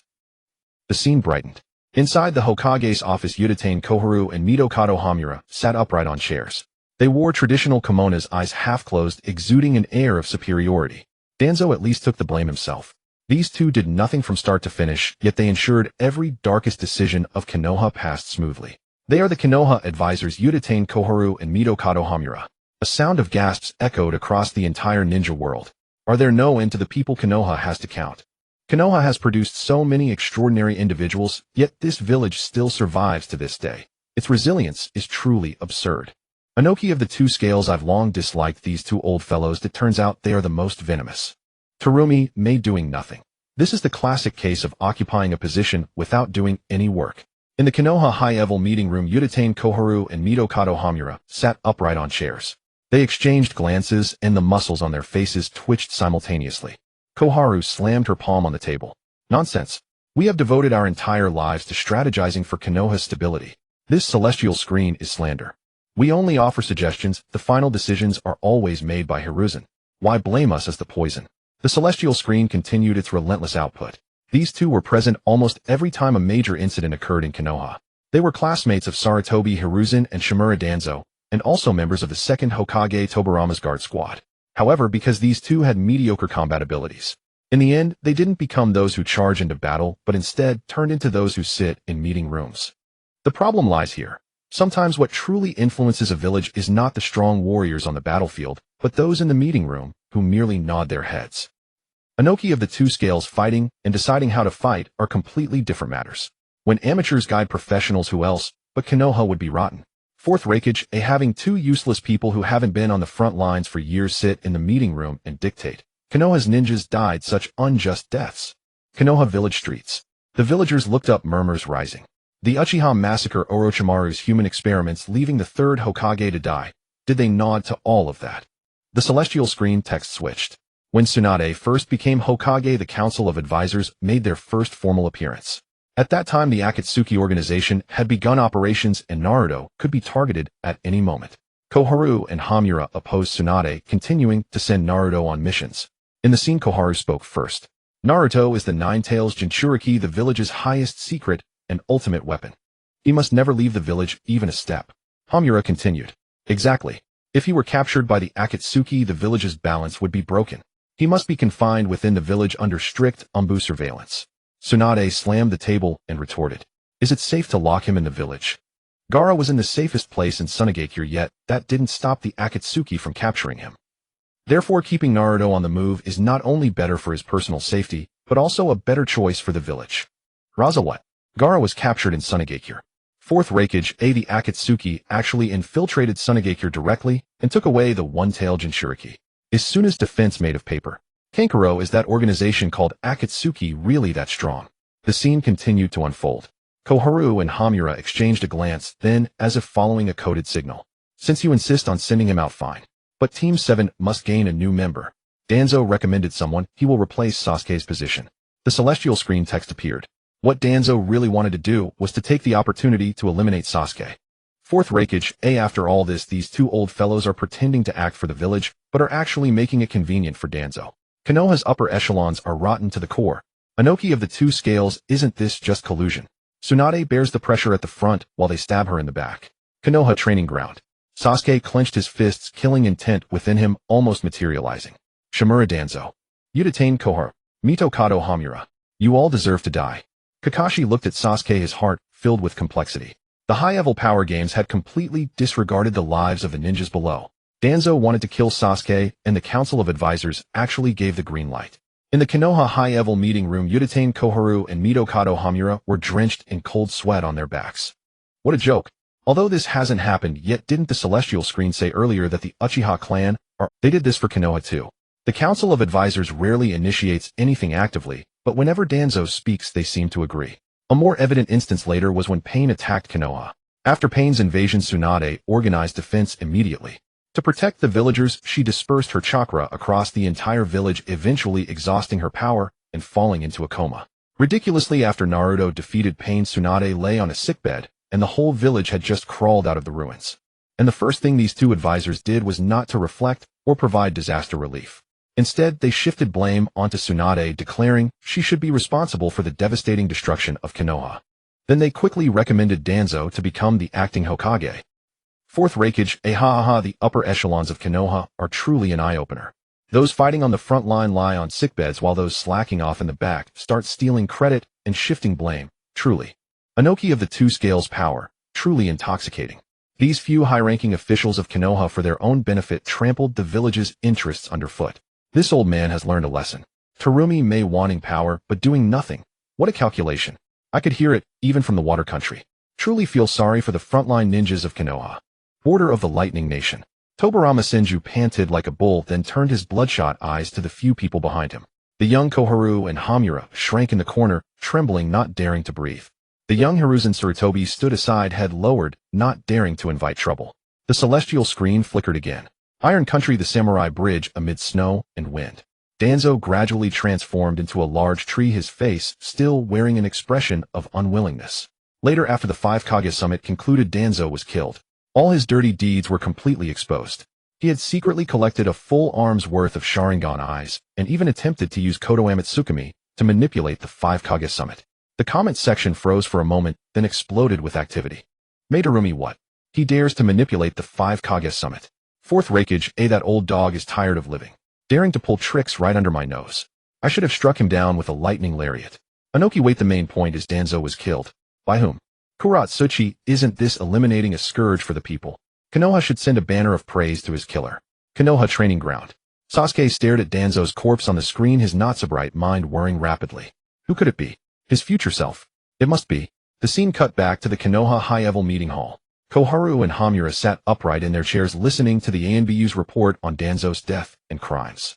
Koharu raised her teacup, a look of sentiment on her face. What a pity. The more outstanding people always leave first. Hamura nodded slightly in agreement. Konoha has lost an important pillar. No apologies, no reflection. All the sins of so many years were treated as if they never existed. Fourth Raikage, outstanding. Secretly collecting Sharingan, manipulating the summit, assassinating the Hokage. That's called outstanding. Konoha's standards are damn unique. Ōnoki, I've calculated it. Hiruzen Sarutobi is dead, Danzo is dead, yet these two old geezers are still alive. The celestial screen shifted again. Koharu and Hamura approached Kakashi. Kakashi, the village needs you. Become the Hokage. The celestial screen shifted again. Koharu and Hamura approached Kakashi. Kakashi, the village needs you. Become the Hokage. Kakashi stood by the window, one hand in his pocket without turning around. Before leaving, Hamura stopped, and tossed back a remark. Danzo was indeed an ambitious schemer. But everything he did was for the village. No matter what Danzo did, whether it was clan extermination or establishing the root organization, the advisory council always justified his actions with the phrase for the village. The things Danzo did have been mentioned before. Can these actions be called for Konoha? Weakening Konoha's then who ultimately bore the price of their actions?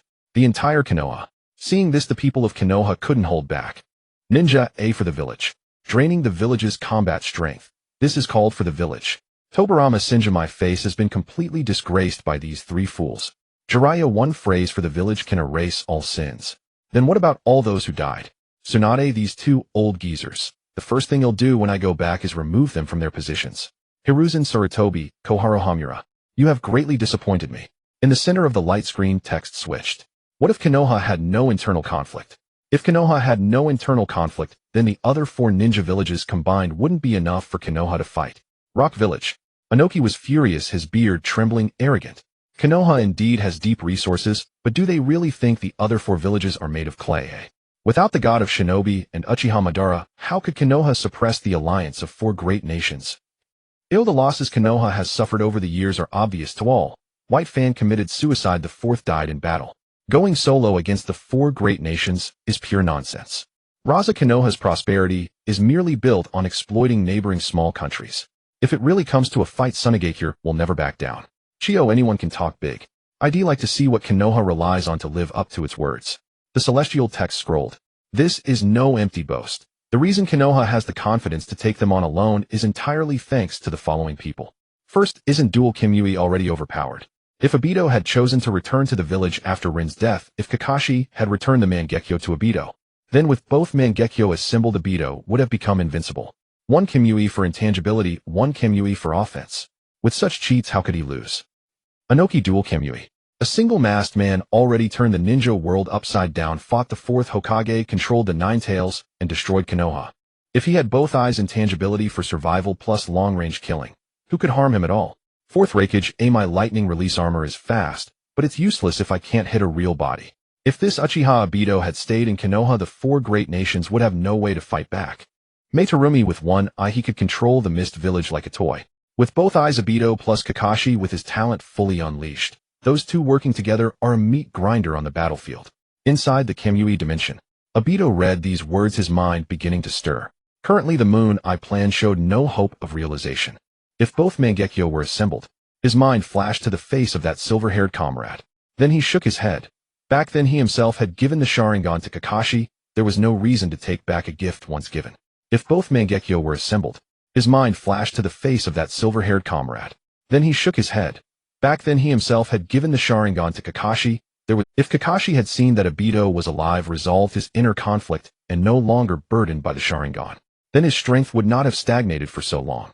With Kakashi's talent, it wouldn't be impossible for him to become a mini Minato Namikaze in the future. Konoha Year 48, Hokage's office. Minato Namikaze watched the celestial screen. He knew Kakashi's talent better than anyone. A prodigy who created Chidori at age 12. Without the burden of the Sharingan, and with his heart set free, Kakashi's achievements would have been limitless.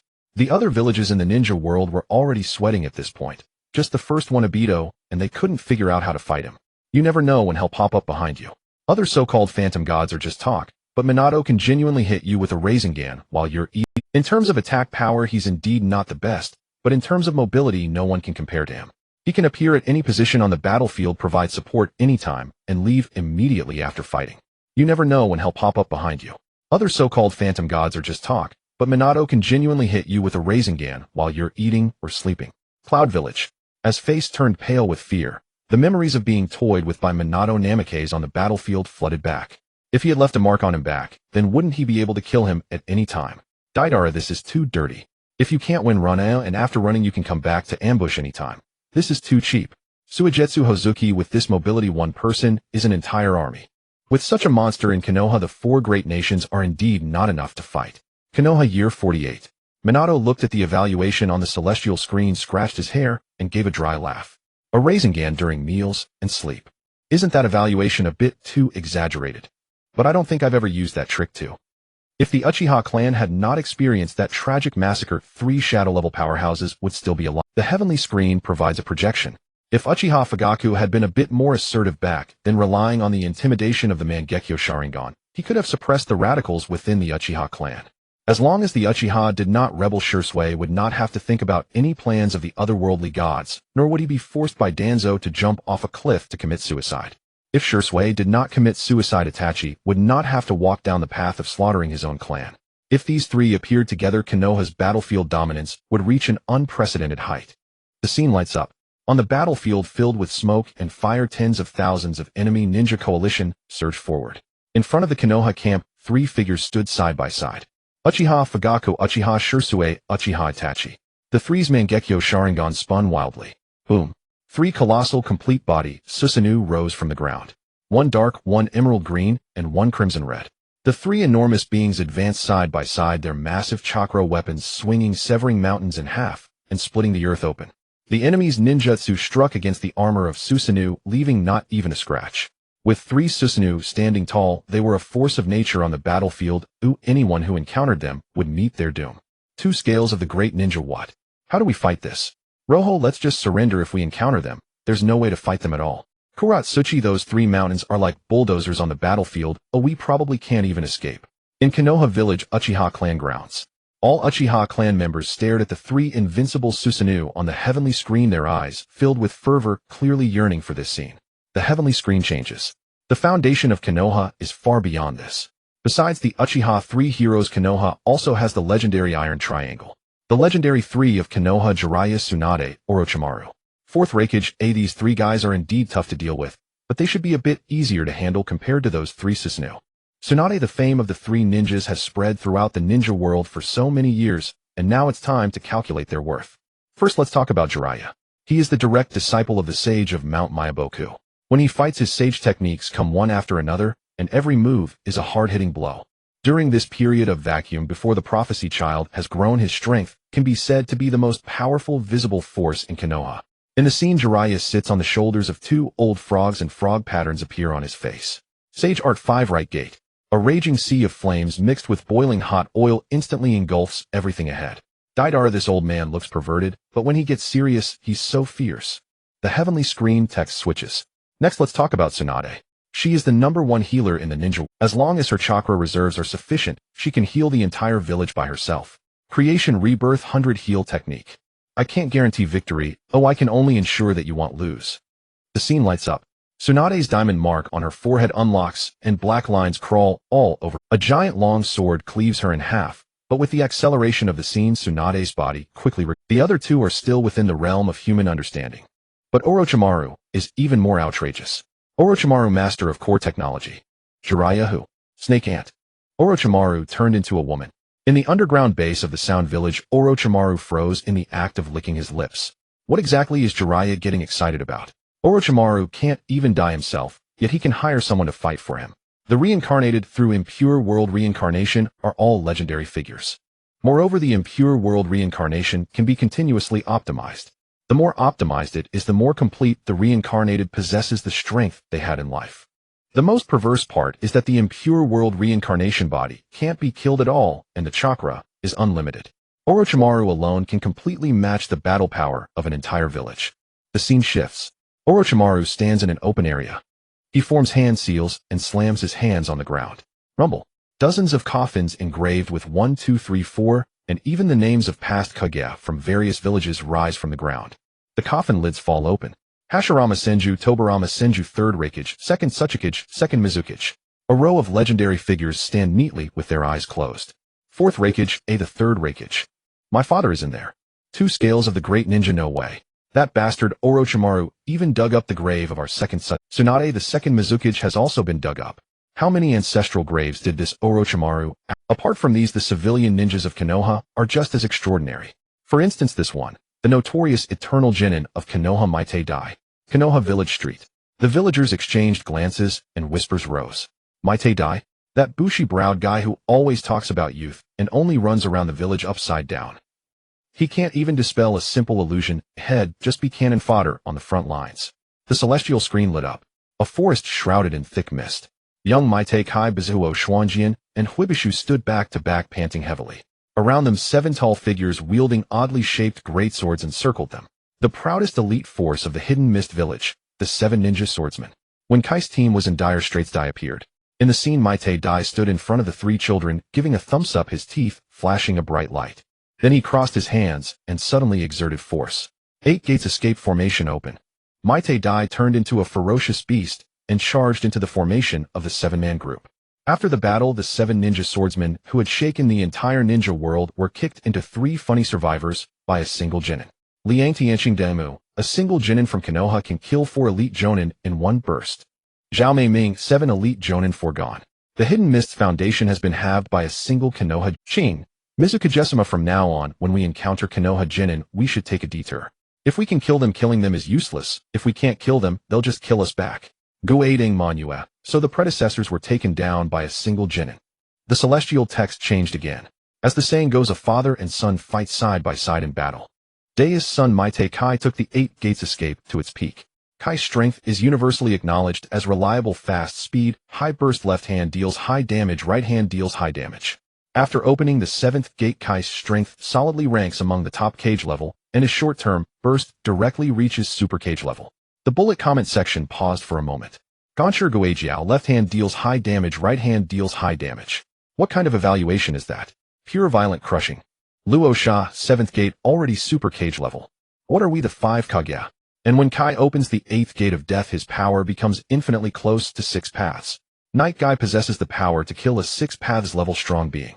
For Kai, who has opened the 8th gate super cage level, is just a speed bump. Above Super Kage, the 6 paths level, he can also achieve a 1-for-1 trade. The scene suddenly brightened. A shattered battlefield, the earth reduced to scorched soil. Kai's entire body burned with blood-red steam, his skin cracking, turning into a blazing inferno. Opposite him stood a man holding a black staff, floating in midair, exuding a divine pressure. During the founding of Konoha, Uchiha Band stared at the person in the screen. That aura was all too familiar. That is me. 6 paths. In the future, I really obtained this power. Shinsho Zhujian came over and patted Ban on the back. Ban, the celestial screen says that junior named Kai can kill you. Uchiha Ban slapped away Zhujian's hand and snorted. Mere taijutsu dares to dance.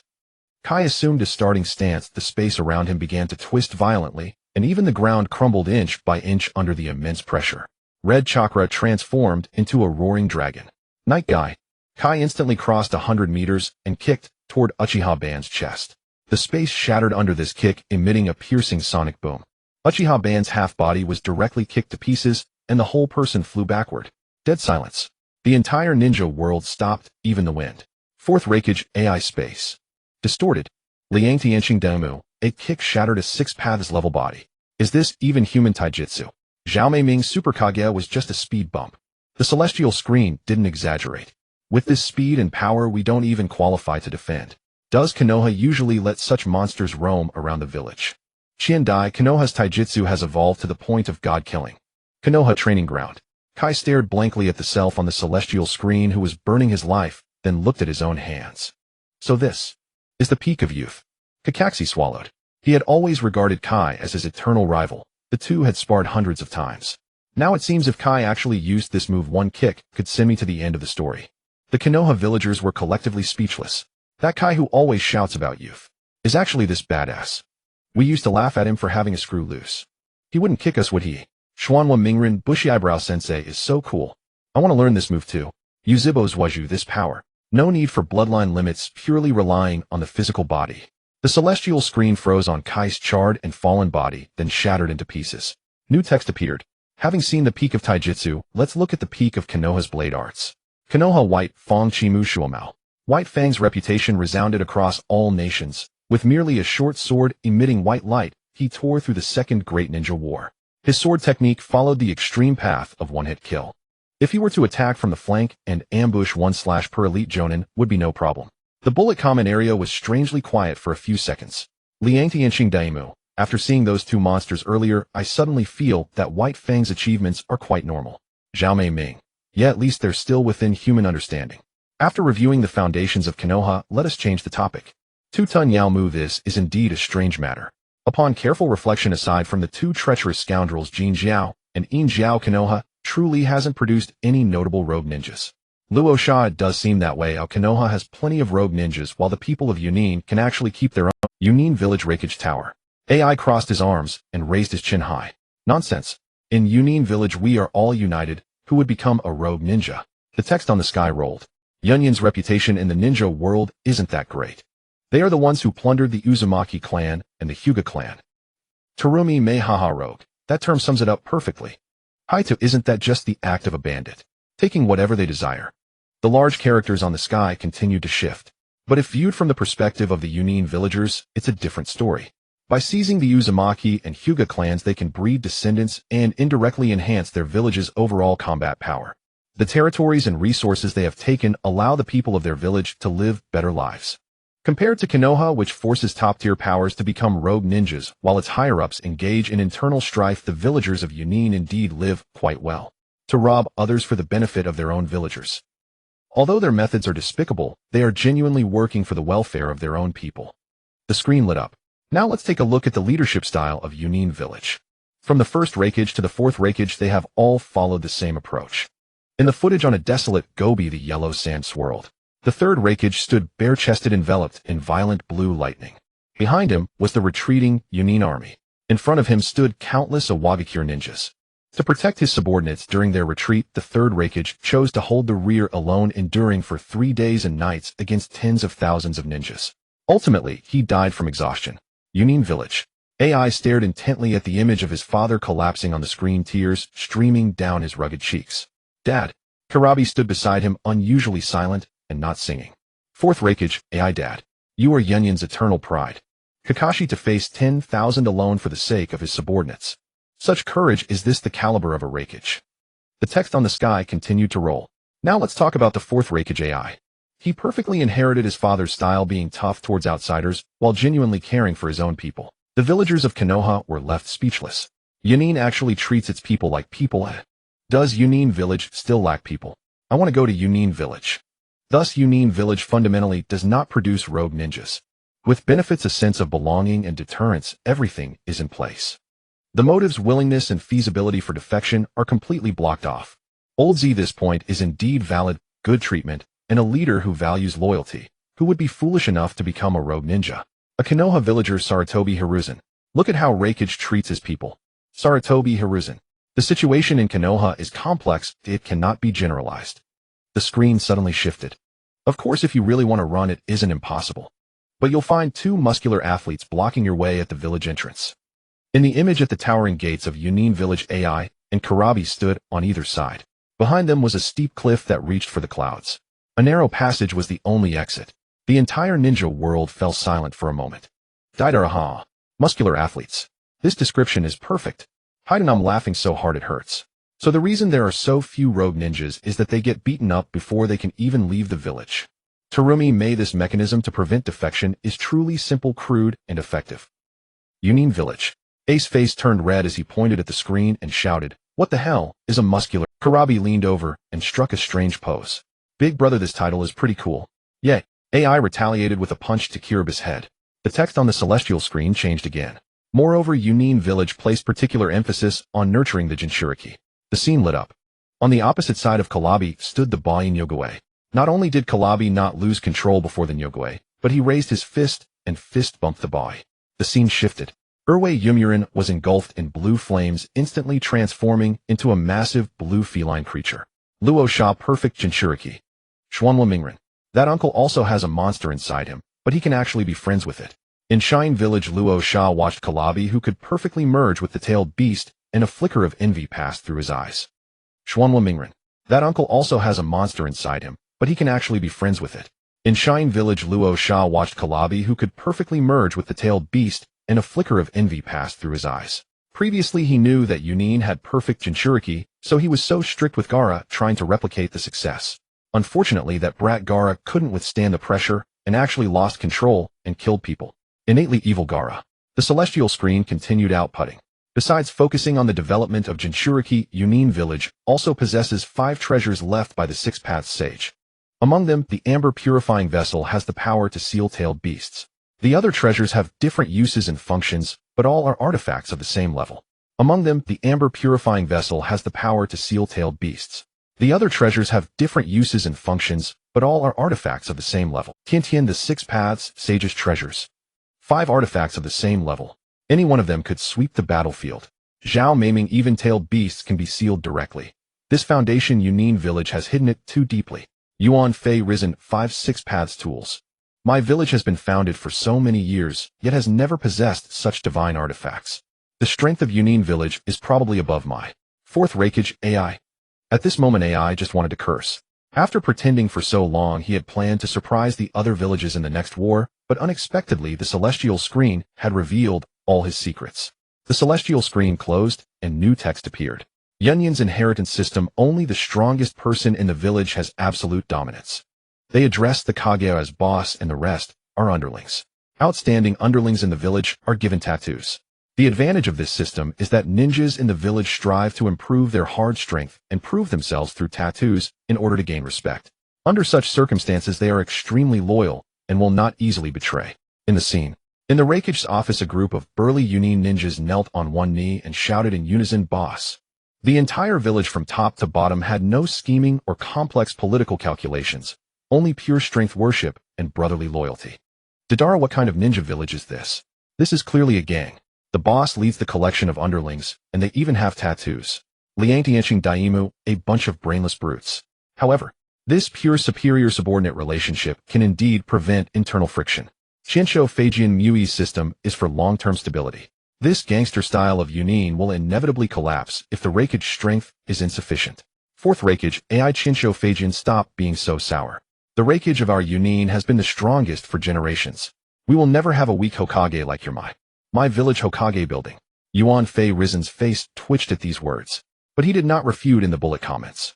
Mui's internal friction had been thoroughly exposed by the celestial screen. Moreover, what was currently being broadcast about Yunin was all praise. Engaging in argument with AI now would only bring humiliation. On the streets villagers of my looked up with envy in their eyes. No politics, no conspiracies. Everything based on strength. As long as you work hard to become stronger you get respect, and the boss is loyal. This is clearly better than our Mai. At that moment the celestial screen shifted tone. However, although the fourth Reikage of Yunin village has been upright all his life, his mind full only of work and disciplining his younger brother. But because he possesses the four factors of dark skin, yellow hair, athletic build, and muscular body. As long as there is a member of the opposite sex next to him the style of the scene changes completely. This led to him making a name in the secondary creation zone. The text on the light screen flickered. Xuanhua Mingren Ben. What is Ben? Can you eat it? Liangtianxing Daimu, I've lived this long and never heard of this term. Kalabi Big Brother's secondary creation zone. Sounds cool. Yay. Height, a dark skin, yellow hair, athletic build. These words together feel strange. Yunin Village Reikage Building. AI crossed his arms staring up at the celestial screen with his thick brows furrowed. Secondary creation zone. I have always been upright. What is this celestial screen fabricating? Tudai stood behind him, his expression a bit strange. Lord Reikage, the wording of this celestial screen is odd. I'm afraid it's not good. As the saying goes, there is nothing that cannot be moved by the lightning, plow-hot knife. The representative works of the Reikage include helping the lonely, elderly Tsunade. Battle with Shuemin, unbeatable rival knight raid on Shuemin's home for another bout. Helping the living widow Xiaoying. Defeating the Akatsuki's white tiger Xiaonan. Chatting with the Mizukage about ideals during a break at the 5 Kage summit. Drunk and warm-hearted Reikage caring for the newlywed couple Mingren. Attending a meeting in my village to help the flower-selling girl Shanzhong Jingya. Dividing the immortal tools of Jinjiao and Injiao with Xiao Tiantian. Daily accepting advice from assistant Mabuyi. Dead silence. The entire ninja world fell into absolute dead silence for half a minute. My village Hokage building. Jiraiya was originally leaning by the window casually scanning the celestial screen. When the first line of text appeared he stroked his chin and let out a series of snickers. As a renowned best-selling author in the ninja world and a top-tier veteran, he instantly saw through the hidden meanings behind these titles. These titles are quite subtle. Lightning plow, hot knife strikes a wife, TSK. Jiraiya moved his gaze downward, scanning those achievements one by one. His laughter abruptly stopped. In this list, female ninjas from Konoha alone take up 6. Tsunade. Damn Reikage, you have a death wish. Looking further down Conan. Jiraiya's chest heaved violently, feeling his heart suddenly stop. He was lecherous indeed, but seeing his comrades' apprentices, and even grand apprentice girls, all woven into such disgraceful achievements, the revulsion was beyond words. He was a pure love, damn it. Cloud Village. Crackle crackle. O was wrapped in violent blue lightning released chakra snapping and crackling the surrounding air. The veins on his neck bulged one by one. Despite his dark skin, one could tell he was already flushed with fury. Bullshit. Nonsense. I have devoted myself to Cloud Village. My mind is only for my career. I have no interest in women at all. This heavenly screen is slandering my innocence. Killer Bee's eyes behind his sunglasses stared straight at the screen, and he uttered a few dry syllables. Big brother, I envy you so much. Hearing this, A roared, shut up. He turned and chopped Killer Bee on the head with a knife hand strike. The barrage area completely exploded. The adult ninjas who had read pornographic books reacted first. Ebisu ahem. These achievements are truly all-encompassing. Shojuro the Mizukage is also on the list. Ayo, shut up. How dare this screen defile the Mizukage purity? Konoha Year 48, Hokage's office. Minato Namikaze's gentle expression vanished completely. This rakeage, A deserved to die. Konoha Year 60, training ground. Naruto scratched his golden hair, looking at Kakashi in confusion. Kakashi-sensei, what does this all mean? Why does the rakeage uncle need to take care of me and Hinata? Kakashi covered his face with one hand and stuffed the make-out paradise he was about to pull out back into his ninja tool pouch. Naruto, some things are better left unknown to you for now. Sasuke shot a glance at Naruto. Although he also didn't know what it meant, judging by the comments in the barrage, it probably wasn't something proper. Sakura stood between them, her cheeks flushed bright red, not from shyness, but sheer rage. Living widow. Who's the living widow? I'm not even married. What does the rakeage think he is daring to help me? Rain Country Akatsuki hideout. Nagato sat in a wheelchair, his bony fingers gripping the armrest. Fourth rakeage. At this moment, Nagato's Rinnegan was filled with killing intent. Konan was his big brother Yahiko's girlfriend. How dare he defile the ship he supported? This man deserves to die. The screen changed. Akatsuki, the main birthplace of villains. Just how evil are the people in it? The text on the screen scrolled. The more naive one in Akatsuki is first Deidara. Deidara was not old and experienced, and was tricked into joining the organization. Deidara looked displeased. I joined for the pursuit of art. Who got tricked? Iwagakure. Ōnoki's face darkened. How did this brat appear on the screen? What good words has this damn screen ever spoken? Though Deidara is usually noisy, he shouldn't have done anything heinous, right? The text continued. And though Deidara was young, he had already joined the explosion squad in Iwagakure. After defecting, he began carrying out explosion operations in various places, killing countless people. It was precisely because he killed so many and all in large-scale actions that he caught the attention of Akatsuki. Because of his obsession with explosion art, human life naturally meant nothing in Deidara's eyes. Terumī may not taking human life seriously at such a young age. Iwagakure's education is truly unique. Ōnoki, stop making sarcastic remarks here. This brat defected long ago. His actions have nothing to do with Iwagakure. The screen text ruthlessly exposed him. Of course, even though Deidara defected, Ōnoki did not label him as a missing nin. So many people felt that if Deidara hadn't defected in a dozen years, he could be sitting in Tsuchikage's office playing with Kuratsuchi. The Iwagakure hall fell into dead silence. Kuratsuchi jumped up, her cheeks flushed bright red, steam rising from her head, pointing at the screen and shouting. Bullshit. I would never do that kind of thing with Dieteranii. Fourth rakeage, aha. Ōnoki, you old bastard, you sure are protective. Kills so many people and not even a missing nin. So you kept him to be your grandson-in-law. Hiruzen Sarutobi in the office. The young people of Iwagakure sure know how to have fun. Ōnoki, Hiruzen Sarutobi. Shut your stinking mouth. This screen is full of shit. Why are you joining the fun? Deidara, what's so great about that girl Kuratsuchi? My eyes are only on art. The screen text changed again. Another Akatsuki member, Sasori of the Red Sand, has a similar attitude toward human life as Deidara. Not to mention anything else, his nearly 300 human puppets are extremely cruel. And the several hundred puppets Sasori owns are only the ones he completed. Some he discarded were also living lives. Sunagakure. Hyo's hand holding the cane trembled violently. Sasori. Ebizo supported his sister's arm and shook his head repeatedly. Hundreds of lives. Sasori has completely fallen. Fourth rakeage, a human puppets, turning living people into weapons. Ōnoki Raza, your village's genius puppeteer, really brings you glory. The screen text continued. If Obito killing his master was despicable, then Sasori of the Red Sand surpasses him just by this. Though he didn't directly kill his teacher, he did assassinate his own village's leader. The third Kazekage, the strongest, died at his hands. The entire ninja world was in an uproar. Inside Sunagakure, all sand ninjas looked up in unison. The third Sama died at Sasori's hands. The barrage area was refreshing crazily. Terumī, Mei, the strongest Kazekage, was turned into a puppet by his own village's genius. Sunagakure's secrecy work is really good. They searched for so many years and never found the culprit. Ōnoki, no wonder the third Kazekage suddenly disappeared back, then neither alive nor dead. So he was stabbed in the heart by his own people. Compared to the other two who went mad over art and puppets, Kakuzu was far more straightforward. Ever since defecting from Takigakure, he had worked as a bounty hunter. Countless people had died by his hands, all of them highly wanted masters on the black market. There was no need to elaborate on Kakuzu's strength, once all 5 of his hearts were fully activated. Fire, wind, lightning, water, earth. The 5 nature transformations bombarded relentlessly. His earth grudge fear extended across vast areas, and his absurdly high-speed regeneration covered both close and long-range combat comprehensively. Even more unbelievable was that Kakuzu had once fought the first Hokage Hashirama Senju and escaped unscathed. He was undoubtedly the most senior member of the Akatsuki. At these words the shinobi world was shaken. The 4th Raikage, he fought the first Hokage and got away unharmed. Just how strong is this old man? Mei Terumī to survive a battle with the god of shinobi and then keep working as a bounty hunter. This level of strength would be a top-tier combat force in any village. During the founding of Konoha, Hashirama Senju scratched his head and stared at the masked man on the screen for a long time. He ran through the list of enemies he had fought over the years, but couldn't find a face to match. Hashirama Senju Kaku. Who is this guy? I don't remember him at all. Tobirama Senju brother, you've fought so many people. He's probably some nobody who threw a shuriken at you and ran away. And they dare to brag about that. Hiruzen Sarutobi throwing a shuriken and running. Does that even count as a fight? In the land of rain, Akatsuki hideout. Deidara sidled up to Kakuzu, sizing him up. Old man Kakuzu, so you really fought the first Hokage. You've been hiding it well. Kakuzu seemed to recall something, but to save face he only coldly uttered a few words. I just lived long enough. Surviving is winning. The screen shifted. Kakuzu's partner Haiden was the ultimate product of the Jashin cult.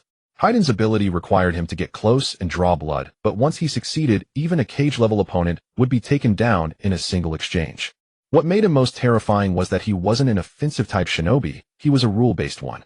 You could kill him countless times, but he was immortal. If he got even a single drop of your blood, you were as good as dead. And he was a pure psychopath. He killed not for any goal, but solely for the love of slaughter itself.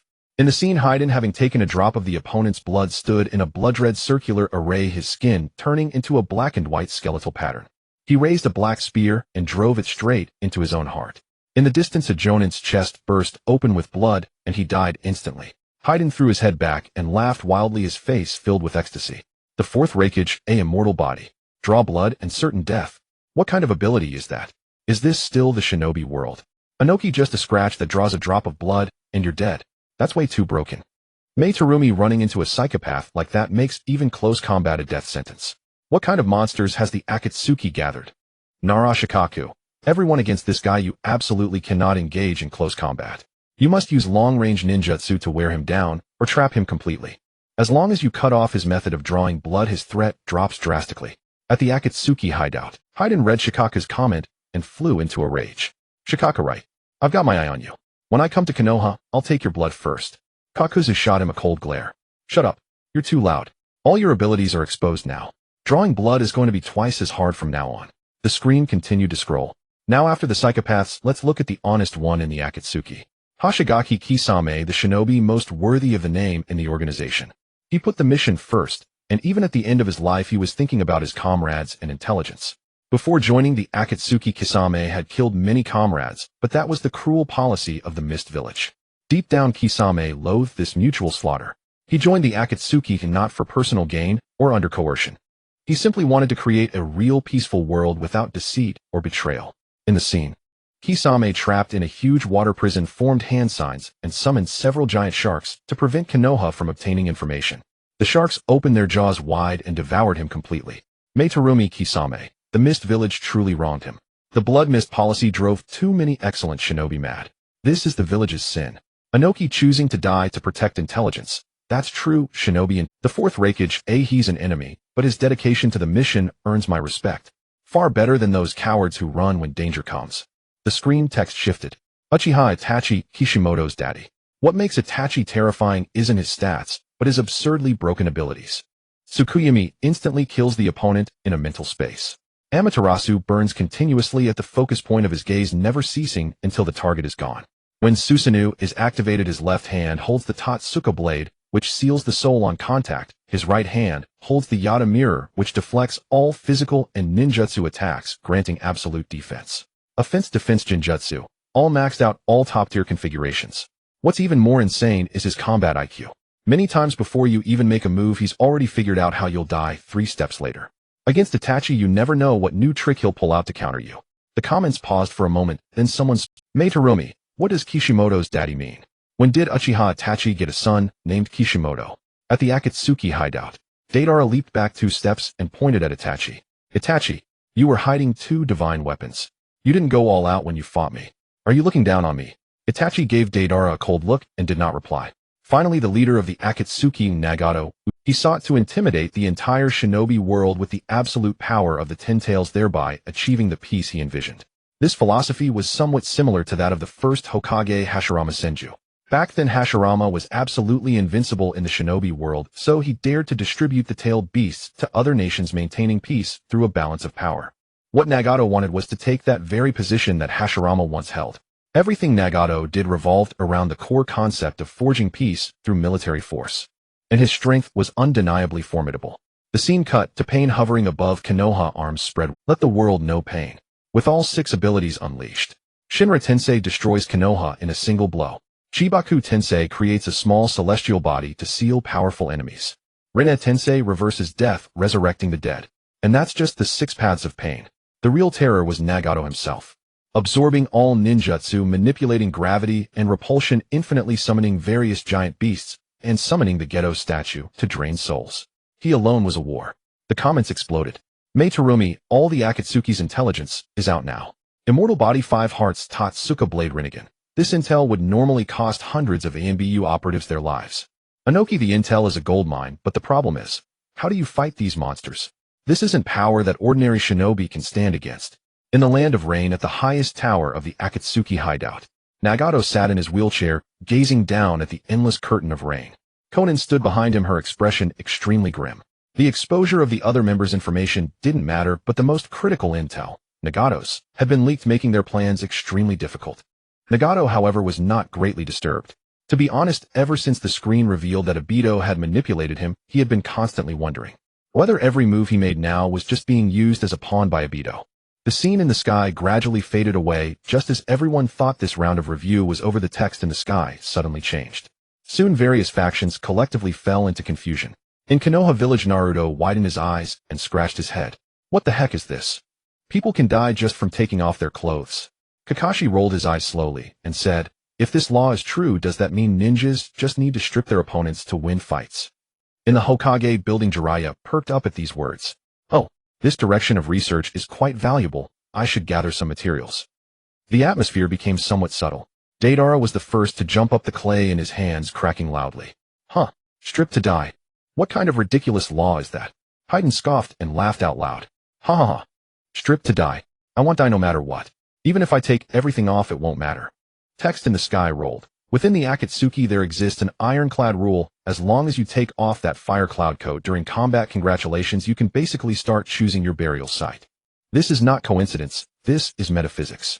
Next, let's review one by one. After chasing for so long, it can be said to be somewhat justified. But if we talk about absurdity, it has to be Sakura. Sakura's, shut up and watch. First up, Sasori of the Red Sand. The scene in the sky flickered and a figure appeared in the center. In the picture, Sasori faced off against Chiyo and Sakura. The battle had reached a fever pitch, and Sasori's fire cloud coat shattered and fell off during the fierce exchange, revealing his body transformed from puppets. Then the scene continued to advance.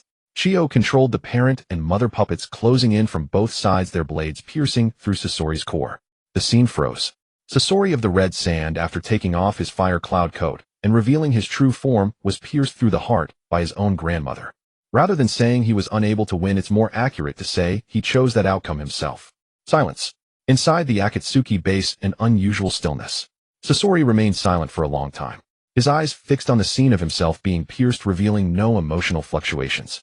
Deidara stole a glance at Sasori, opened his mouth, and then closed it. He rarely missed the chance to mock others. Finally, Sasori spoke, his tone flat, as if discussing someone else's matter. Is this how I was killed? Hey, are you just accepting this? Don't you have anything to say? You're in Shrank Rogue Ninja, getting killed by an old lady is too embarrassing, right? Sasori turned his head, his gaze icy. If you say one more word, I will turn you into a puppet. Haiden shrank his neck and fell silent.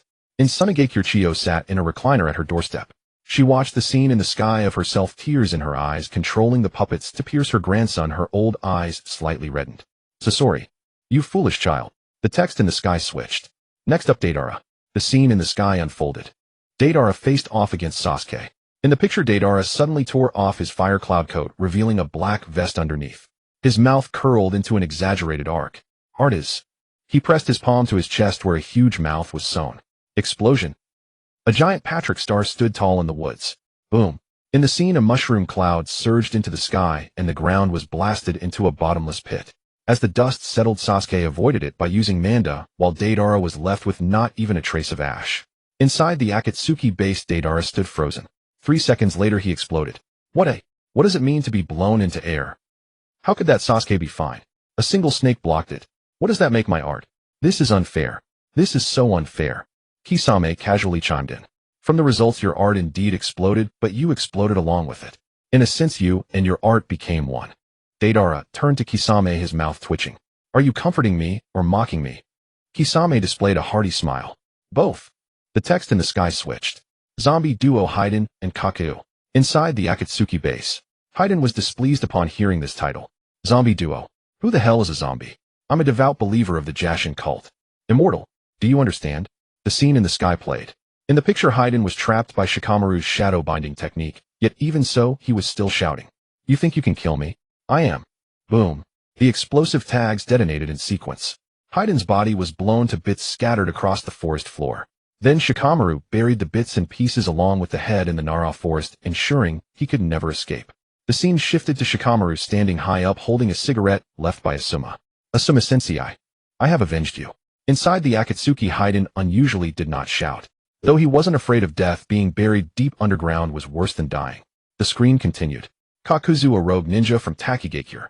A monster with 5 hearts, each corresponding to a different elemental chakra nature change. In the battle against Kakashi's team, Kakuzu took off his fire cloud coat, revealing a body stitched together. Then in the picture, Naruto held a wind release Raisin Shuriken, 4 wind blades spinning, and whistling, the roar of chakra echoing across the battlefield. Kakuzu widened his eyes. This kind of ninjutsu. Boom.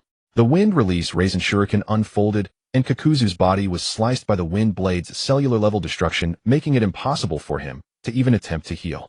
As Kakuzu began to lose consciousness, Kakashi appeared right after, lightning flashing in his hand. Right here, Kakuzu died. Inside the Akatsuki base, Kakuzu's face was extremely grim. All 5 hearts shattered. His gaze slowly shifted to Haiden. If it weren't for you dragging me down, I wouldn't have lost. Haiden looked bewildered. What does that have to do with me? I didn't even appear in this video. Is it my fault? I mean, forget it, you wouldn't understand what I mean. Kakuzu snorted coldly and stopped speaking.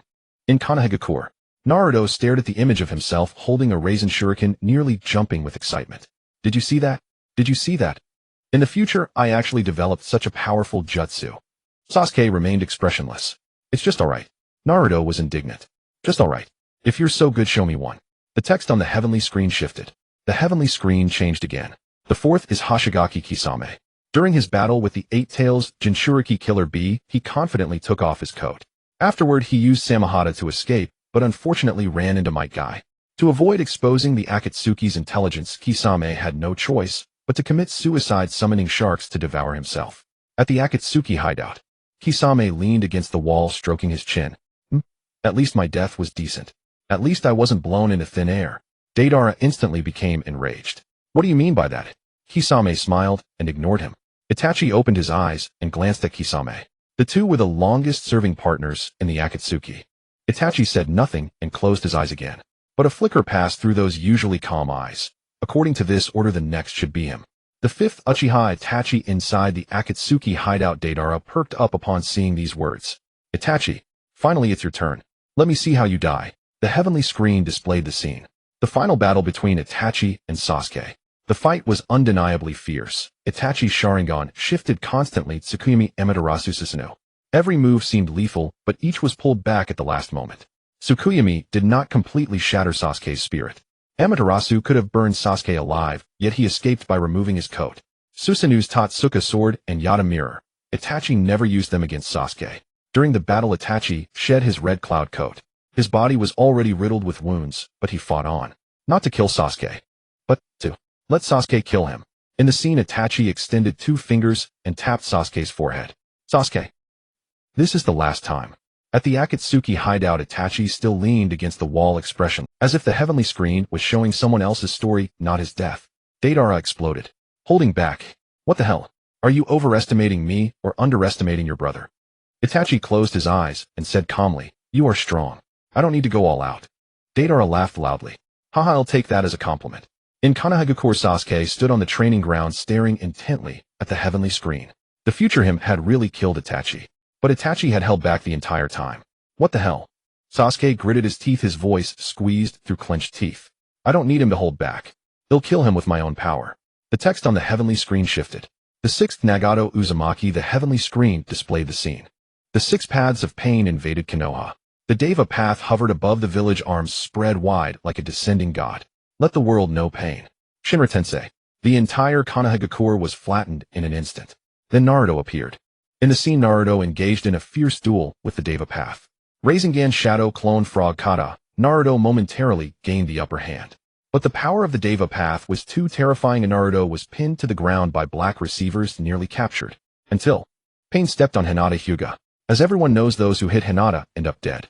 Naruto's pupils instantly turned into slits. The Nine Tails chakra went berserk. For Tails Six Tails, Naruto completely lost control, furiously pummeling the Deva path. During the chaos, the Deva path's red cloud coat was torn. Finally, Naruto regained his senses and defeated the Deva path with a final Rasengan. The scene shifted. Nagato's withered body leaned against a special wheelchair, hands clasped together. Geto Rinna Tensei. Nagato's red hair instantly turned white as his life force faded. Silence. The entire ninja world fell into dead silence. Then came a burst of stunned exclamations. What the hell? Didn't they just say Nagato alone was a war? And now they're telling us Naruto handled him alone. The Nine-Tails Jinchuriki of Konoha is this strong. In Konohagakure, Naruto was completely dumbfounded. Me? Alone? Against pain? And I convinced that Rinnegan user? The future me is way too strong. Kakashi watched Naruto's silhouette on the heavenly screen, his expression complex. Minato Sensei, your son will become a remarkable ninja. The text on the heavenly screen shifted. The tone suddenly changed. Finally, the Akatsuki's only female member, Konan, did not follow the coat removal rule. She didn't take off her clothes. But she still died. Think about it beyond censorship reasons. As everyone knows, Konan uses paper style. Her clothes themselves are made of paper. Are clothes made of paper considered clothes? Silence. Everyone's minds raced to understand. Fourth Raikage, what kind of logic is that?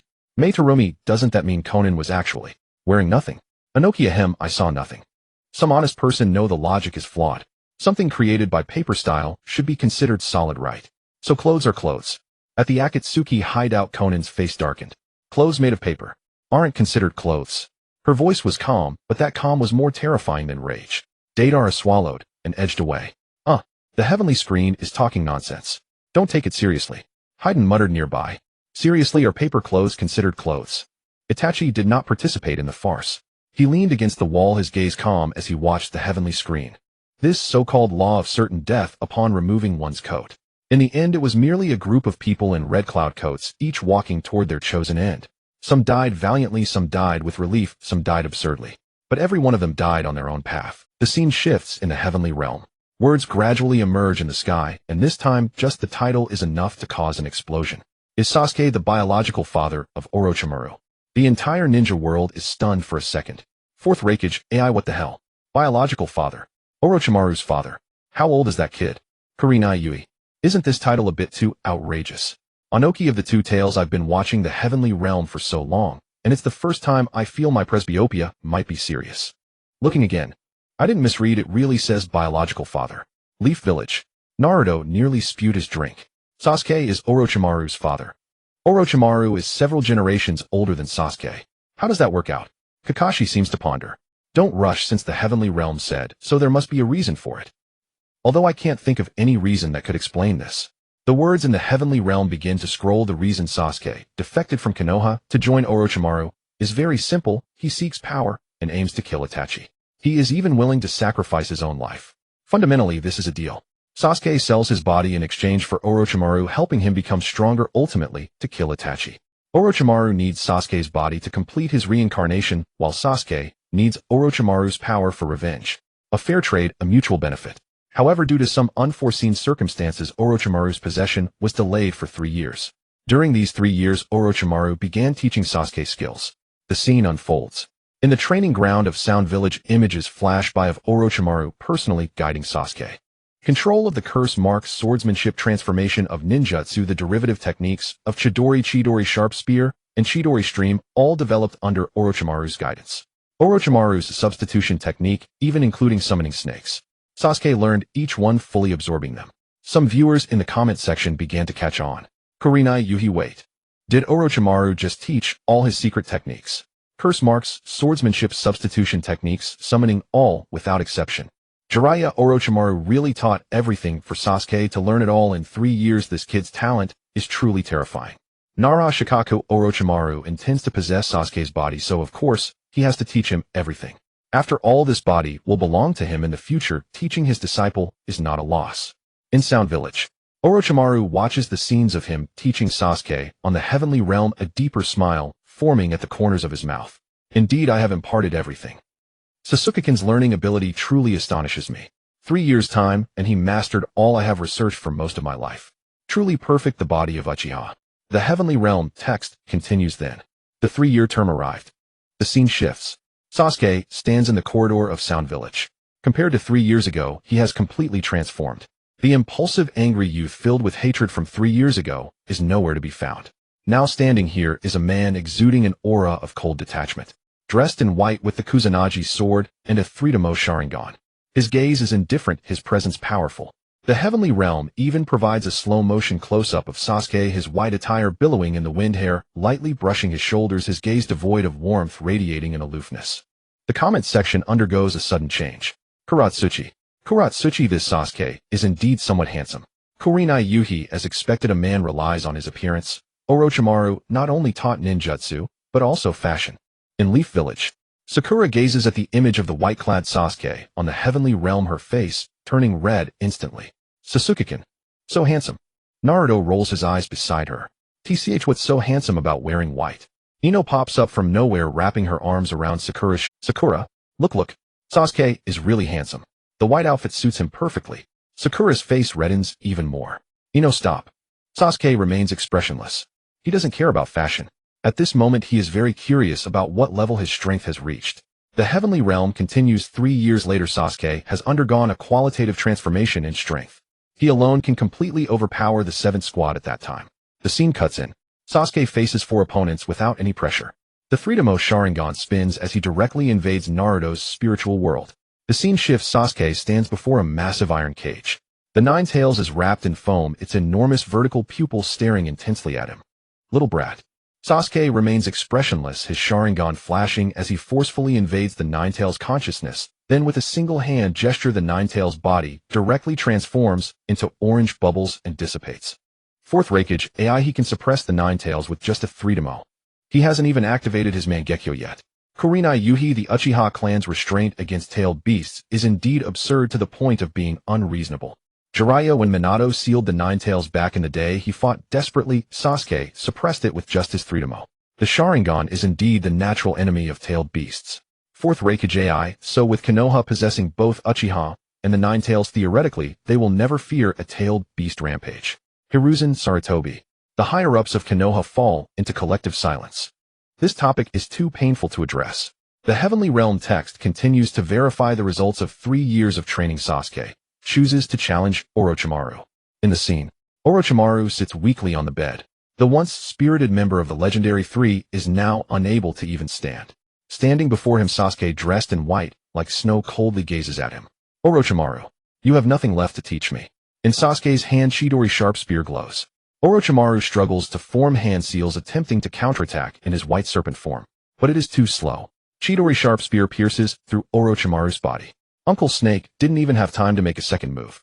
Orochimaru is dead. Orochimaru, one of the legendary 3. Under Sasuke's hands, he couldn't last even a single round. It's not that Orochimaru is too weak, but that Sasuke at this moment is too strong. 3 years of training resulted in a monster capable of killing its creator. The comment section explodes. 4th Raikage, AI. Orochimaru spent 3 years raising a killer to kill himself. What a plot twist. Jiraiya, Orochimaru, oh Orochimaru, sigh, you poor fellow. Tsunade, well, isn't it time for your human experiments to backfire? Kurenai Yuhi, however, speaking of which, Orochimaru's body was already on the verge of collapse at that time. If not for this reason, Sasuke might not have been able to kill him so easily. Ōnoki of the 2 tails, regardless, Orochimaru taught Sasuke everything. He even taught how to kill himself. What a remarkable teacher he is. In Sound Village, Orochimaru watches the scene of himself being pierced by Chidori's sharp spear on the heavenly realm. His expression remains calm. Kabuto cautiously asks nearby, Lord Orochimaru, aren't you angry? Orochimaru smiles. Angry about what?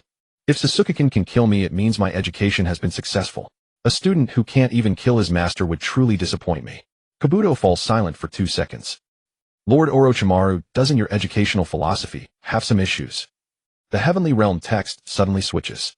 Others take on students out of love. Orochimaru took on a biological son. Across the ninja world, countless people see this line of text. Their expressions varied. Some laugh out loud, some look confused, and some feel like it makes sense, but can't quite pinpoint what's wrong. Kurenai Yuhi, wait, it's not over yet. The heavenly realm scene cuts again. In the scene, Kyuka looks aggrieved as she points at Sasuke. I said, Lord, Sasuke actually killed me. Orochimaru stands beside her expressionless. Coincidentally, so did I. But now I am Sasuke's assistant. Perfect timing, you should help too. Kyuka, you also got taken down, and you're still helping him. The word Tong was flagged as SQ tough to explain. The Fourth Great Ninja War. Orochimaru is revived by Sasuke, yet after revival the first thing he does is not seek revenge or cause trouble. Instead, he obediently follows behind Sasuke. When Sasuke says to meet the previous Hokages, Orochimaru goes to perform Edo Tensei. When Sasuke says to go to the battlefield, Orochimaru follows him to the battlefield. When Sasuke says to help Konoha in the Fourth War, Orochimaru, without hesitation, steps up. In the scene, Orochimaru even pledges loyalty to Sasuke in front of the 5 Kage. I listened to Sasuke-kun. If Sasuke-kun is not satisfied, perhaps I would control these Edo Tensei Hokages and destroy the entire Konoha. Fourth Raikage, AI, what kind of relationship is this? Jiraiya, Orochimaru, at least you are one of the legendary 3 alongside me. What happened to your backbone? Your ambition? Why are you obediently listening to a brat? However, the sky screen seemed to feel that what just happened was not explosive enough. The screen suddenly flashed Sasuke's singing Ninja Snake, Master the Barrage area instantly exploded. Then a scene appeared. Sasuke cleared his throat and raised the microphone. Subtitles synced on the sky screen. Don't be cowardly, I fled from the village. Orochimaru Sensei, I still remember you. The lyrics were deeply emotional, as if calling out to the distance. The screen flashed with scenes of Sasuke training under Orochimaru. Practicing swordsmanship, practicing Chidori, practicing shadow clone technique. Each word pulled me into the mist. Orochimaru, I still remember you, the cries falling to the ground, turning you into a popsicle. Seeing this, the people of the ninja world couldn't hold back any longer. What the hell is this song? Rather than saying it's about the master, it sounds more like recognizing him as the Snake Father. Before everyone could savor it, the sky screen switched scenes. How great is it to be handsome? Taking Uchiha Sasuke as an example. The entire ninja world fell silent for a second. Konoha Village. Naruto was immediately displeased. Here we go again. Why is the sky screen praising Sasuke again?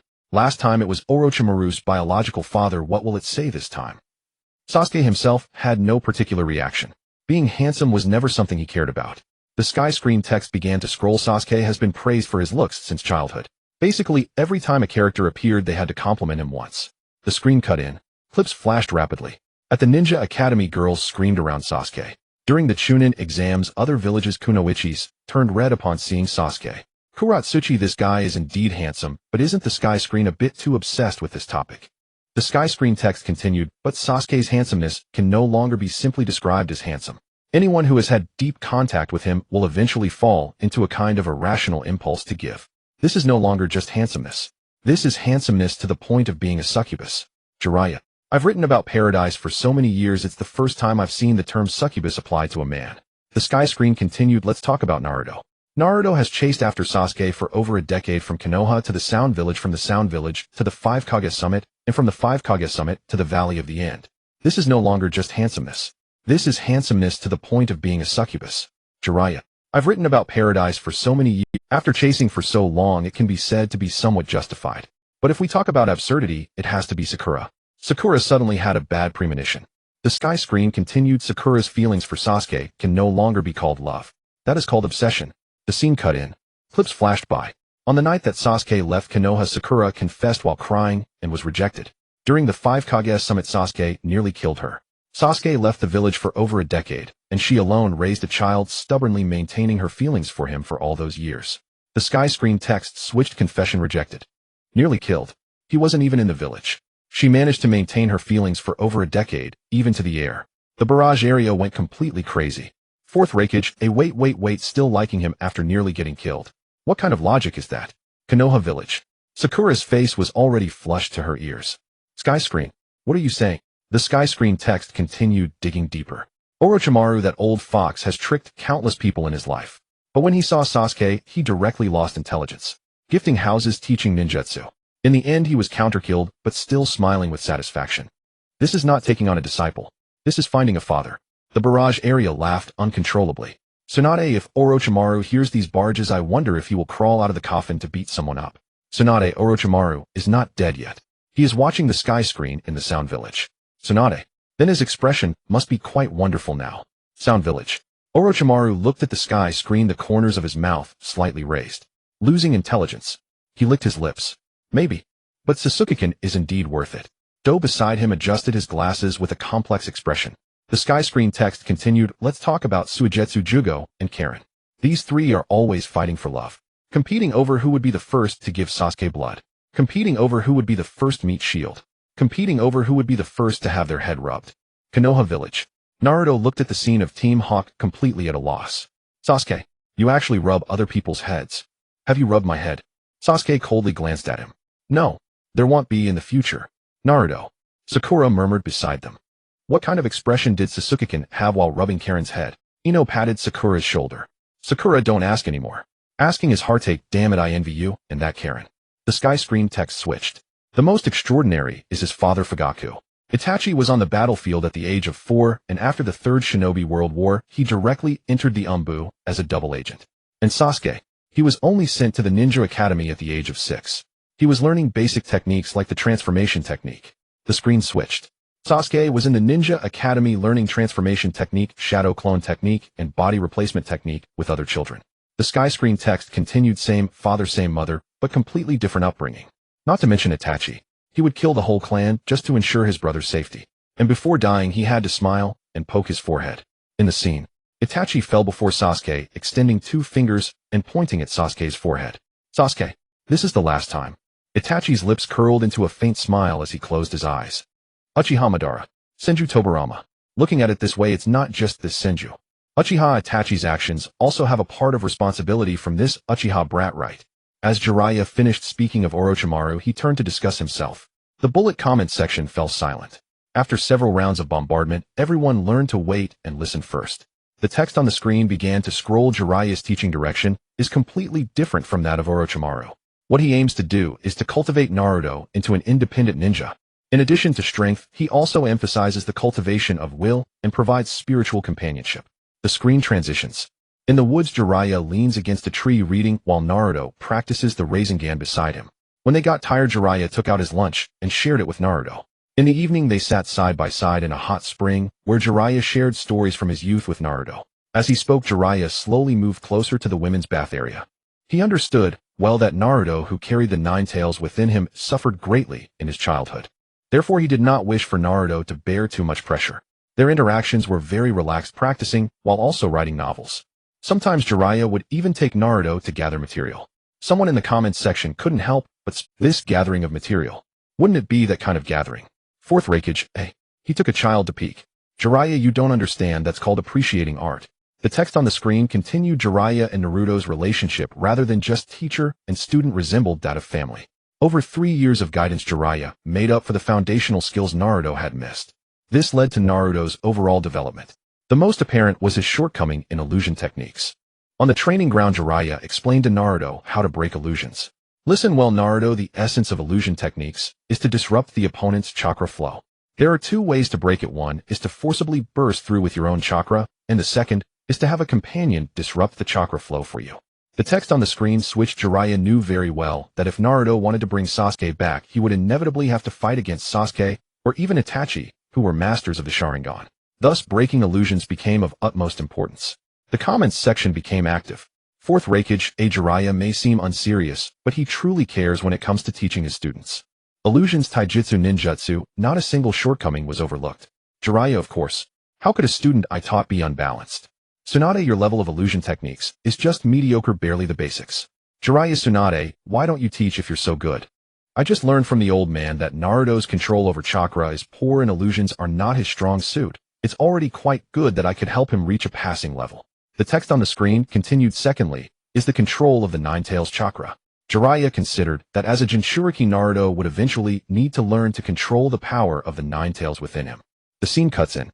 Jiraiya stands behind Naruto, placing his hands on Naruto's back. The 8 trigram seal on Naruto's abdomen appears. Jiraiya slowly turns the key of the seal. Chakra from the Nine-Tails begins to seep out through the cracks of the seal. The orange-eyed chakra surges like boiling magma, causing Naruto's body to arch violently in pain. The Nine-Tails chakra pouring out from Naruto grows denser. 3 tails appear. 4. Naruto's consciousness begins to blur, his eyes turning into slits. Jiraiya's expression becomes extremely serious. That's enough. He tries to close the seal, but the Nine-Tails chakra has already gone out of control. Naruto, now with 4 tails, goes berserk. In the scene, Jiraiya is severely injured by the rampaging Naruto, with deep gashes torn into his chest by the Nine-Tails chakra. Jiraiya leans against the wall, clutching his chest wound, watching Naruto gradually regain his sanity, and can't help but smile bitterly. The price was nearly losing his life. The comments section fell silent. Senju Hashirama: Jiraiya, this kid almost got killed by his own student. Tobirama Senju: in the four-tailed state, Naruto nearly overwhelmed even a ninja of Jiraiya's caliber. The power of the Nine Tails is indeed terrifying. Watching this segment of training from Jiraiya, Naruto stares at the screen, where Jiraiya is injured by his rampaging self, completely frozen. He does not remember this incident. Or rather, during that berserk time, his consciousness was blank. He had no idea that Jiraiya nearly lost his life to help him control the Nine Tails. Perverted sage. Naruto turns to look at Jiraiya. Jiraiya waves his hand dismissively, his expression indifferent. Don't look at me like that, I'm tough. Besides, who will protect a student if the teacher doesn't? Naruto's eyes redden. But he does not cry. He turns away, rubs his eyes vigorously, and then grins. Perverted sage. You're really amazing. Jiraiya laughs heartily, patting Naruto on the back. Of course, I am the legendary Sannin. The text on the screen continues. In addition to controlling the Nine Tails chakra, Jiraiya also assisted Naruto in developing ninjutsu. Among them, the Big Ball Rasengan contains highly compressed Nine Tails chakra. The scene cuts in. Naruto holds a massive Rasengan with both hands, the chakra swirling and roaring. The size of the Rasengan is several times larger than the ordinary one, and its chakra density is visibly higher. The foundation Jiraiya helped Naruto lay over these 3 years, while not as pronounced as Sasuke's power increase. Yet it laid a significant foundation for Naruto to develop wind-release Rasen Shuriken Sage mode and control over the Nine Tails chakra. Under the screen, Naruto listens to the analysis in the comments section, scratching his head. So the stuff that perverted sage taught me is actually quite powerful. Jiraiya leans against the window, unusually serious. Naruto, what I taught you isn't just about winning, it's about being a ninja for a lifetime. Naruto pauses for a moment, then grins widely. Perverted sage, you look pretty cool when you say things like that. Get lost. When have I not been cool? The text on the screen switches, and the atmosphere lightens suddenly. During this time, not only did Naruto build a solid foundation, he even learned to write a sequel to Ika Paradise. The scene cuts in. Naruto sits at a desk, biting the pen with a stack of draft papers spread out before him. The draft papers are filled with crooked handwriting. The title reads, Ika Paradise Sequel. Kakashi, wait, Naruto can write a sequel to Ika Paradise. Mei Terumī. Uzumaki, Kushina. Naruto, why did you learn something like that? Jiraiya, that's called literary creation. Literature. Understand. Naruto has talent. Tsunade, what talent? The talent for writing frivolous books. Jiraiya, what have you turned this kid into? Two Tails Ōnoki, to be honest, if Naruto doesn't become a ninja in the future, he could still make a living by writing novels. Jiraiya has left a fallback for his student. In Konoha village, Sakura looks utterly confused. Ika Paradise. What is that? Kakashi glances at Naruto, who looks completely bewildered, feeling quite emotional that Naruto has such talent. While thinking about whether to find a time for the current Naruto to try writing, he still tries to cover it up. It's nothing. Kids don't need to know. The text on the screen suddenly switches. The same 3 years. Naruto's attitude towards Jiraiya is completely opposite to that towards Sasuke. Sasuke treats Orochimaru like a son. Naruto treats Jiraiya like a father. One could also say like a grandfather. The scene shifts across the celestial canvas. Konoha village. Naruto became excited at once. Is that even a question? Of course it's me. Sasuke glanced at him expressionlessly, not saying a word. The meaning behind that gaze was clear. Do you really think your IQ is high? The text on the celestial screen began to roll. Naruto often shouts loudly, making his IQ seem lower than it is. Sasuke, being taciturn and aloof, resembled a cold, scholarly deity. But in reality, both of them were equally matched. The specific data is as follows: Naruto's IQ 90. Fourth Raikage, who is Akamaru? Terumi, Mei Akamaru. I've never heard of that name. Is he a master from some hidden village? Fourth Raikage, who is Akamaru? Terumī, Mei Akamaru. I've never heard of that name. Is he a master from some hidden village? Senju Tobirama Akamaru. I have no impression of that name. Is there such a person in Konoha? Konoha village. Inuzuka Kiba sent a message in the barrage. Inuzuka Kiba Akamaru is my dog. Silence. Then the barrage was flooded with question marks. Fourth Raikage, Terumī Mei. Two Tails Yagura. Dog. Jiraiya, a dog's IQ is higher than Naruto's and Sasuke's. Tsunade Inuzuka Kiba, are you sure Akamaru really has an IQ of 105? Inuzuka Kiba, absolutely. Akamaru is very smart. He can shake hands, sit, and play dead. Fourth Raikage, that's called training results, not IQ. Konoha village. Sasuke's face darkened. His IQ was lower than that of a dog. A dog. Naruto beside him laughed so hard he couldn't stand up. Ha ha ha. Sasuke, you're not as good as a dog. Ha ha ha. Sasuke turned his head, his Sharingan slowly spinning. Your IQ is 90. You're even worse than me. Naruto's laughter abruptly stopped. Inuzuka Kiba beside him proudly held Akamaru. See Akamaru. You're smarter than that arrogant Sasuke. Akamaru woof. The text on the celestial screen continued, and Sasuke's 10 additional IQ points over Naruto only manifested in first questioning, then immediately following. The scene cuts in. A classic scenario emerges. Naruto proposed a plan. Sasuke frowned. After some thought, Sasuke replied, let's go. Konoha village. A vein began to throb on Sasuke's temple. When did I ever just follow? I always think seriously about it. Naruto muttered beside him. You probably thought for about 3 seconds. The text on the celestial screen continued, the Wave Country mission. The scene cuts in. The bridge in the Wave Country. Kakashi was trapped by Zabuza's water prison technique. Naruto and Sasuke faced Zabuza's shadow clone, feeling immense pressure. Naruto's eyes turned, and he thought of a way. In the scene, Naruto leaned close to Sasuke's ear and whispered a few words. Sasuke nodded. Then he charged forward. And then he got hit. During the beating, Sasuke attracted all of Zabuza's attention. At the same time, Naruto transformed into a wind shuriken thrown toward Sasuke by another Naruto. The moment Sasuke caught the shuriken, he understood Naruto's plan, using the cover of the shadow clone to throw the transformed Naruto, like a shuriken, to break the water prison technique amidst the chaos. The plan succeeded. The water prison technique was broken and Kakashi was freed. The celestial text switched. This plan itself had no issues. But there's a small detail worth pondering. Was it really necessary for Sasuke to take that beating? Sasuke attracted attention to provide cover for the shadow clone to pass the shuriken. But is there a possibility that Sasuke could have avoided that beating and still received the shuriken using the shadow clone as cover? The barrage area fell silent for 2 seconds. Then someone reacted. Fourth Raikage, So Naruto had Sasuke take the beating first. Was that really unnecessary? Terumī may know no attracting attention is still necessary, right?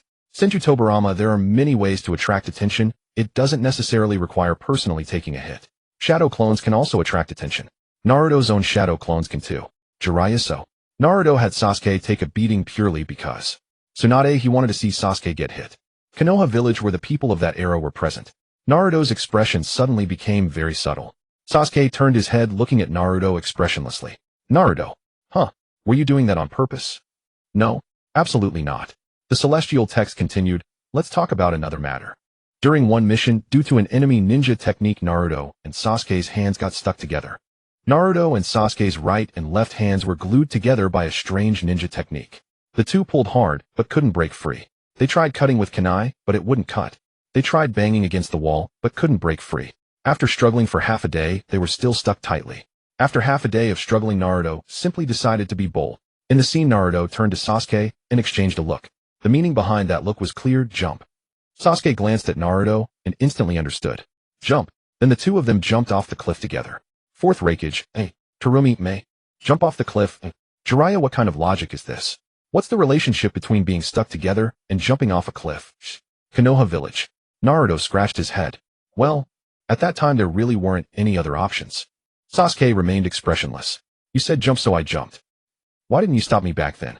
Because I thought you made a good point. What point? I don't know. The celestial text continued. Once again, Naruto had a sudden whim to uncover the true face beneath Kakashi's mask. The scene cut in. Naruto lowered his voice, leaning close to Sasuke's ear. Hey, what do you think Kakashi-sensei really looks like under that mask? Sasuke remained expressionless, clearly uninterested in such trivial matters. But Naruto refused to give up. Think about it, Kakashi-sensei wears that mask all day. There must be a reason, right? Maybe he has a sausage lip. Or buck teeth. Why else would he hide it? Sasuke's expression shifted subtly. Though he was loath to admit it, Naruto's description had indeed piqued his curiosity. So the two devised a plan. The first ramen operation. In the scene, Naruto treated Kakashi to ramen, attempting to glimpse under the mask as Kakashi ate. But Kakashi devoured the ramen at an absurd speed, the mask never lifting. Plan failed. The second stalking plan. In the scene, Naruto and Sasuke hid in the shadows, tailing Kakashi, hoping to catch him taking off the mask. But Kakashi never removed it at all. Plan failed again. The third, fourth, fifth. A rapid montage of failed attempts flashed across the screen. Every single plan had fallen through. Ōnoki all failed. Not a single success. Terumī, Mei, to be honest, none of those plans were even remotely plausible, were they? Tobirama Senju, the ramen operation, the stalking plan. These methods were riddled with flaws from the start. A shinobi of his vigilance would never fall for such petty tricks. Jiraiya, the problem is all these plans were Naruto's ideas. Sasuke just went along with them. The celestial text continued, and the most absurd part is until the very end Sasuke believed it was his own lack of ability. He never suspected that the problem lay in Naruto's methods. The shinobi world was collectively speechless. Fourth Raikage, Sasuke thought it was his own lack of ability. Not that Naruto's methods were flawed. In Konoha, Sasuke fell silent. He seriously reflected on the situation at the time. It seemed. It really was like that. Naruto gloated beside him. Sasuke, you finally noticed. Those plans were indeed made up on. Sasuke turned to him expressionless. Why didn't you say so then? You wouldn't have listened anyway. The celestial text continued. Next, let's talk about something even more ridiculous. Sasuke not only lacked emotional intelligence, but his reaction time was also hilariously long. In Konoha, Sasuke frowned. Long reaction time. What did that mean? The celestial text went on. The manifestation was that no matter what happened, Sasuke was always processing with question marks and ellipses.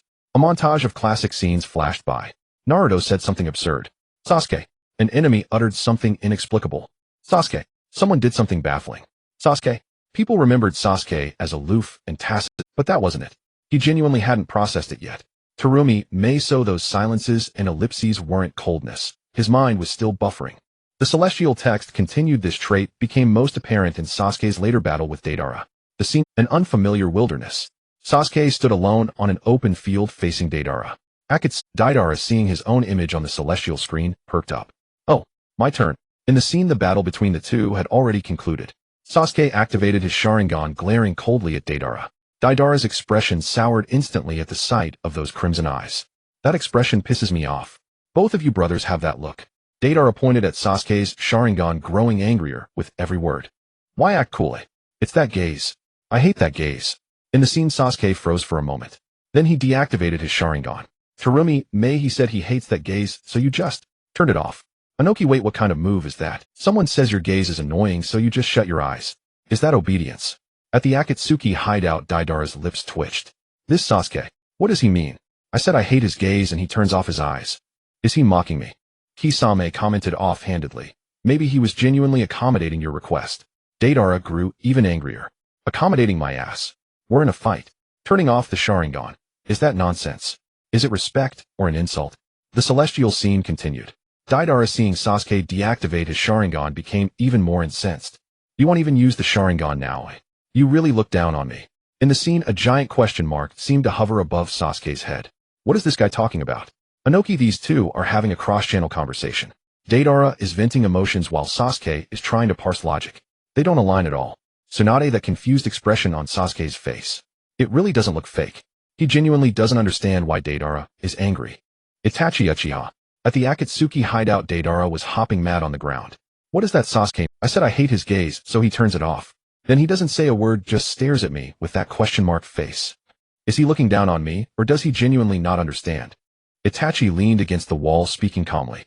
He probably genuinely doesn't understand. Deidara turned to look at Itachi.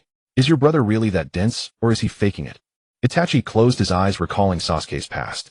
I don't know, but I often call him my foolish little brother. Kisame murmured from the side. Itachi-san, was that a declarative statement? Itachi didn't respond, but the silence spoke volumes. In Konoha, Sasuke watched the scene of himself being shouted at by Deidara with a bewildered expression, remaining silent for a long time. He truly didn't understand. What was that blonde-haired guy so angry about? He said he hated his gaze, so he turned it off. Then after turning it off, he accused him of looking down on him. What did he want? What was he supposed to do?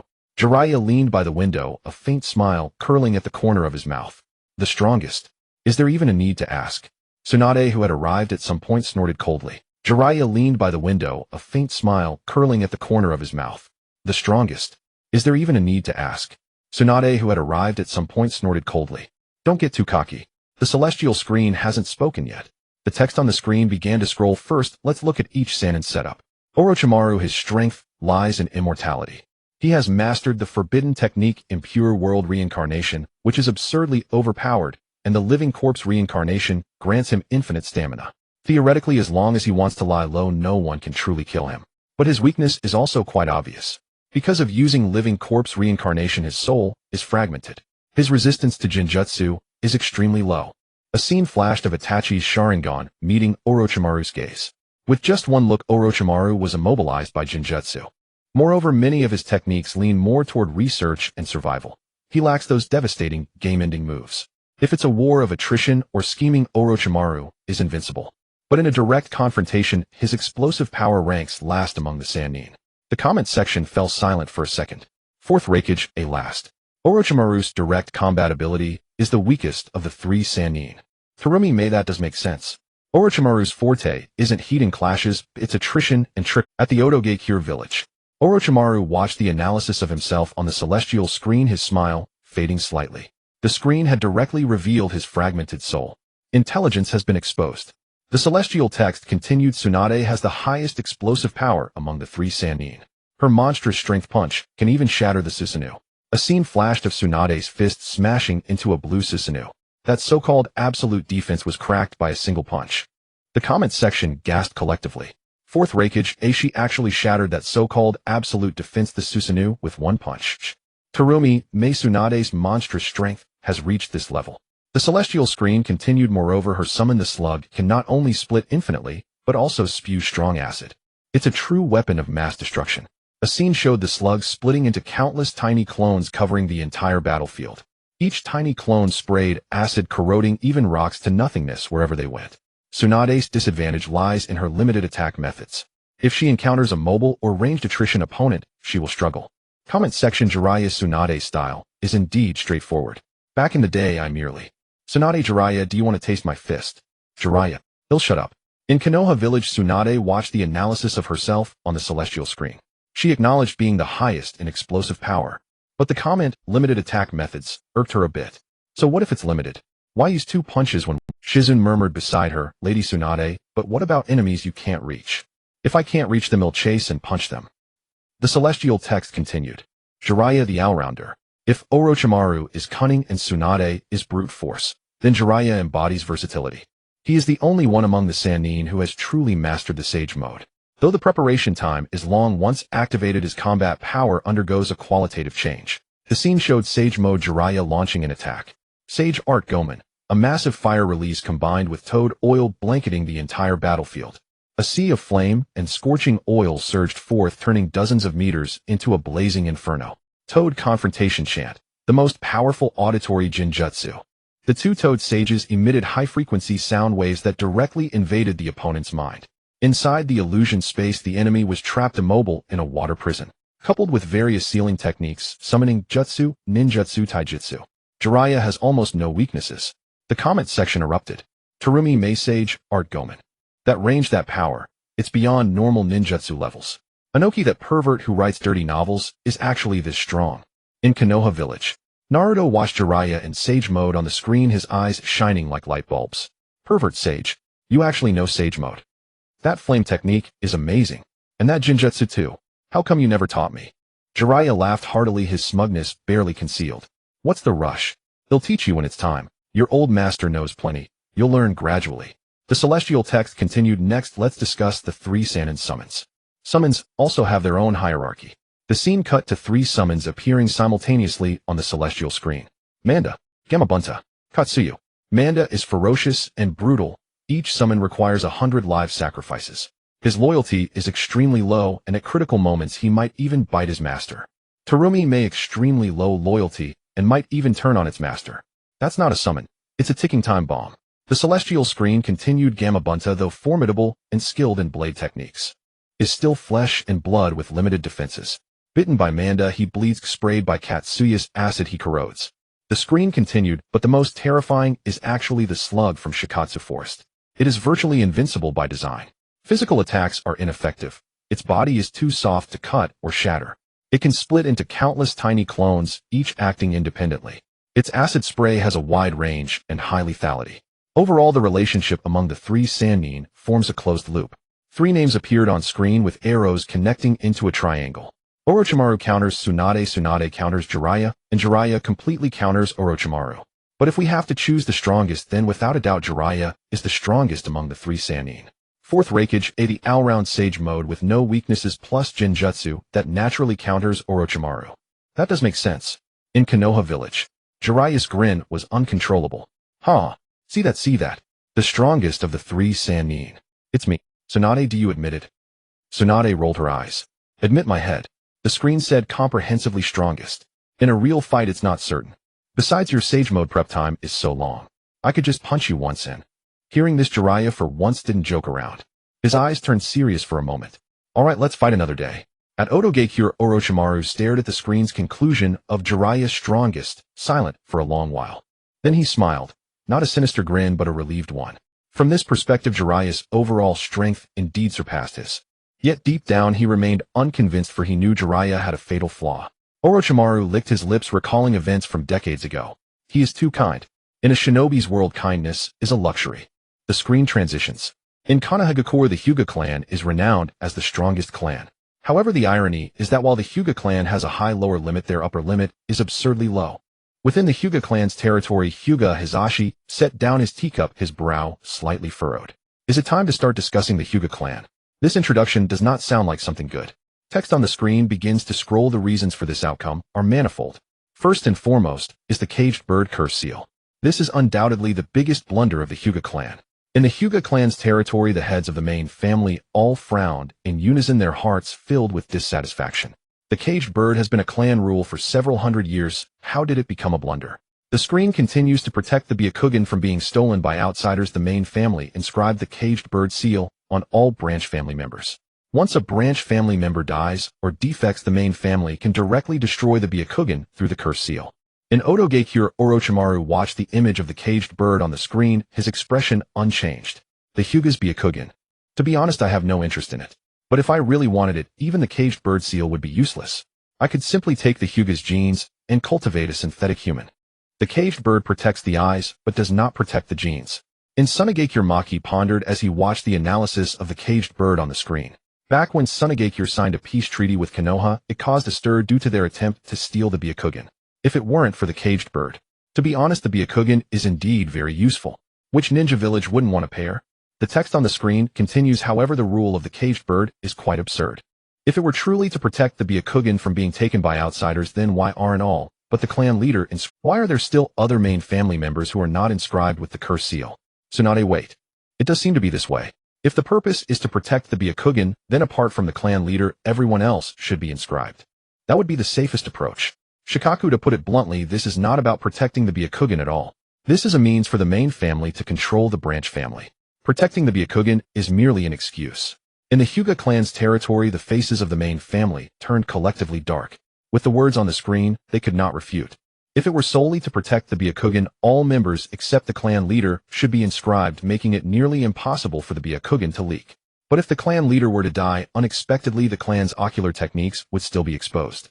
In the branch family area of the Hyuga clan's territory, several branch family members stood silently in the courtyard. They exchanged glances, saying nothing. Branch family members are inscribed with the curse seal from a young age, bound for life to the main family, with their lives and honor dependent entirely on the whims of the main family. An elderly member of the branch family sighed deeply. I have been told since childhood that the mission of the branch family is to protect the main family. But sometimes I wonder, do we protect our kin or do we protect a cage?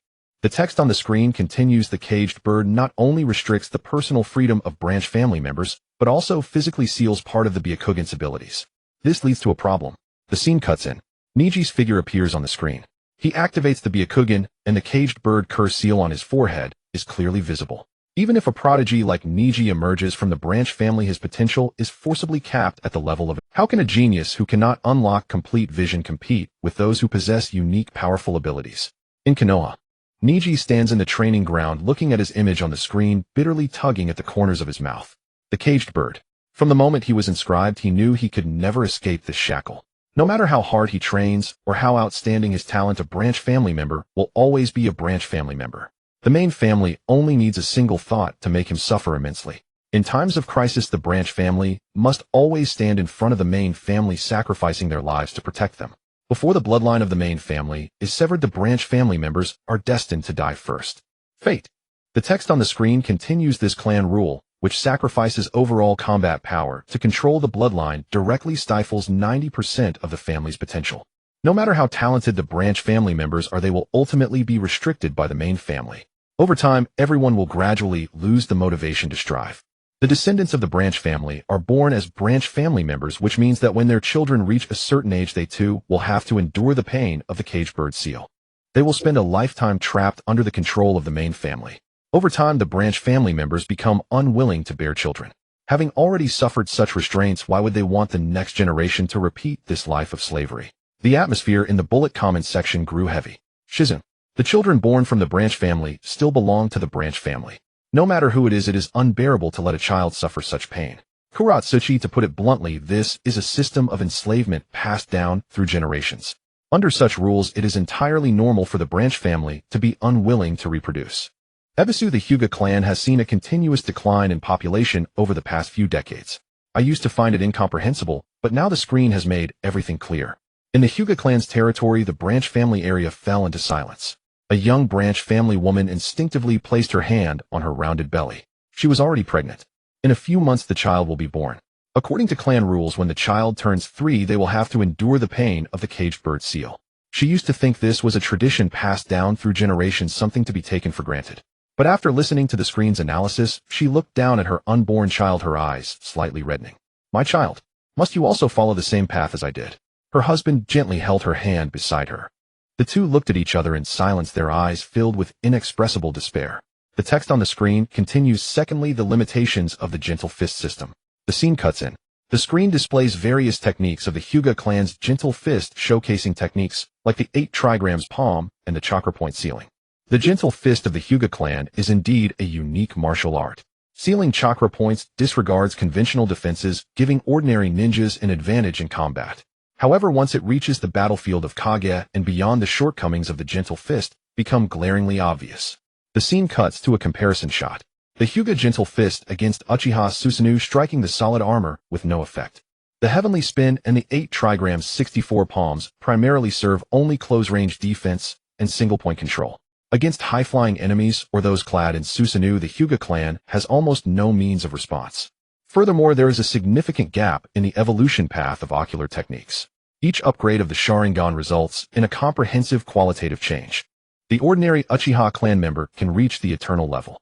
With each step of evolution, their power undergoes explosive growth. What about the Byakugan? The screen shifts rapidly, first displaying the entire process of the Sharingan's evolution, each stage accompanied by a dramatic increase in power. Then it shifts to the Byakugan, which has remained in a single form from the beginning. The difficulty of evolving the Byakugan is on a completely different level from that of the Sharingan. In the Hyuga clan's territory, Hyuga Hisashi suddenly stands up, his tone barely concealing his shock. The Byakugan. Can it actually evolve? Is the screen suggesting that the Byakugan can have an evolution to a higher form? The Hyuga clan has a legacy of 1,000 years, and while there have been scant mentions of the Byakugan's evolution in the records over the years, everyone has regarded it as mere legend. If it can truly evolve. With this thought, Hisashi's breath quickens. Tsunade, wait, the screen says the Byakugan can evolve. What are the conditions for evolution? What kind of ocular technique will it become? Senju Tobirama, I have spent my life studying various ocular techniques. The evolution path of the Sharingan is clear and evident, but for the Byakugan, I have never heard of any notion of evolution. The text on the screen continues. Now let's discuss the awkward aspects of the Byakugan in actual combat. The Byakugan's vision can cover a range of 10 kilometers, but the attack range of the gentle fist is limited to close range. The screen presents a scene filled with irony. A Hyuga clan member relying on the Byakugan to see an enemy 10 kilometers away can only rush up to them to launch a gentle fist attack. Uchiha Shirsueha. The Hyuga gentle fist on the battlefield is simply ridiculous. How can they dare to call themselves the strongest clan in Konoha, standing alongside us, Uchiha? Uchiha Fugaku. The text on the screen continues. However, on the battlefield, the Hyuga clan is not limited to reconnaissance alone. The Byakugan can clearly see through the entire chakra network of the human body, and practicing the gentle fist requires extremely precise chakra control. The scene cuts to a hypothetical scenario. A Hyuga clan member activates the Byakugan, clearly seeing the damaged organs and broken chakra points within an injured person, and then uses finely controlled chakra to directly heal the injuries, achieving treatment efficiency far exceeding that of ordinary medical ninjas. Yet the Hyuga clan clings to outdated traditions, unwilling to venture into any fields beyond the gentle fist and reconnaissance. They waste their extraordinary medical talent, ultimately reducing themselves to mere battlefield scouts. The crowd in the bullet comment section suddenly understands. Tsunade, brilliant. I had never thought of this before. The Hyuga clan is inherently suited for medical ninjutsu. If they were to devote themselves to it, they could undoubtedly create the strongest medical force in the ninja world. Shizen Lady Tsunade is absolutely right. If the Hyuga were to practice medical ninjutsu, their efficiency in treating injuries would be unmatched. In the Hyuga clan's territory, Hyuga Hizashi quietly sits down, remaining silent for a long time. Every flaw pointed out by the screen hits the root of the Hyuga clan's issues. The caged bird shackles the branch family's talent. The gentle fist struggles to stand its ground in high-level confrontations. The clan has been unaware of the evolution path of the Byakugan for generations. Their innate medical talent has been squandered. A 10-kilometer long-range vision is paired with techniques that can only be used in close combat. Hizashi slowly closes his eyes, filled with exhaustion. The Hyuga clan. He has thought about reform for a long time, but how can the old customs that have lasted for hundreds of years be changed so easily? Having finished discussing the issues of the Hyuga clan, one person must be mentioned. Hinata Hyuga. The screen continues. It is well known that Hinata during her childhood found it difficult to accept the cruel regulations of her family and voluntarily gave up her training, allowing her younger sister Hanabi to take her place. The scene shifts. Young Hinata stands in the training field, her head bowed. Opposite her is her sister Hanabi. The two have just finished a match. Hinata lost. It wasn't due to a lack of strength, but because she couldn't bring herself to strike. From that moment on, it signified her active choice to let her branch family become the Hyuga cadet branch. Narashikaku, according to the rules of the Hyuga clan, the main family only ever has one head. By giving up her right of inheritance, Hinata effectively classified herself into the cadet branch. Yamanaka Ino. What about her children? According to the clan regulations of the Hyuga family, Hinata and her children Baruto and Himawari should theoretically be marked as caged birds. Not just Hinata and her children.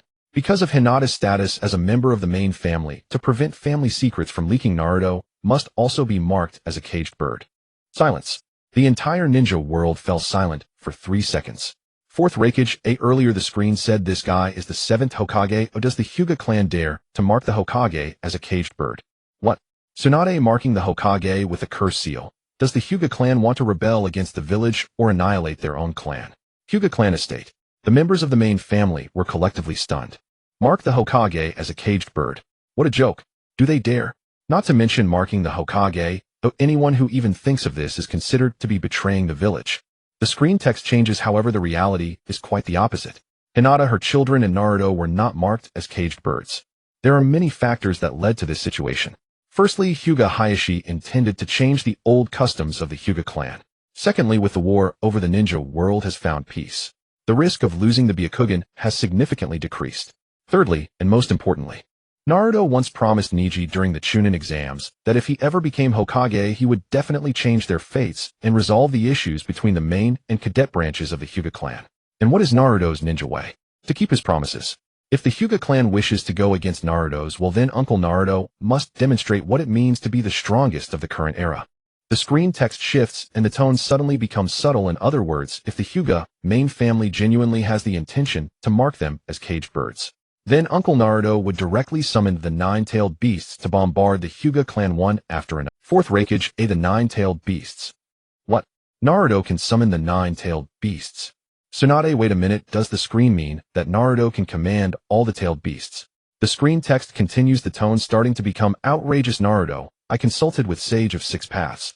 The day he gave me 9-tailed beasts. If the next 9-tailed beast bombs get jammed, then I'll just do it myself. Rasengan. Rasengan Barrage. Rasengan Multi-Barrage. Super Rasengan. Super Rasengan Multi-Barrage. Ultra Super Rasengan. Questions start flooding the barrage area. Fourth Reikage. Wait a minute. Are there so many variations of Tsunade? Why do I feel like this is just an appetizer? The screen text continues, unable to stop. Sage Art Rasengan Barrage. Sage Art Ultra Super Rasengan. Wind Release Rasen Shuriken. Mini Rasen Shuriken. Sage Art Rasen Shuriken. Tailed Beast Bomb. Tailed Beast Rasengan. Liangtianxing Daimu. After seeing those two monsters earlier, I suddenly feel that White Fang's achievement. What?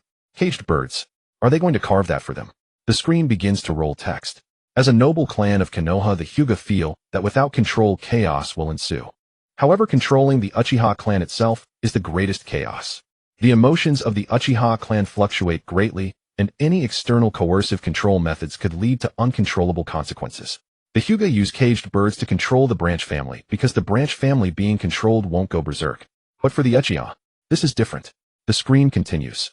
The essence of the caged bird is to physically lock the branch family, ensuring that the branch family forever submits to the main family, ensuring that the power of the Byakugan will never spiral out of control due to the ambitions of any branch family member. Sounds reasonable, right? To protect the bloodline limit, maintain order, and avoid infighting. For the Hyuga, this has been passed down for many years, which is somewhat reasonable. But if the caged bird were placed on the Uchiha, let's not even talk about implementation. If anyone dares to mention it, the Uchiha will draw their blade on the spot. Comment section. Fourth Reikage, Aihaha. This is very Uchiha. Jiraiya, I have dealt with the Uchiha many times, and their temperament is indeed. If you dare to restrict their freedom, their first reaction is not to obey, but to draw their sword. Kuratsuchi, the Hyuga branch family, is marked with caged birds, and at most they will resign to their fate. If the Uchiha were marked with caged birds, resigned to fate, they would probably go on a rampage, right? In the Uchiha clan's territory, several clan members looked at the screen, their lips twitching unconsciously. Although the screen statements are somewhat exaggerated, it indeed seems to be this way. The Uchiha cannot endure being held down. The screen text continues. Because the core driving logic of the Uchiha clan is completely opposite to that of the Hyuga. How does the Sharingan evolve? It is through emotional fluctuations. It is through pain. It is through the ultimate collapse of losing a loved one. If you carve a curse mark on an Uchiha's head and tell him that he can only reach this point in his life, your life and death depend entirely on the main family's mood. If they want to torment you, they will, and if they want you to be a punching bag, you will be. If they want you to kneel, you kneel. If they want you to be a shield, you become a shield. Life, death, honor, and disgrace all depend on a word from the main family. The screen text continues. So what would the outcome be? If they want you to kneel, you kneel. If they want you to be a shield, you become a shield. Life, death, honor, and disgrace all depend on a word from the main family.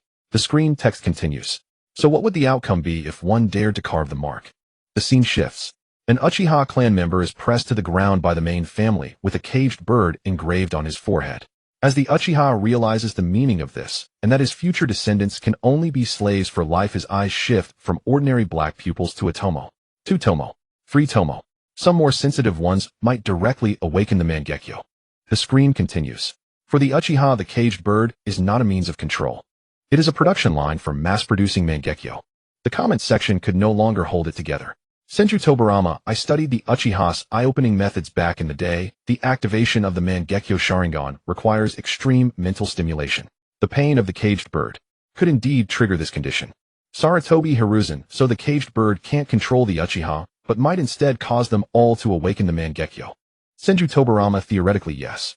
Fourth Reikage AI, if the entire Uchiha clan awakens the Mangekyo. The comments section fell into collective silence. No one dared to imagine that scene. The screen text continues. The more you suppress him, the stronger he becomes. The stronger he becomes, the harder it is to suppress him. Moreover, the Uchiha clan possesses something the Hyuga will never have. The more insane they are, the stronger they become. Do you expect to control a madman with a curse mark? This tactic works for the Hyuga to maintain stability. But for the Uchiha, it is courting death. And applying the Hyuga's methods to the Uchiha would result in mass production of Uchiha Itachi. Everyone thought for a moment Uchiha Itachi could massacre the clan even without oppression, so if the Uchiha were oppressed, what would happen? Moreover, the Sharingan is different from the Byakugan. The text on the celestial screen began to scroll. First, the strategic value of the Byakugan far exceeds that of the Sharingan. The Sharingan's core ability lies in combat enhancement. The Byakugan, on the other hand, is the pinnacle of battlefield reconnaissance. Scene cuts in. Split-screen comparison. Left, an Uchiha clan member activates the Sharingan, engaging in a unknown duel on the battlefield, alternating between Jinjutsu Taijutsu and Ninjutsu. Right, a Hyuga clan member activates the Byakugan, standing on high ground, with a panoramic view of enemy deployments spanning several kilometers. Its all-directional penetrating vision spanning several kilometers allows it to serve as a strategic reconnaissance radar. Early insight into the enemy's movements and formations, greatly enhancing the overall combat power of ninja forces. It holds immense strategic significance for the entire ninja village. In terms of pure perception, the Byakugan surpasses the Sharingan. Cloud Village. Reikage AI nodded. Indeed. The role of the Byakugan in warfare is decisive. Back then Cloud Village spared no expense to obtain a pair of Byakugan precisely because of this. Whoever first knows where the enemy is, how many there are, and when they will move has already won half the battle. The text on the celestial screen continued. Second, the difficulty of obtaining the Byakugan is far lower than that of the Sharingan. Scene cuts in. A flash of the Sharingan's awakening, an Uchiha clan member kneels before the corpse of a comrade, trembling with agony as the tomo slowly emerge in his eyes. Let alone the Mangekyo, even ninja with 3 tomo are a minority. In contrast, the number of Hyuga clan members who awaken the Byakugan is relatively large. Let alone the Mangekyo, even ninja with 3 tomo are a minority. In contrast, the number of Hyuga clan members who awaken the Byakugan is relatively large. It doesn't require any extreme stimulus. Simply practicing gentle fist and stimulating the chakra in the eyes is enough. Rock Village. Ōnoki rubbed his chin. One requires enduring life and death pain to awaken, the other is almost like being born with it. The gap in acquisition difficulty is truly enormous. If one wants to acquire dojutsu in bulk, the Byakugan is definitely the choice. The celestial screen continued. Moreover, even if an outsider transplants a Sharingan, not only is it difficult to unleash its full power, but one also faces the risk of excessive chakra consumption. A flash of Kakashi's battle scene. His left eye Ibito's Sharingan can never be closed. Chakra is continuously draining every moment. Because the Sharingan is not original, it cannot be deactivated. The Sharingan consumes chakra endlessly. This severely limits a ninja's potential.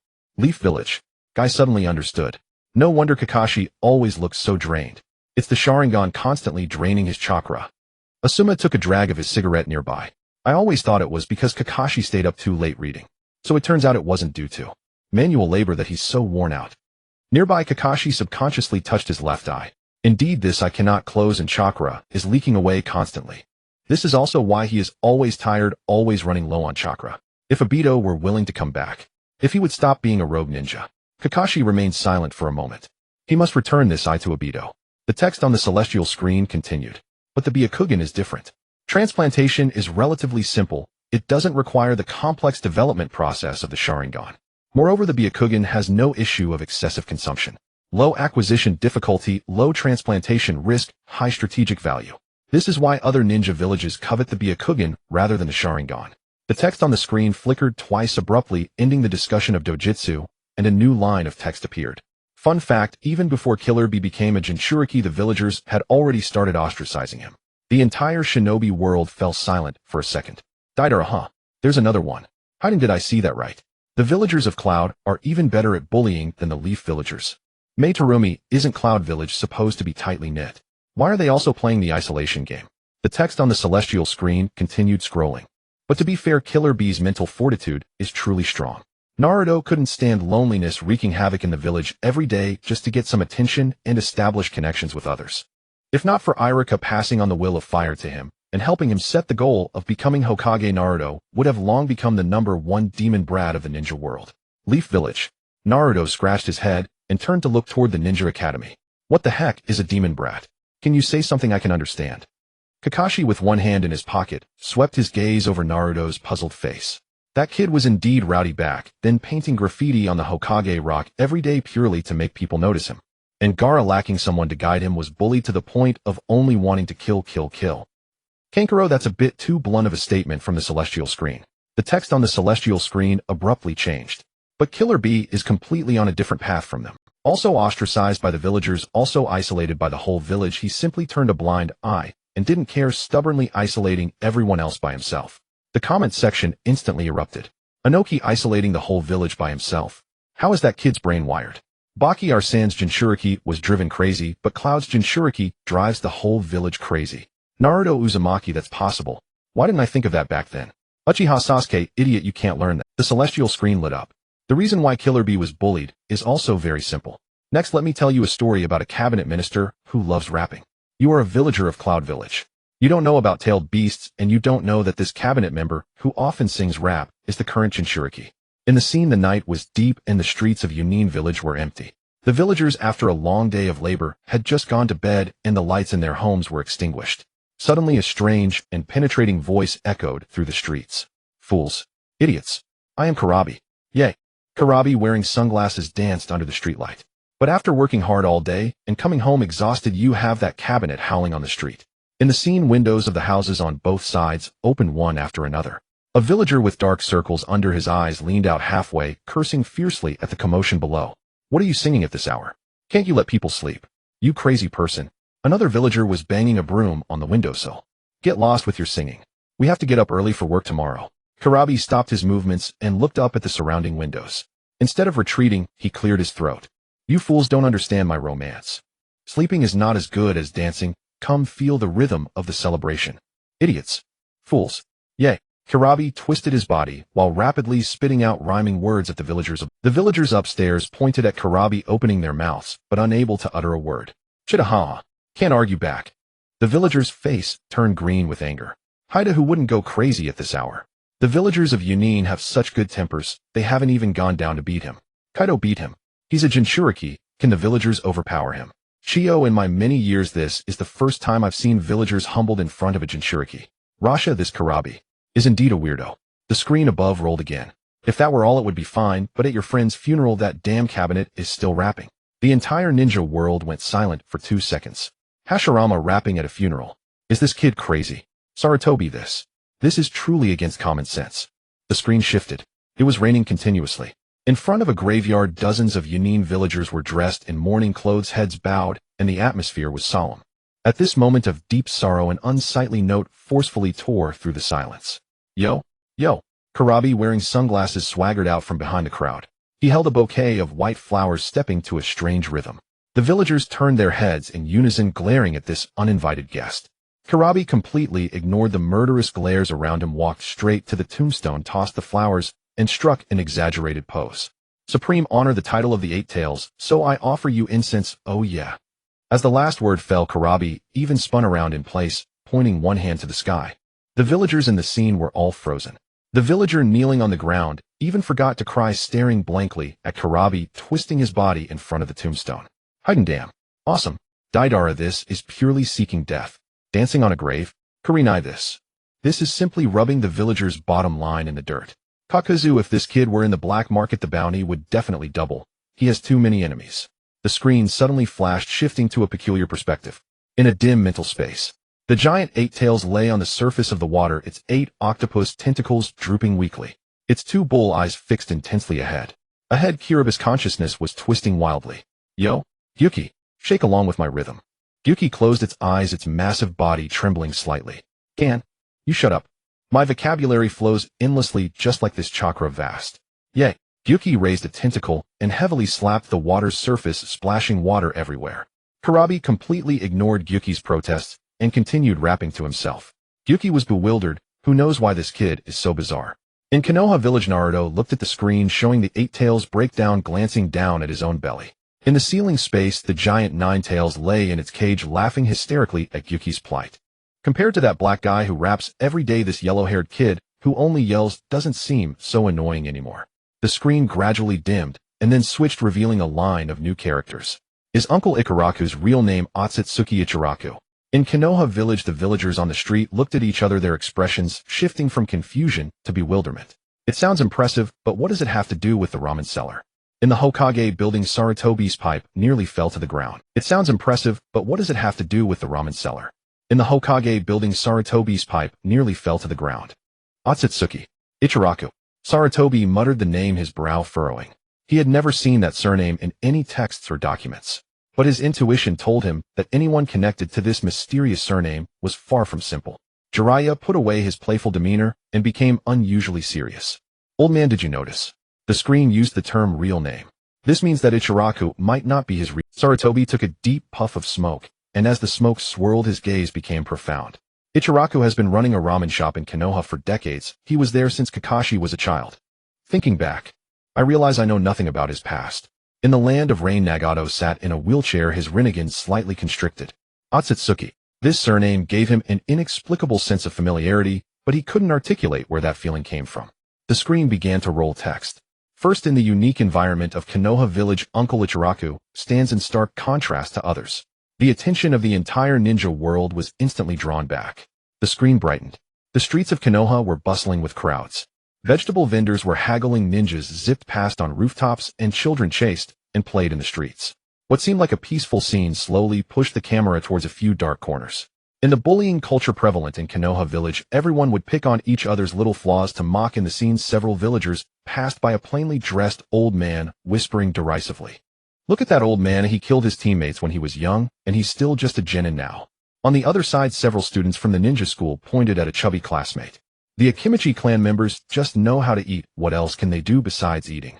At the street corner, several housewives huddled together whispering, "Look at that family's child, he's already over 10 years old, and can only do the clone technique. He's probably destined to be a genin for life." The scene shifts. In a small ramen shop called Ichiraku, steam rises warmly. Uncle Ichiraku stands behind the counter wearing his signature white apron, skillfully pulling the noodles. A gentle smile always graces his face, whether he is facing elite shinobi in their jonin vests or the little newcomers. A destitute-looking ninja in tattered clothes walks into the shop, his head lowered, as if afraid of being seen. Uncle Ichiraku looks up, his smile unchanged. "Welcome. I've saved your usual spot for you." "Same as always." The destitute ninja pauses, his eyes slightly reddening. "Yes, same as always." Under the sky, the atmosphere across the ninja world shifts. In the hidden cloud village, the fourth Raikage, wears a rare, serious expression.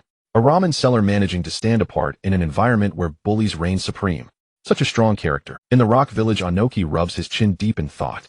Someone who can maintain their integrity amidst the villainous atmosphere of Konoha. The text continues. In addition, his attitude towards Naruto is starkly different from that of others. In the scene, a young Naruto walks alone down the streets of Konoha. The villagers on either side see him and avoid him as if he were a plague. Naruto lowers his head, hands stuffed in his pockets, pretending not to care. But his steps slow and his shoulders sag under an unseen weight. Passing by a stall selling candied hawthorn, Naruto's eyes light up, and he reaches into his pocket, pulling out a few crumpled coins. The stall owner sees it's Naruto, and his expression changes immediately as he quickly hides the candied hawthorn behind him. "Not selling anymore." Naruto opens his mouth to say something, but ultimately says nothing and quietly turns to leave. The scene shifts. In Ichiraku ramen, young Naruto cautiously peeks in through the curtain, half his head poking through. His eyes are filled with trepidation, as if he is ready to be chased away at any moment. Uncle Ichiraku looks up, and his smile shines brighter than ever upon seeing Naruto. "Customer." He does not show the disdain that others do. Instead, he actively pulls out a chair and invites Naruto to sit down. Naruto is momentarily stunned and slowly sits down. Uncle Ichiraku turns to start cooking the noodles, continuing without looking back. "What would you like today? Miso chashu or salt tonkatsu?" "I." Naruto looks down at the few coins left in his pocket, his voice trailing off. "I only have these."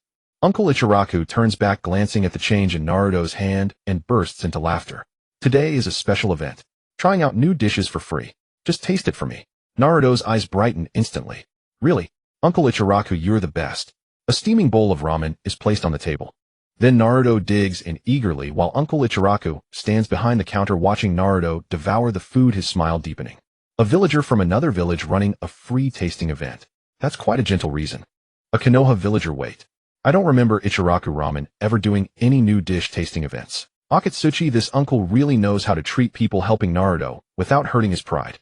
The text continues. Besides occasionally inviting Naruto to eat Ichiraku ramen for free, he also encourages Naruto to pursue his goal of becoming Hokage. In Konoha, Naruto's tears flow freely. He squats on the ground, hands covering his face, shoulder. Uncle Ichiraku. The text suddenly shifts. Beyond that, the ramen he personally makes is also quite extraordinary. The entire ninja world is taken aback. Ramen. What could be so extraordinary about ramen? In Konoha, a chunin who often eats Ichiraku ramen scratches his head. It's good, but it's just a bowl of ordinary ramen, right? Noodles, broth, chashu nori. I don't see anything special. Another ninja beside him agrees. Exactly, I've eaten ramen from other places. Ichiraku's taste is good, but it's not out of this world. In the Cloud Village, A frowns instinctively, knowing that what the text is about to say will shatter his understanding. Extraordinary ramen. It can't possibly be a variant of soldier pills, right? The scene brightens. The day before graduation from the Ninja Academy. In the scene, Naruto is caught by Iruka for putting makeup on the Hokage rock, and Iruka then takes him to The scene speeds up. During graduation, Naruto fails the exam. That night, under the temptation of Mizuki, he steals the forbidden scroll, and stimulated by Iruka, nearly being killed successfully, learns the shadow clone technique in a very short time. The entire ninja world. Gaara of the desert. Nara Shikamaru, this is too coincidental, right? But can such unrelated matters really fit together? A Jounin, the shadow clone technique, is a rank forbidden technique. Even Jounin might not be able to learn it. The text continues. The night before the Chunin exam, facing Niji. In the scene, Ichiraku ramen. Naruto is sitting in his usual spot. In front of him is a bowl of ramen that looks different from usual. The broth is darker, the noodles are thicker, and the chashu on top is noticeably more substantial with additional toppings that Naruto cannot name. Uncle Ichiraka smiles and says, "There's an important match tomorrow, right? This bowl is a special edition meant to cheer you on." Naruto digs in without hesitation. "Uncle Ichiraku, you always make me delicious food. When I become Hokage, I will definitely award you the best ramen in Konoha." Uncle Ichiraku laughs heartily. "Then I will be waiting for that day." The scene shifts. At the Chunin exam arena, Niji Hyuga, a genius youth, opens his Byakugan, his gentle fist unbreakable. The celestial text began to scroll. Another trivial matter. Just as the Fourth Ninja World War was about to begin, Uncle Yao once again prepared a special bowl of ramen for Ming Ren. It was precisely this bowl of ramen that allowed Ming Ren to endure until the war's end. Union Village. AI had stood up from his chair for the umpteenth time. One bowl of ramen to finish a war. What a joke. The Ninja World War should last at least 2 or 3 years, right? The endurance of one bowl of ramen can last that long. My village. The villagers on the streets were completely stunned. I've been eating Yao ramen for 20 years, but I never felt anything special. Is it possible that Uncle Yao only makes special ramen for specific people, eh? Like Ming Ren. The people nearby turned pale. You mean, Yao has been secretly nurturing that demon fox? At the entrance of Yao Ramen shop. At that moment, Uncle Yao stood behind the counter, wearing a white apron, holding a rolling pin in his hand, kneading dough with a smile on his face. He glanced at the celestial text, then at the rolling pin in his hand. "I'm just a ramen seller." The celestial text shifted again. Furthermore, there were other aspects showing that Uncle Yao was definitely not ordinary. For instance, once when Ming Ren and Ding Xiai peeked at Uncle Yao, making ramen, the celestial image lit up. Nighttime. On the roof of Yao Ramen shop. Ming Ren and Ding Xiai lay behind the tiles, poking half their heads out to sneak a peek below. "Ming Ren, do you think Uncle Yao is making a new kind of ramen?" Ding Xiai whispered, drooling, while sniffing the new broth as he asked Ming Ren beside him. Ming Ren didn't reply. He stared intently at the ramen below. The two believed they were well hidden. After all, Ming Ren had passed the Chunin exam, and Ding Xiai was a full-fledged Chunin. Two Chunin using stealth techniques. How could an ordinary civilian possibly detect them? However, just as Ming Ren and Ding Xiai thought everything was safe, Uncle Yao's hand suddenly stopped. He didn't turn around. His body made no unnecessary movement. He merely gripped the rolling pin on the counter with his right hand in an incredibly natural manner. The next second, swoosh, thump, thump, two muffled sounds. Before Ming Ren and Ding Xiai even had time to react, they were scared off the roof by the rolling pin and tumbled down. The frame froze. The entire ninja world fell silent again. Chimu Kakashi, Ming Ren and Ding Xiai are still ninjas. Even if they were careless, they shouldn't be caught so easily. Nai Liang Lu won an ordinary person possessing sensory abilities surpassing a Chunin. That's too unreasonable. Yenin Village. De Yimu stroked his chin and thought, "No, this matter is indeed suspicious. But we can't rule out another possibility. What if these two made a sound? Besides, with that chubby boy's build, it would be strange if the tiles didn't make noise when he crouched on the roof." Hei Tu and Huang Tu beside him also nodded repeatedly in agreement, finding it rather unreasonable. This stretch is really too far-fetched. What if that uncle simply heard the noise the two made? Exactly, if the roof tiles creaked, even an ordinary person would notice. The celestial text flickered and new words appeared. Next, other major events were no exception. Uncle Yao always managed to effortlessly avoid all kinds of disasters. The celestial image lit up. My village night. The sky was dyed blood red. Ninjas and residents screamed and fled amidst the ruins. MBU ninjas resisted desperately, but were swept away by the nine-tailed beast's tail. The entire My Village suffered countless casualties and most of its buildings were destroyed. The scene slowly panned through the devastated streets, past collapsed buildings and blazing flames. Finally, the camera stopped in front of an intact structure. Yao Ramen. The small ramen shop stood perfectly unharmed amidst the surrounding ruins. Not a single crack, not a single tile fallen. Even the shop curtain at the entrance hung neatly, not disturbed by the fierce wind at all. The entire ninja world. My villagers, half the village was destroyed, and only his ramen shop survived. The celestial text continued scrolling. This is not the end. Next, Pei En invaded Mai and unleashed Shenluo Tianzhong. By then, Mai had become a deep crater with all buildings utterly destroyed. And with no one helping him, Uncle Yao was the first to rebuild his shop amidst the ruins. In the image, the ruins of My Village. All ninjas and civilians were busy clearing debris, their faces etched with the exhaustion of surviving a catastrophe. Meanwhile, Uncle Yao's ramen shop had already reopened its doors. Therefore, it is reasonable to suspect that Yao Ramen shop was never actually destroyed by Pei En. It was Yao who used Jinjutsu to make everyone believe the shop was destroyed and then rebuilt it. The crowd beneath the celestial text instantly became alert. My village. The villagers on the streets stared at the celestial text, completely plunged into confusion. Yal is actually a hidden master? No, I think Uncle Yal is just an ordinary ramen seller. The celestial text is overanalyzing. Then explain why he came out unscathed from both the nine-tailed beast's rampage and the Shinluo Tunging. This Yanin village. The Yimu floated in midair, his entire body stiffened. Jinjutsu. A jinjutsu covering the entire my village. Someone capable of such a feat. The Yimu's voice trembled slightly. Could it be the divine technique mentioned earlier by the celestial text?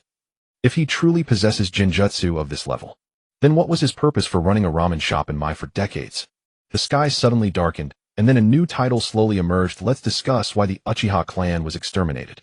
The entire ninja world was taken aback. Wasn't it mentioned before? On the surface, the Uchiha clan's extermination appears to be due to a coup, but that is merely the fuse.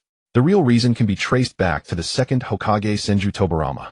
From the second Hokage's decision to assign the Uchiha to the security forces, it is clear that their extermination was already predetermined. Iwagakure. Ōnoki floated in midair, arms crossed, a slight smirk on his lips. Senju Tobirama. As someone who had dealings with Tobirama, Ōnoki knew him all too well. He's been dead for so many years, and yet he could still manipulate the Uchiha. The screen lit up. When the first Hokage Senju Hashirama was alive, he suppressed the internal conflicts of the village with his personal prestige and strength. However, after the second Hokage took office, the situation completely changed. In the image, Senju Hashirama and Uchiha Madara stood side by side on Hokage Rock, overlooking the village below. Sunlight bathed the land, and everything thrived. It was the most peaceful era in Konoha. Because Hashirama was so powerful, all conflicts were quelled by his personal charisma. Did the Uchiha disagree? Did other clans have opinions? Did anyone want to vie for power? These issues simply did not exist. Konoha villager A, the first Hokage, indeed had a grand vision, but the problem is, after he died, no one could suppress the conflicts. The scene shifted. After Hashirama's death, Senju Tobirama succeeded as the second Hokage. Unlike his brother Hashirama's gentle demeanor, Tobirama's expression was always as cold as ice. The second Hokage's attitude towards the Uchiha, in his own words, was he believed that the awakening of the Uchiha Sharingan required extreme emotions, which made them prone to extremism. A family that is both too powerful and emotionally unstable is the greatest hidden danger for Konoha. Senju Hashirama, brother, don't do this, let's talk this over. Senju Tobirama, brother, be quiet. It's your softness that has left so many future troubles. Uchiha Izuna. Senju Tobirama, damn you. Under the sky. Everyone nodded. Based on the previous content, the second Hokage's judgment was indeed terrifyingly accurate. Uchiha Obito turned dark after the death of his beloved, launching the Nine-Tails attack on Konoha and causing the demise of the fourth Hokage. Uchiha Itachi exterminated the entire Uchiha clan to prevent a coup. Uchiha Sasuke, in his quest for revenge, did not hesitate to ally himself with Orochimaru. Nara Shikamaru. If you think about it, the probability of problems arising in the Uchiha family is just too high. Akimichi Choji, the second Hokage's judgment is truly terrifying. Hiding Kakuzu. Look, this is your Konoha Hokage, so ruthless even to his own people. Kakuzu. I'm not from Konoha, and you should shut up. You don't even understand which village I belong to. Don't analyze politics. The text on the screen continued. Thus, the second Hokage made a decision to establish the Konoha Guard Force, entirely staffed by the Uchiha. On the surface, this seemed to be empowering the Uchiha. The Konoha Guard Force was responsible for maintaining law and order with significant power. But if you think carefully about what this position entails, all security issues in Konoha ultimately pointed to the Uchiha. When villagers were fined, they blamed the Uchiha. When villagers were interrogated, they also blamed the Uchiha. When villagers were arrested, it was still the Uchiha who were to blame. Over time, the resentment of the entire Konoha towards the Uchiha grew deeper. This is the second Hokage's trap, turning the Uchiha into the public enemy of the whole village. Under the sky, the entire ninja world gasped in shock. Soon voices arose from all over the ninja world. What a brilliant strategy. Senju Tobirama, that old man, is truly cunning. Give the Uchiha power, let them enforce the law. On the surface, it's trust, but in reality, it's to incite hatred from the entire village against them. When the conflicts accumulate to a certain extent, find an excuse to eliminate them all at once. This is truly a grand scheme. And more critically, the guard force fixed the Uchiha in a single function. They couldn't disperse like other families across various departments and fronts. Instead, they were concentrated in the guard force system. On the surface, they wielded power, but in reality, they were isolated. In the scene, a military meeting in Konoha was taking place. The representatives of the Sarutobi clan, Nara clan, Yamanaka clan, Akimichi clan, Inazuka clan, and Yamanaka clan were scattered around the conference table chatting and exchanging intelligence about their respective departments. Meanwhile, the Uchiha representative sat alone at the far end of the table with 2 empty seats around him as no one wanted to sit beside him. It wasn't that the Uchiha didn't want to participate in discussions from other departments. Rather, he could only talk about matters concerning the guard force. His area of responsibility was solely the guard force. Compared to the Uchiha, the Hyuga clan is more suited for the position within the guard force. The Byakugan of the Hyuga clan is equally powerful. In fact, in terms of surveillance and enforcement capabilities, the Byakugan is more suitable than the Sharingan. With their ability to see through a 360-degree field of vision and chakra point attacks, it can be said that the Hyuga are naturally fit to be enforcers. But Konoha didn't have the Hyuga serve in the guard force. Why? Because having the Hyuga in the guard force would also isolate, and Konoha needs the Hyuga. They serve a greater purpose. In the scene within the territory of the Hyuga clan, the members of the Hyuga were scattered across various departments in Konoha. Some were responsible for reconnaissance in the Umbu. Some assisted in chakra diagnostics at the hospital. Some served as taijutsu instructors at the ninja academy. Some served as sensory ninjas in frontline units. The Hyuga clan members were spread throughout Konoha, intricately connected with other clans. No one rejected the Hyuga because they had integrated into every vein of Konoha. Beneath the heavenly screen, the people of the Rishion clan displayed varied expressions upon seeing its content. The Zongjia main family felt a sense of pride. After all, this was entirely their achievement. Those branch families only needed to carry out orders, while the main family had much more to consider. As for the branch families of the Rishion clan, their expressions were complicated. Because of the caged bird seal and the system of main and branch families, they could only obey the main family. In their respective duties, it was fine if they went unnoticed, but if the main family gave an order, they had to comply. Was this way of life truly better than the freedom of the Yuzhibo? The text on the heavenly screen suddenly shifted. The Nine-Tails attack on the village was the final straw that crushed the Yuzhibo. The scene shifted. In the giant eyes of the Nine-Tails was the pattern of the Sharingan. Thus the high-ranking officials directly suspected the Yuzhibo. Beneath the heavenly screen, everyone's mouth twitched collectively.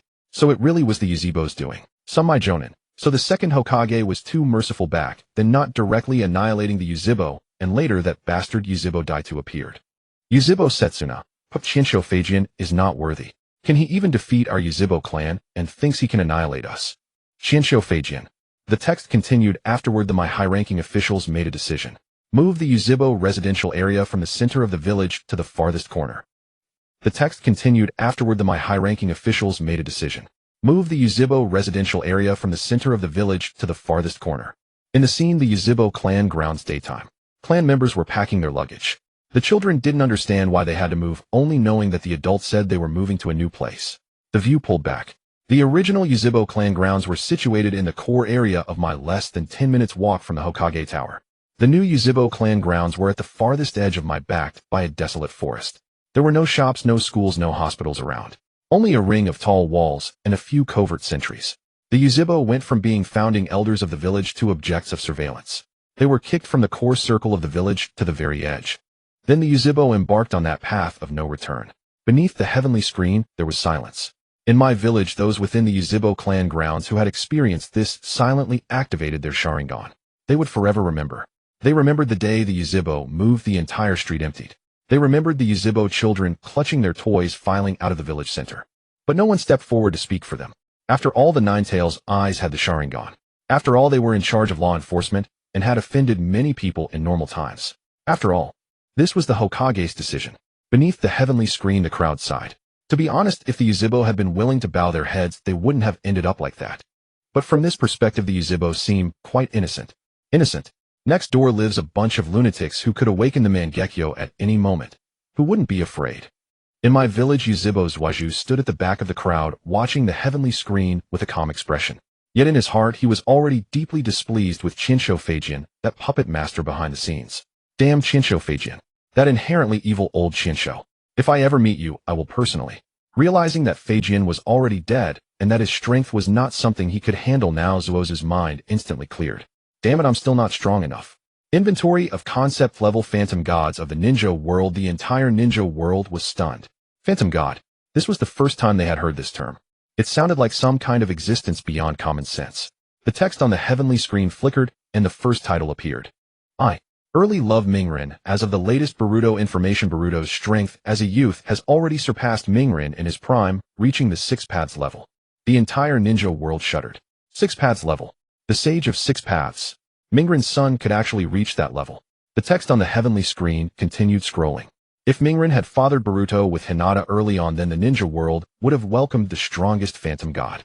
The heavenly screen lit up. A young man stood atop the ruins. With blonde hair and blue eyes, his features were 70% similar to Mingren's, but his demeanor was completely different. He exuded an aura far beyond the Nine-Tails chakra mode with a calm and aloof temperament. Just standing there made people feel terrifyingly powerful. The entire ninja world. The text on the heavenly screen changed again. One young Boruto equals unpretentious Zuiju, darkened Mingren resolute, Daito homeward bound, Shuemin. The scene beneath the heavenly screen instantly exploded.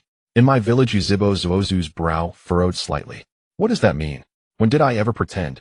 The crowd beneath the heavenly screen was also puzzled. What does it mean? Is it that his strength equals the combined strength of these four people? Or does this Boruto possess the traits of all four simultaneously? The text on the heavenly screen flickered. Simply put, a Boruto born from early love can single-handedly challenge the entire ninja world. The entire ninja world fell silent for 3 seconds. Then they all looked at Mingren. Mingren, so what you're saying is, as long as I get married and have a child earlier, I can give birth to a son who can single-handedly challenge the entire ninja world. Xuanhua Mingren, this is too ridiculous. Rixiang Chutian and Mingren-kun. Chunaying Chutian, don't faint. Shanzhong Jingya, she's not fainting, she's shy. Yanin village. De Yimu floated in midair, his entire body frozen. 6 paths level. He had lived his whole life and seen countless strong people. But beings of the 6 paths level existed only in legends in his cognition. If that child really exists, then so-called Kage are nothing but high-level ninja before him. The text on the heavenly screen slowly faded. The first phantom god ended. The entire ninja world's gaze refocused on the screen. The second title appeared. 2. Thick-skinned Shuamao. In my village, Chimu Kakaxi's body trembled slightly. The text on the heavenly screen slowly scrolled. In fact, Chimu Shuomo's strength was extremely formidable. He might rival or even surpass the legendary Sannin of Mai. But he chose to commit suicide due to the accusations from my villagers. But what if Shuamao had a thick skin? The entire ninja world. Then I Mui's Whitefang wouldn't care about this or that OID, just do whatever I want. The scene appeared. The same Shuamao returning to my village. Also accused by the villagers. But this time Shuomo's style was completely different. He stood in the middle of the street, directly ignoring the villagers' accusations. If you're so capable, you do it. The villagers. Chimu Kakaxi. Maite Kai Kakaxi. Chimu Kakaxi Kai. Let me be quiet for a while. The text on the heavenly screen continued scrolling, and then passed that thick skin onto Kakaxi, so Kakaxi would never be a lifelong bachelor. The bloodline of the Chimu family could also be passed on. Kakaxi's body stiffened sharply. Lifelong bachelor. The text on the heavenly screen flickered and new words appeared. Free. Byaetian Sakura. Could it be the divine technique mentioned earlier by the celestial text? If he truly possesses Jinjutsu of this level, then what? A rumor circulates in the ninja world. Sakura always possesses a mysterious confidence, believing she has caught up to those two overachievers. All ninjas. Naruto Uzumaki. What does overachiever mean? Sakura Haruno. I am not over. In the mountains, Ino Yamanaka. Sakura. Calm down. The screen lights up. The battlefield of the fourth great ninja war. Naruto and Sasuke, the two Konoha demons, stand side by side with her behind them. Sakura clenched her fists, gazing at the backs of the two in front of her, a slight smile appearing at the corners of her mouth. Lady Tsunade, it seems I have finally caught up to them. All ninjas. Silence lasted for 3 seconds. Kakashi Hitaki. Might guy, honestly, this courage deserves admiration. Shikamaru Nara. Well, confidence is a good thing. Under the screen, everyone was initially stunned by the character's overachievers. They then felt relieved. They thought it was some powerful illusion. It turns out to be self-brainwashing. In Konoha village, Sakura's face was already red to her ears. Sakura, you don't need to explain. The more you explain, the more it seems like. Sakura Haruno. The characters in the sky flicker 4. Telescope. Sakura, you don't need to explain. The more you explain, the more it seems like. Sakura Haruno. The characters in the sky flicker 4. Telescope. Kakashi Hitaki's right eye suddenly twitched. Again him. The characters in the sky slowly roll. As we all know, Kakashi's Sharingan has the ability to forcibly draw objects into the Kamui space. And if this ability is applied to turning around, then ordinary ninjas are doomed. All ninjas. Kakashi, when did he acquire such an ability? The screen lights up. An ordinary ninja was running through the woods. Suddenly his head turned sharply 90 degrees. It was as if an invisible hand grabbed his head and forcibly twisted it. Crack. The screen freezes. All ninjas collectively shrank their necks. What if a telescope were attached to Kakashi's left eye? Kamui would be directly at infinite distance. Then what would happen to your head? The scene shifts. Kakashi stands atop a tall tower in Konoha village. A massive telescope is prominently positioned before his Sharingan. Kakashi looks through the telescope. His line of sight pierces through the forests of Konoha, through the mountains of the Land of Fire across the sea, directly to the village of Kimogakure. Reikage AI is in his office reviewing documents. Kakashi's Sharingan slowly rotates. Kamui. In Kimogakure, Reikage AI suddenly feels a chill around his neck. Crack. The screen freezes. All ninjas simultaneously felt a chill in their necks. Countless people instinctively covered their necks with their hands. Reikage AI. Kakashi. How dare you? Kakashi Hitaki. I wouldn't. That's not me. Reikage AI has stood up from his chair, instinctively touching his neck that hadn't been twisted yet. Darui desperately tries to hold him back. Raikage-sama, calm down. That was just a hypothetical from the screen. And Kakashi may not even know this application. AI glared at him. He may not know, but now the entire ninja world knows. Darui. After the screen revealed this idea, anyone in the ninja world who possesses space ninjutsu could potentially be inspired. Ninja techniques are varied and bizarre. What if someone really develops it? The characters in the sky continue. V. Homecoming Minato. As we all know, wherever there is a flying thunder god mark, Minato can instantly arrive. If Minato placed marks at home or throughout the ninja world, then those targeted by him would be in trouble.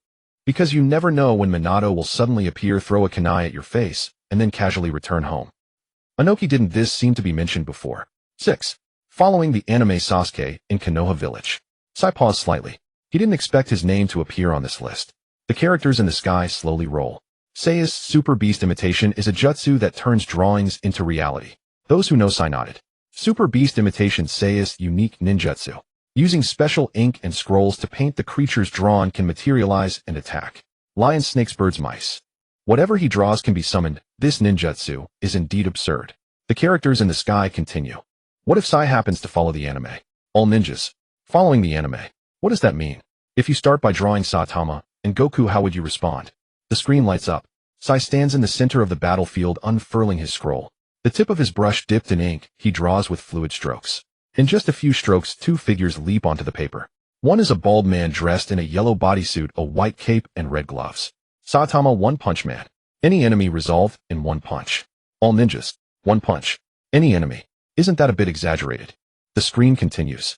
A man with upright golden hair, wearing an orange martial arts uniform, he radiates a golden aura, causing the surrounding space to tremble slightly. Goku Super Saiyan. Battle power immeasurable, grows stronger with each fight and doubles in strength after near-death recovery. All ninjas fell completely silent. Grows stronger with each fight. Doubles in strength after near-death. What a ridiculous physique. Height in these two abilities are just too outrageous. Kisame.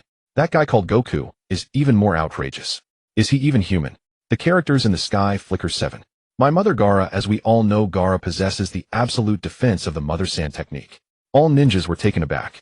Mother Sand technique. What is that? They've only heard of the Susanoo. Mother Sand technique. Why does that name sound a bit off? The Mother Sand technique is the manifestation of Gaara's mother's will after her death. No matter what danger Gaara faces, his mother's will transforms into sand to protect him. Gaara. All ninjas fell silent. This is a mother's love for her child. It transcends life and death, transcends time. Even after death, her will continues to protect her child. However, the tone of the characters in the sky suddenly What if Gaara had 10 mothers? Then his Mother Sand technique would stack 10 layers. So even if you ran to the moon, there would probably be sand chasing you down. 8. Healthy Itachi. The last demolition house in the family was finally allocated. Now I understand why those who borrowed so much were so happy when the house was first received. This feeling is truly hard to describe. Pacific War. Even with his blood disease in its late stage, Itachi could directly seal Orochimaru. If Itachi had a clean bill of health, you would witness the strongest spiritual attack, Jinjutsu Tsukuyami. The inextinguishable ultimate physical attack, Amaterasu, coupled with the Yata mirror that reflects all attacks, and the Totsuka blade that seals everything. These 4 supreme abilities would allow a healthy Itachi to dominate everything. Even if Madara Uchiha came, he might not be a match. The entire ninja world gasped. Everyone looked on with reverence. So OP. Itachi can fight Madara. Madara Uchiha. Interesting. Hashirama Senju. Madara, are you nervous? Madara Uchiha. I'm not nervous. I just feel my fighting spirit rising. Hashirama Senju. Air controlling Kabuto. Kabuto Yakushi's Sage Mode has a technique called inorganic transmutation. It can control all inorganic matter. If in battle, he chooses to drain all the air around, the enemy would suffocate to death. The entire ninja world fell silent instantly. The screen changed. A battlefield. Kabuto faces several enemies. He does not release any offensive ninjutsu, but directly uses sage art, inorganic transmutation. Everything in the air begins to be extracted. Oxygen, nitrogen, carbon dioxide. All gaseous components are manipulated by inorganic transmutation and rapidly vanish from the battlefield. The enemies first feel shortness of breath, then dizziness, then one by one they fall. The entire ninja world. Countless people subconsciously took a deep breath. They suddenly realized that air, the most ordinary, inconspicuous, and overlooked thing, is actually the most basic condition for human survival. And Kabuto can control all inorganic matter. Air is inorganic. Shikamaru Nara. Air is also inorganic. Orochimaru, from a chemical perspective, yes. Air is composed of inorganic molecules such as nitrogen and oxygen. Shikamaru Nara, doesn't that mean? As long as Kabuto wants, he can create a vacuum anywhere. Kakashi Hatake, theoretically. Yes. Shikamaru Nara. This is too troublesome. Under the Orochimaru looked at Kabuto beside him. He slowly nodded. He said nothing. But that nod said it all. Kabuto adjusted his glasses, a slight smile curling at the corner of his mouth. Orochimaru-sama. His voice trembled with emotion. Have I earned your recognition? Orochimaru's lips curled into a faint smile. Kabuto, you have always had potential. It's just that before you were heading in the wrong direction. The text on the screen flickered. Full belly Hinata. As everyone knows, Hinata is the big eater of Naruto. She can eat a full 46 bowls of ramen in one sitting. The entire ninja world. 46 bowls. How much? Can she eat 46 bowls of ramen? Even the Akimichi clan can't out-eat her. Choji Akimichi, 46 bowls. At most I can only eat 20 bowls. Shikamaru Nara. Choji, calm down, this data might not be accurate. Choji Akimichi, no. If what the screen says is true, then Hinata's Akimichi bloodline is purer than mine. Ino Yamanaka. Choji, are you missing the point? The screen lit up. Yao Ramen Shop. The 30-minute limited time eating champion competition. As the countdown ticked, a full 46 empty bowls were placed in front of Hinata. The other contestants, even the most gluttonous Naruto and Yamato, only managed 30 and 31 bowls respectively. Uncle Yao stood behind the counter staring at the pile of bowls, his smile frozen. Miss, would you like another bowl? Hinata smiled shyly, lowering her head. One more bowl, please. Uncle Yao. The entire ninja world. Naruto Uzumaki. Hinata can eat that many. Hinata Hyuga that hat. Ino Yamanaka. I always thought Hinata was the type with a bird's-eyed appetite. Hinata Hyuga Wowu. The text on the screen continued. And just by eating one bowl of rice, she dared to solo fight Tendo Pain. Although she lost miserably due to low blood sugar in the end. But if Hinata had eaten 46 bowls, she could have punched Pain a few more times, no problem. The entire ninja world. Kakuzu. So the core of this phantom god is eating more. My village. Hinata was completely speechless. Naruto, who had rushed over to see the person who could eat so much ramen, stared at her in shock. Hinata, can you really eat 46 bowls of ramen? Hinata's face turned as red as a tomato. And Naruto-kun. That 46 bowls is a bit exaggerated. I haven't eaten that much. The text on the screen flickered. Intelligence Jiraiya. The screen lit up. Yuin Village. Jiraiya sneaked into this village that rains all year round. His goal was to gather intelligence. However, he faced 6 bodies with Rinnegan, each possessing unique abilities. Animal paths, summoning Preta paths, absorption, human paths, soul extraction, Deva paths, universal pull, and Shinra Tensei, Azura paths, missiles, Naraka paths, revival. And Jiraiya, completely unaware of what these abilities were, charged in forcefully. Sage mode activated, merging with the 2 great toad sages. He killed 3 first. Even when all 6 paths appeared later, he could kill 1 more before dying. And he left crucial intelligence in his dying moments. He engraved the information on the back of a toad. Then he sank into the icy water.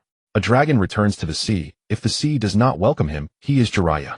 The entire ninja world fell silent. Although it was already revealed earlier that Jiraiya died, no one expected it to be so tragic. The text on the screen continued. If Jiraiya had all the intelligence, then he wouldn't have needed to go deep to obtain it. The screen shifted. An intelligence version, Jiraiya, appeared on the screen. He stood at the outskirts of Yuin Village holding a detailed intelligence file. The abilities, weaknesses, and coordination methods of the 6 pains were all written clearly. After reading the intelligence, Jiraiya's lips curled slightly. I see. 5-second cooldown. Preta path cannot absorb Senjutsu. In that case, he looked at the 2 great sages Fukusiku and Shima, whom he had summoned in advance. You two, let's change tactics. And if a prepared Jiraiya still cannot defeat the enemy, then the intelligence is insufficient, and that does not count as intelligence Jiraiya. Tsunade. Wait, is this having intelligence or having read the plot? The entire ninja world. This last sentence stunned everyone for a moment. Then they smiled in relief. Indeed.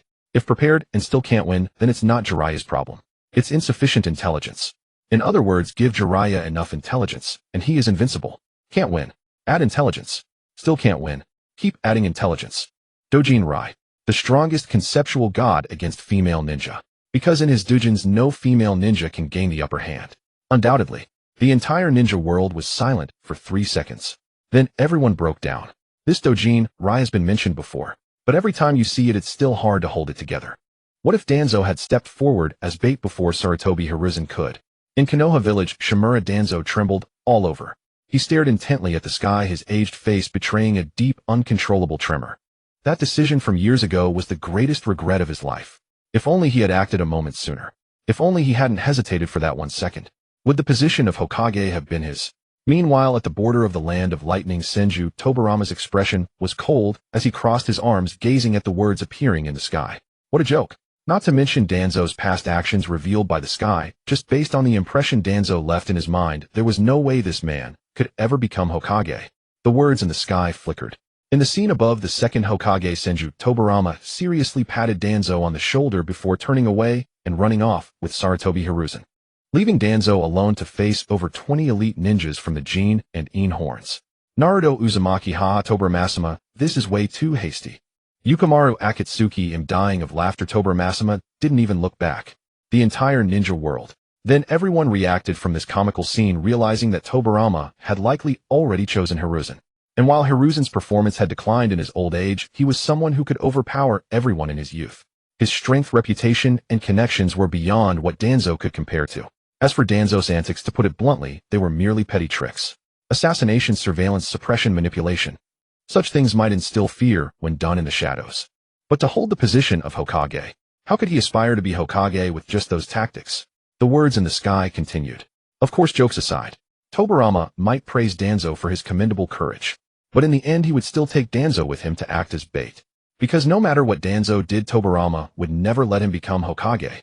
Under the sky, Shimura Danzo's complexion instantly turned ashen. What a joke. Why? Why could that weakling Hiruzen become Hokage while he could not? How was he inferior to Hiruzen? He was more decisive than Hiruzen, more aware of the cruelty of the ninja world, and more knowledgeable about darkness. Yet he lost. He lost to a soft-hearted man. As for the real reason, Danzo had long since given the answer with his entire life. First of all, Danzo's root was originally the training department of the Umbu. That is the talent cultivation based directly under the Hokage's Umbu. First of all, Danzo's root was originally the training department of the Umbu.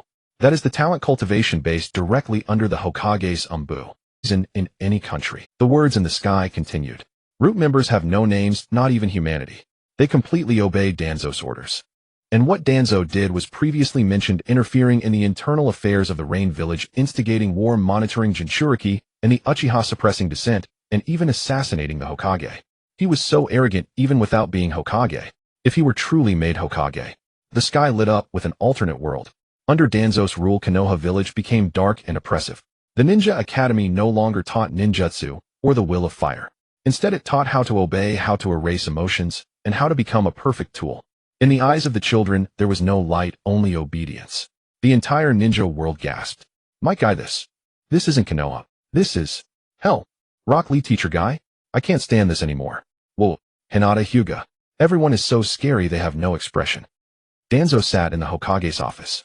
In front of him, a row of root ninjas knelt. Report Hokage-sama, all opposing voices have been eliminated. Danzo coldly nodded. Very good. If Danzo were truly Hokage, who could guarantee he wouldn't ruin? Under the sky, Danzo felt a buzzing in his ears, his eyes blood red, panting heavily. Hokage. Hokage. These two words were the obsession of his life. How dare the sky say he couldn't become Hokage? On what basis? So Tobirama's judgment in selecting a Hokage is still commendable. Fortunately, it was Sarutobi Hiruzen who became Hokage. Below the sky, countless people nodded slightly. After the previous analysis, everyone had seen one clear fact. If Danzo had become Hokage back, then Konoha would have long since splintered. Senju Hashirama, Tobirama does have good judgment, I will admit that. Senju Tobirama. Brother, what does this have to do with you? Senju Hashirama, isn't your ability to choose a Hokage inherited from my will of fire? Senju Tobirama. Can you stop attributing everything to yourself? The words in the sky continued. During the Second and Third Shinobi World Wars, Konoha faced the siege of the four great shinobi villages. The third Hokage, Sarutobi Hiruzen, primarily focused on defense, engaging in a war of attrition. The core strategy was to protect Konoha's homeland interests while waiting for an opportunity to seek reconciliation. It was proven that the four great shinobi villages were not a solid front. Sunagakure was the first to crumble, their economy was the weakest among the four great shinobi villages, and the prolonged war resulted in widespread discontent. Sunagakure initiated peace talks.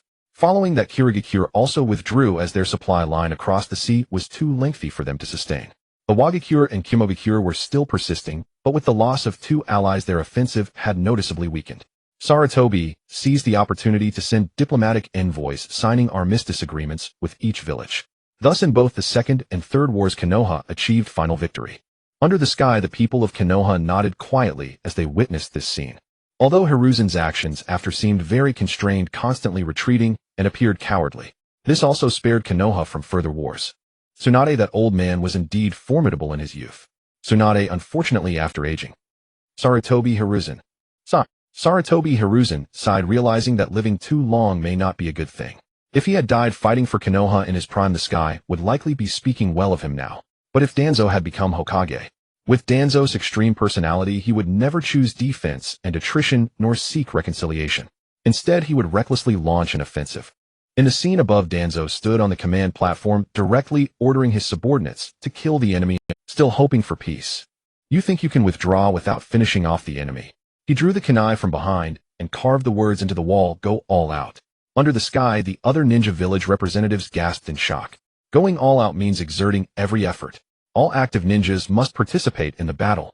This implies that even students who are not even genin must go to the battlefield, and even medical ninjas must charge with kunai. This isn't fighting, it's aiming to wipe out all the villagers. The text on the sky continues. Perhaps he will first focus his firepower on defeating the weakest Sunagakure. Then he will target the mist village that engages in cross-sea warfare. As for how many people die, he has never cared. In the image above, the war has entered its 5th year. The number of ninjas in Konoha has decreased by 70%. The Ninja Academy was forced to graduate early, sending lower-ranked ninjas who are barely in their double digits to the front lines. Almost all the able-bodied children and elders in the village have joined the battle, turning all of Konoha into a ghost town. The entire ninja world fell silent. Such a scene is too suffocating. Tsunade, I can't take it anymore. Even if Danzo is just a hypothesis, I have to beat him up. Jiraiya Tsunade, calm down, this is just a possibility. The text on the sky flickers, and the scene changes. Moreover, Danzo becoming Hokage would have an even more terrifying consequence. The entire ninja world held its breath. A more terrifying consequence. Wasn't the previous situation scary enough? A Hokage born from the weak Shimura clan. Let him command clans like Uchiha and Hyuga, which have been around for 1,000 years. That would definitely lead to many conflicts. For example, after the incident of the Cloud Village stealing Hinata, Danzo could very well take the initiative to ignite the war, using this as a reason to demand the entire Hyuga clan go to the battlefield. Hinata Hayashi. What a clever move to use others' blades to kill. Hinata Hayashi consuming the Hyuga in the name of war leaves me no room to argue. Ōnoki, what Danzo needs is war, only then can he justifiably consume his enemies. The text on the sky continues. After that, he will seize the opportunity to suppress the inherently evil Uchiha clan. The scene in the sky changes. The war fully breaks out. Danzo, in the name of Hokage, sends the Uchiha clan to the most dangerous front lines, consuming the Hyuga, consuming the Uchiha, until these prominent clans are drained by the war. Konoha will be solely owned by him, Shimura Danzo. In short, it is about continuously consuming the Hyuga and Uchiha through war. Uchiha clan territory. Late at night, Uchiha Fugaku kneels in a secret chamber facing a Uchiha clan territory. Late at night, Uchiha Fugaku kneels in a secret chamber facing a group of Uchiha elders. Everyone's face is marked with exhaustion and anger. Half of the able-bodied youth in the clan have suffered casualties. Yet Danzo's orders keep coming. Do not let the fighting stop. Then someone says, let's stage a coup. It is well known that the Uchiha are a very sinister clan. The more Uchiha clan members die, the more powerful the remaining ones become. If Danzo truly becomes Hokage, he will absolutely be unable to control the Uchiha. Under his leadership, Konoha will surely collapse. The entire ninja world gasped in disbelief countless times. Nara Shikaku, the Uchiha coup has been advanced by over a decade. Nara Shikaku, this means that Konoha's civil war will break out before the war is over. Nara Shikamaru, with the 4 great ninja villages attacking from the outside, and the Uchiha coup from the inside. Sarutobi Hiruzen. I am even more grateful now that Lord Tobirama did not choose Danzo.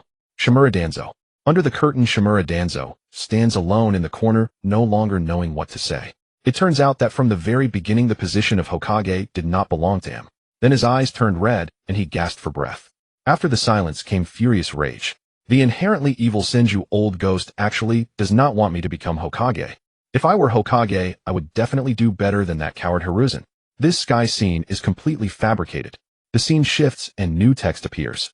It is well known that Senju Hashirama, the first Hokage, was called the god of shinobi during his lifetime, and even after his death his cells have played a crucial role in various fields.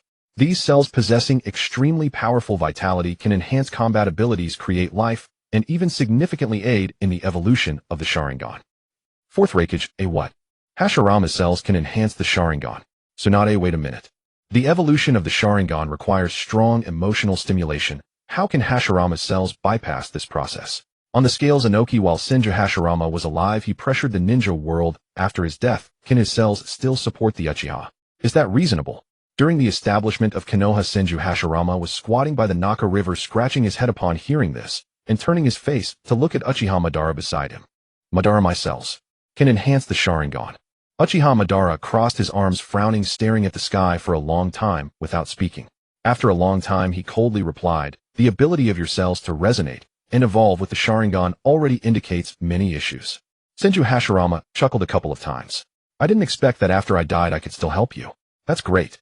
Madara's face darkened. "Why does this sound so strange? Who needs your help?"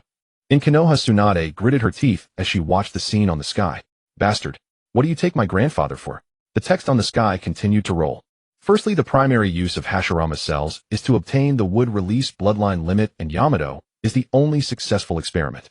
Although his wood release cannot be compared to that of the first Hokage, at least constructing a 3-bedroom and 1 hall is completely feasible. On the streets of Konoha, the villagers were collectively stunned. Wood release. The iconic bloodline limit of the first Hokage. Are there other wood release ninjas in Konoha?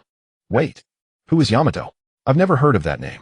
If he can build a 3-bedroom and 1 hall, doesn't that mean the village won't have to spend a lot of money on construction in the future? Why didn't you say this earlier? I just remembered that previously there was a scene where the 3rd Hokage was assassinated by a wood release ninja. That wood release ninja must have been hidden by that damn 3rd Hokage. How could the 3rd Hokage be so wicked? In the Rocketen village, Ōnoki felt a flicker of unease as he pondered. Has Konoha secretly trained a 2nd wood-style ninja? Just how many hidden cards do they possess? He scratched his head, sensing that his old father might be a bit forgetful. Father, that wood-style ninja named Yamato. Didn't he appear during the assassination of the 3rd Hokage? He was the one who restrained the 3rd with wood style. Ōnoki fell silent for a moment, seemingly deep in thought. No wonder Danzo sent him to assassinate the 3rd. The screen continued.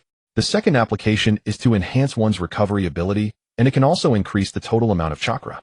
The 3rd application is to create artificial limbs. Due to the strong proliferation ability of the cells from Hashirama, and the fact that they generally do not produce rejection with other people's cells, many individuals who have lost limbs can directly receive prosthetics made from Hashirama cells and return to a normal life immediately. This revelation shocked all medical ninjas across the ninja world. In Sunagakure, Granny Chiyo sat in her rocking chair, her previously murky eyes suddenly brightening. No rejection. Cells from anyone don't cause rejection. This characteristic is nothing short of a miracle in the field of medicine. In Konoha Hospital, several medical ninjas exchanged glances, subsequently bursting into hushed discussions.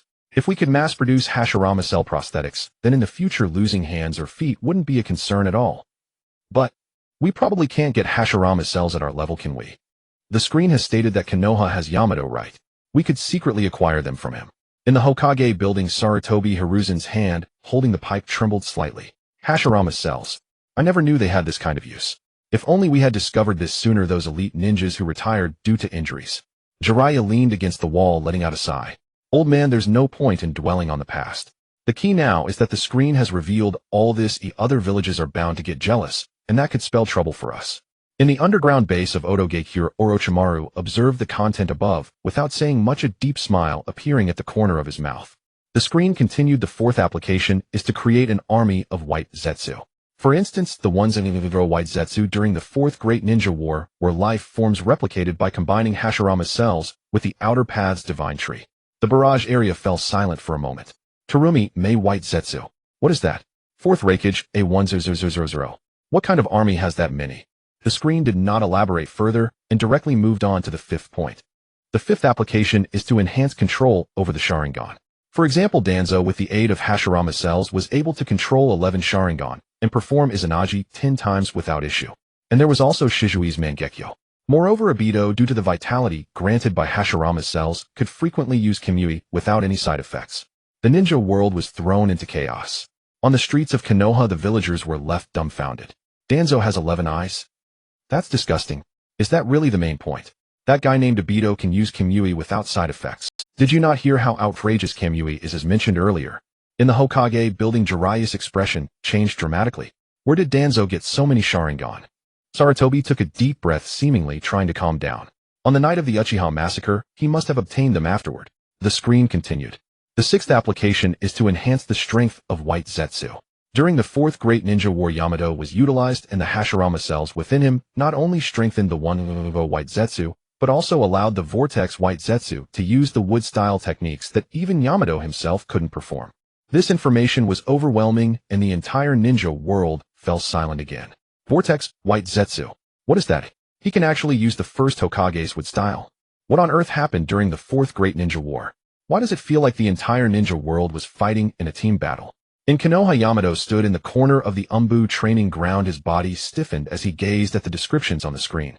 I've been captured to enhance the White Zetsu army. A fellow Umbu tapped his shoulder. His tone complex. Yamato, your future is truly fraught with misfortune. The text on the screen continued to scroll, the style suddenly shifting. The final application is to assist in awakening the Rinnegan. For instance, Uchiha Madara, originally the reincarnation of Indra, was able to awaken the Rinnegan after transplanting Hashirama's cells, and he used that eye to orchestrate everything that followed before his death. The entire ninja world was utterly bewildered. Indra, Ashura. At the time of Konoha's founding, Senju Hashirama suddenly turned to Uchiha Madara. Madara. The screen says you awakened the Rinnegan after transplanting my cells. Uchiha Madara stood in place, a look of confusion on his face. He had indeed seen records of the Rinnegan in ancient texts within his clan, but he had never thought it was possible for him to awaken it. I'm not sure about that, but I know the last person to possess the Rinnegan was the Sage of Six Paths. However, since the screen said so, it's highly likely to be true. Senju Hashirama suddenly became excited. Does that mean my cells can indeed help you become stronger? He looked around, and then pulled out a kunai from his ninja tool pouch, rolling up his sleeves ready to cut into his own. Then I'll give you a little now. Try transplanting it, and see if you can awaken the Rinnegan. Uchiha Madara was stunned for half a second, then grew furious, stepping forward to grab Hashirama's wrist with such force that Hashirama almost dropped the kunai. Are you crazy? Hashirama looked confused, his expression innocent. Didn't you say that transplanting my cells would make you stronger? So I'm giving you some now, why not give it a try? Madara. Sounds feasible. He then exchanged a glance with Hashirama and began to act on Hashirama's. He went to check out the house purchased by a nearby relative, which was very close by. The layout was similar, but his shared area was a bit larger, clearly smaller than the one he was dividing. The tricky part is that he bought this house in 2018 and has been paying for it for 20 years. With the renovation, it should be around 130 square meters. And this area is all commercial housing, such as Yongwei Binshui Zhonghong. The one he was splitting, as his mother said, was originally commercial housing, but since few people bought it, it became a resettlement house. The scene on the celestial screen shifted again. If Kakashi were to enter the marriage market, how competitive would he be? As a young man, he was already a golden bachelor, and by his 40s or 50s, he had become a diamond bachelor. If he didn't intend to spend his life with Makeout Paradise, just looking at his hard conditions, his competitiveness in the marriage market would be absolutely crushing. On the streets of Konoha, many middle-aged villagers gathered together whispering, "Is Kakashi still unmarried in middle age? His conditions are so good. I heard he spends all day reading a novel like Makeout Paradise. Probably his mind isn't on this. Oh well, as long as his conditions are right, he can find someone whenever he wants." The celestial screen shifted. Let's first look at his external conditions. In terms of appearance, he inherited his father Konoha's white fangs, excellent genes with white hair and languid eyes, and his iconic mask exuded a sense of ascetic mystery. In the eyes of ordinary people, this would be a dude, but Kakashi truly has strength. Uzumaki Naruto, what does dude mean again? Last time it was cheat. This time, dude. Can the celestial screen speak properly? Yamanaka, Ino dude. I guess it's a homophone for guy. Saying that teacher Kakashi looks like a mysterious guy. Nara Shikamaru, you're quite enthusiastic with your interpretation. But I suggest you don't delve too deep. The celestial screen's vocabulary has never been proper. Kakashi rested his forehead with one hand. He was too tired to explain. By the training ground, guy placed his hands on his hips and laughed loudly. Kakashi, the celestial screen says you're good looking. But when it comes to youthful handsomeness, I, the blue beast, am no worse than you. Kakashi rolled his fish-like eyes. Guy, first change your bowl cut before talking. You're not even close to being handsome. The celestial screen continued. He had shown genius talent since childhood. At 5, he graduated first in his class from the Ninja Academy. At 6, he passed the Chunin exam and obtained the Chunin certification. At 12, he passed the Jonin exam and became a regular Konoha shinobi. At 13, he joined the ANBU and served as an ANBU squad leader. At 26, he became Konoha's top Jonin. At 31, he became the 6th Hokage. Furthermore, he possesses chakra of all 5 natures and has mastered thousands of ninjutsu. His personal abilities are extremely solid. After this line appeared, the entire ninja world fell silent for 2 seconds. In a Wagakure, Ōnoki floated in midair, stroking his beard with a complex expression. Graduate at 5 Chunin, at 6 Jonin, at 12. A genius like this in Konoha can't find a partner. On the streets of Konoha, villagers who didn't know much about Kakashi started discussing. Kakashi is actually this amazing. I thought he was just a Jonin who was always late. But he became Hokage at 31. Doesn't that mean the 5th didn't last long? Should dare to say that. Don't want your head. At these words, the others consciously shut up. They indeed had the will of fire, but if the Hokage heard, they might have to visit the ANBU. The celestial screen's text scrolled, its tone growing more composed. Next is career income. His occupation is the 6th Hokage, the highest honorary position in Konoha. He later served a full 15 years and retired normally at the age of 46. In addition, as a retired Hokage, he can enjoy the highest pension and allowances for life. He also possesses strong upper-level connections and resource mobilization capabilities. In terms of material conditions, it's simply maxed out. In addition, as a retired Hokage, he can enjoy the highest pension and allowances for life. He also possesses strong, except for that one who fought 3, the 1st, 2nd, and 4th, all didn't serve many years. Uzumaki Naruto teacher Kakashi actually served as Hokage for 15 years. Then when will I become Hokage? Nara Shikamaru Naruto, the order is 6th, then 7th.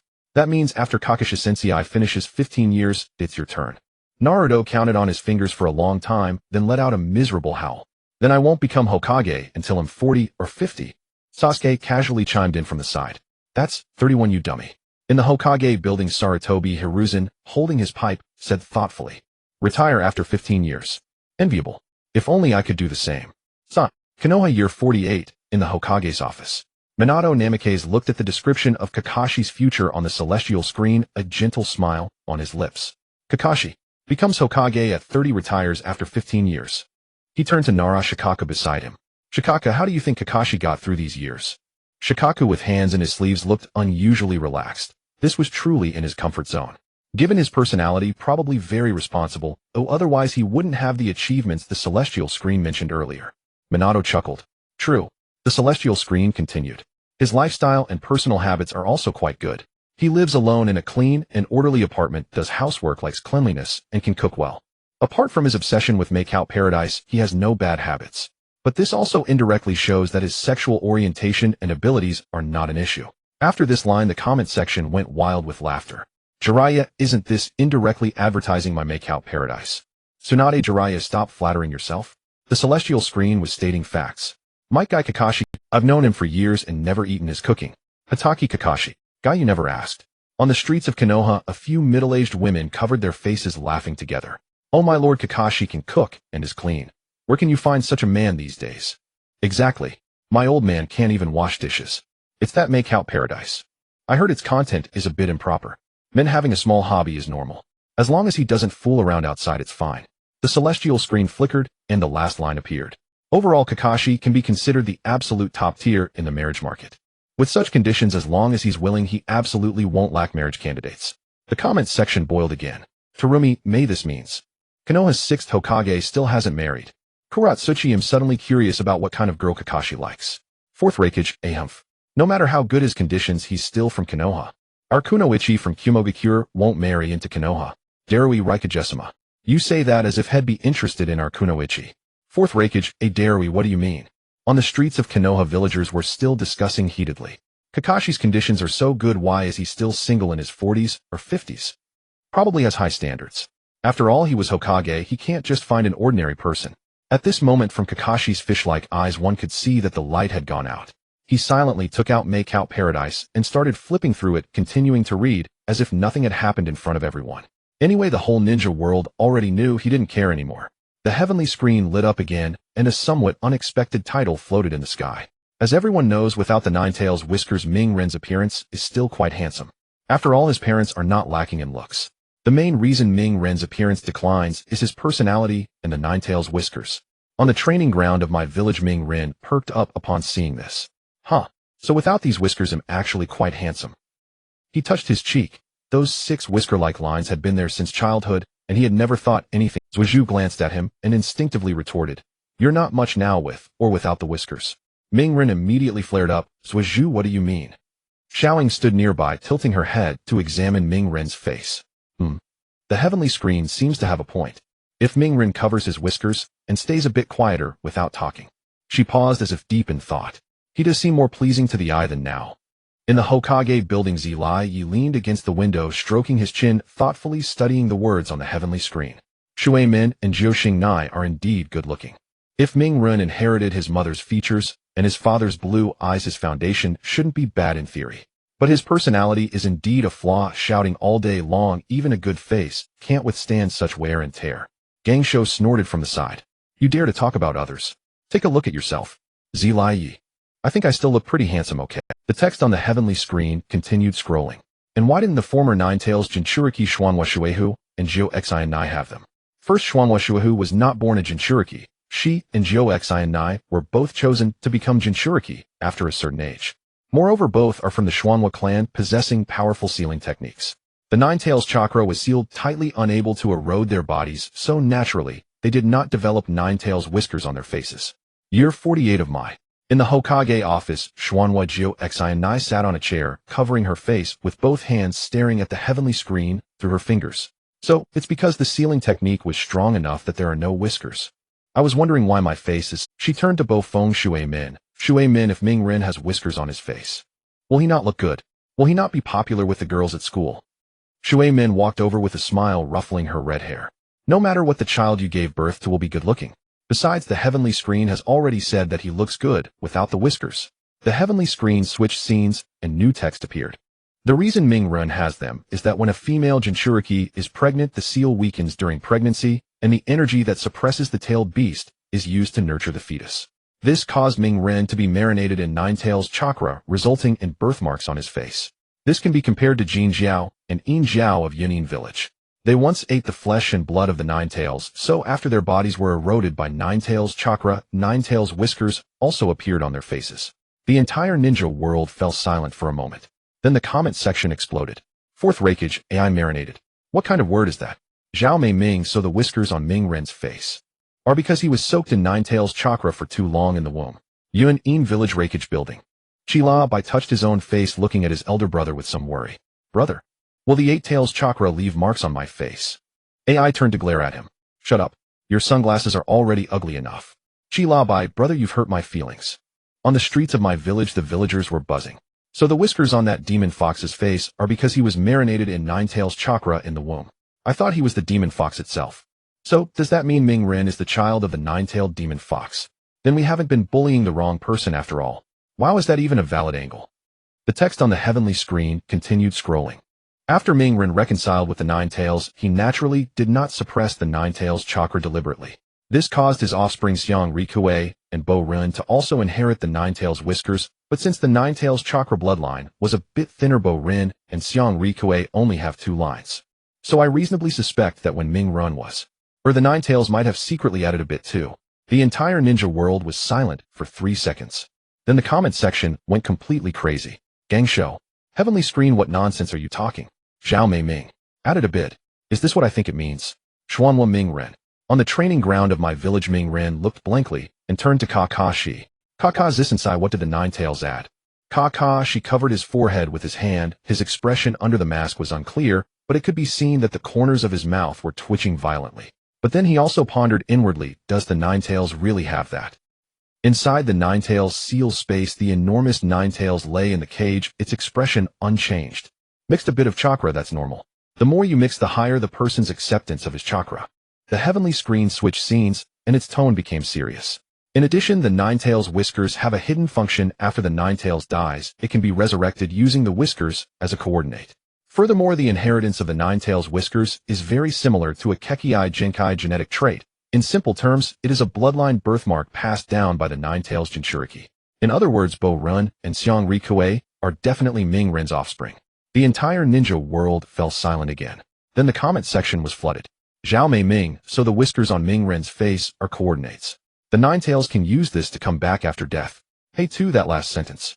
Feels like the heavenly screen is deliberately emphasizing that Bo Run and Xiang Rikuei are Ming Ren's biological children. Does anyone doubt this? On the My Training Ground, Ming Ren was completely bewildered. He touched his cheek, rubbing his fingers back and forth over the whisker lines. So, the whiskers on my face are not just birthmarks, but also the Ninetales resurrection coordinates. Kakashi finally regained his composure forcefully, keeping his mouth straight from his earlier thoughts. If the heavenly screen is correct, then the whiskers on your face are the anchor left by the Ninetales. As long as you have these marks, even if the Ninetales is gone, it will resurrect inside you. The heavenly screen continued. Furthermore, the inheritance of the Ninetales whiskers is very similar to a Kekkei Genkai genetic trait. In simple words, it is the bloodline birthmark passed down by the Ninetales Jinchuriki. In other words, Bo Run and Xiang Rikuei are definitely Ming Ren's offspring. Someone in the comments section couldn't hold back. Nara Lu won the last sentence from the heavenly screen is unnecessary, no one doubts this. Yamanaka Ino right, who would doubt whether Bo Run and Xiang Rikuei are Ming Ren's children. Hyuga Hinata. Well that. Xuanhua Ming Ren Hinata, don't faint. I'm serious, don't faint. This is already the third time today. Inside the Hyuga compound, Hinata's face was as red as a boiled shrimp, steam rising from her head, and she fell straight backward. Hyuga Hanabi quickly rushed over to support her sister. Sister, pull yourself together. Hinata mumbled dazedly. Ming Renkuin. Child. Bloodline. On the training ground of Konoha village, Naruto saw this title and immediately puffed out his chest. Haha. The celestial screen is finally going to praise the trust between Sasuke and me. We're the best partners. Sasuke glanced at him expressionlessly, saying nothing. Had the celestial screen ever said anything good about them? The celestial screen cut to a scene during the Chunin exams in a dense forest. After the disguised attack incident, Sasuke, Naruto, and Sakura regrouped. To prevent enemies from impersonating teammates and infiltrating their group, Sasuke devised a lengthy code to verify identities. In the scene, Sasuke stood before them with a serious expression. Listen carefully. This is the code between when many enemies stir, one can lurk in silence, there is no place to hide. Zhao Mei Ming. Isn't this code too long? Who has time to recite it on the battlefield? I do, and if the enemy memorizes such a long code. Neilong Luan, to be honest, the point of such a code is that it's hard to remember, but the problem is that if your own teammates can't recall it, it's awkward. On the streets of Konoha, villagers watched the celestial screen, showing Sasuke earnestly reciting the code, their expressions subtly shifting. Isn't this code a bit too long? Sasuke is a genius, right? A genius must have his reasons for coming up with such a code. Wait, did you actually watch it? Are you sure? But Sasuke did have excellent grades at the Ninja Academy. Surely he can remember something this simple. The celestial screen continued. Just as Sasuke finished reciting the code, before the three of them could verify it, a sudden gust of wind scattered them. After Sasuke found Sakura and they confirmed each other's identities through the code, Naruto finally arrived late. In the scene, Naruto emerged from the bushes, brushed the dirt off himself, and grinned. Hey everyone, okay? Sasuke's eyes narrowed and he extended his arm to block Naruto from approaching. Naruto, wait. Code. Naruto paused for a moment, then confidently began. I know it. When many enemies stir, one can lurk in silence, there is no place to hide. A ninja must know the right timing when the enemy is tired and careless. Databao. The entire ninja world fell silent for an instant. Fourth Raikage, he actually remembered it. But on the celestial screen, Sasuke's expression turned grim. In the scene, Sasuke's gaze shifted from calm to wary as he stared at Naruto. Without a word, he hurled a kunai straight at Naruto. Naruto was startled, quickly dodging to the side, and shouted, "What are you doing?" Sasuke stared at him coldly. "Are you the kind of person who could dodge my attack?" Sakura grew anxious beside him. "What are you saying, Sasuke? He's Naruto." The code was completely correct. Sasuke didn't turn around, his voice eerily calm. "Do you honestly think that guy could remember such a long code?" The frame froze on Sasuke's cold profile, and a line of inner monologue appeared. "Come on, even I've already forgotten it. How could Naruto possibly remember it?" Fourth Raikage, Sasuke thinks Naruto lacks that kind of intelligence. Hi to that logic. I actually find it quite reasonable. Jiraiya Minato, your son's intelligence is being severely underestimated by his teammate, haha. But then again, maybe it's not overestimated. Konoha Year 48, Hokage's office. Bluffing Shuemin watched the scene on the celestial screen and couldn't help but chuckle softly. That Naruto kid seems to have never been good at remembering things since he was little. The scene shifted. Can Hashirama Senju survive 600 billion explosive tags? The entire ninja world went silent for a moment. Then the comment section exploded with a flurry of question marks and exclamation marks. Zhao Mei Ming, this question. Isn't it a bit absurd? That's the god of shinobi after all. Haidu, although 600 billion sounds terrifying if it's the god of shinobi being bombarded. I'm not sure. In the era of Konoha's founding, Shinsho Zhujian scratched his head upon seeing the title. 600 billion explosive tags. That seems a bit tricky. Beside him, Yuzhibo Ban couldn't sit still the moment he saw that line. He straightened up abruptly, his tone filled with natural disdain. That imposter who pretended to be me survived 600 billion explosive tags. How could you not withstand it, Zhujian? The celestial screen continued scrolling. First, when Zhujian fought Ban, his wood golem technique could withstand the tailed beast ball of the Nine Tails. And a single-tailed beast ball can instantly destroy Konoha village, showing how powerful Zhujian's wood-style defense is. Although 600 billion explosive tags are numerous, the problem is that they cannot be concentrated in one spot, so the explosion damage is not focused. In contrast, the explosion of a tailed beast ball is absolutely concentrated, which means the power of 600 billion explosive tags is far inferior to that of a tailed beast ball. In Konoha, Zillai leaned by the window, rubbing his chin and muttering. So if 600 billion explosive tags were blasted at the first Hokage, it would be like heavy rain hitting a rock. Looks terrifying, but actually does nothing. Tsunade stood nearby, recalling her grandfather's unbelievable wood style. My grandfather's defense really is at a level beyond normal understanding. The celestial screen continued to switch. So if Zhujian used his physical body to defend against 600 billion explosive tags, could he withstand a 10-minute continuous explosion? The 600 billion explosive tags are evenly spread over an area of about 500 meters underwater, specifically to prevent the target from escaping the ambush while enduring the explosion. Therefore, according to this layout, at most a few thousand explosive tags would detonate around him per second. For Zhujian, that many explosive tags are just a scratch. The comments section fell silent for a moment, then erupted completely. Zhao Mei Ming. A scratch, a fourth rakage, a few thousand explosive tags exploding at once is called a scratch. Then what counts as injury? In the land of rain at the Akatsuki hideout, Dedala stared at the celestial screen, frozen in place. A few thousand explosive tags per second is a scratch. He turned to Judo, his eyes filled with a dazed sense of defeat. Judo remained expressionless. Don't look at me. Hashirama Senju's level is not in the same world as ours. The celestial screen continued. Moreover, even if Zhujian relied solely on his physical body, those 600 billion explosive tags could not kill him. Furthermore, Zhujian possesses a very unnatural sealless regeneration. The damage caused by the explosive tags is far outpaced by his healing speed. The entire shinobi realm once again drew a sharp breath. In Shine Village, Granny Qiandai sat in a recliner, her hand gripping her cane, trembling slightly. Markless self-healing, the ability to automatically recover without forming hand seals. This physique is the ultimate dream of all medical ninja. Hai Laozong standing beside her side. Sister, the key point is that Shinsho Zhujian's mere physical body could withstand 600 billion explosive tags. His self-healing simply prevents him from even taking damage. Granny Qiandai fell silent for a moment, then murmured, if you use one explosive tag against an ordinary ninja normally, they would be reduced to ashes. During the era of my village's founding, Shinsho Zhujian himself gazed at the description on the celestial curtain, a sheepish smile spreading across his face. So my self-healing is this formidable. I never even knew myself. Yuzhibo Ban stood with his arms crossed, recalling the moment when Zhujian had just removed a piece of flesh from his own body and transplanted it onto him.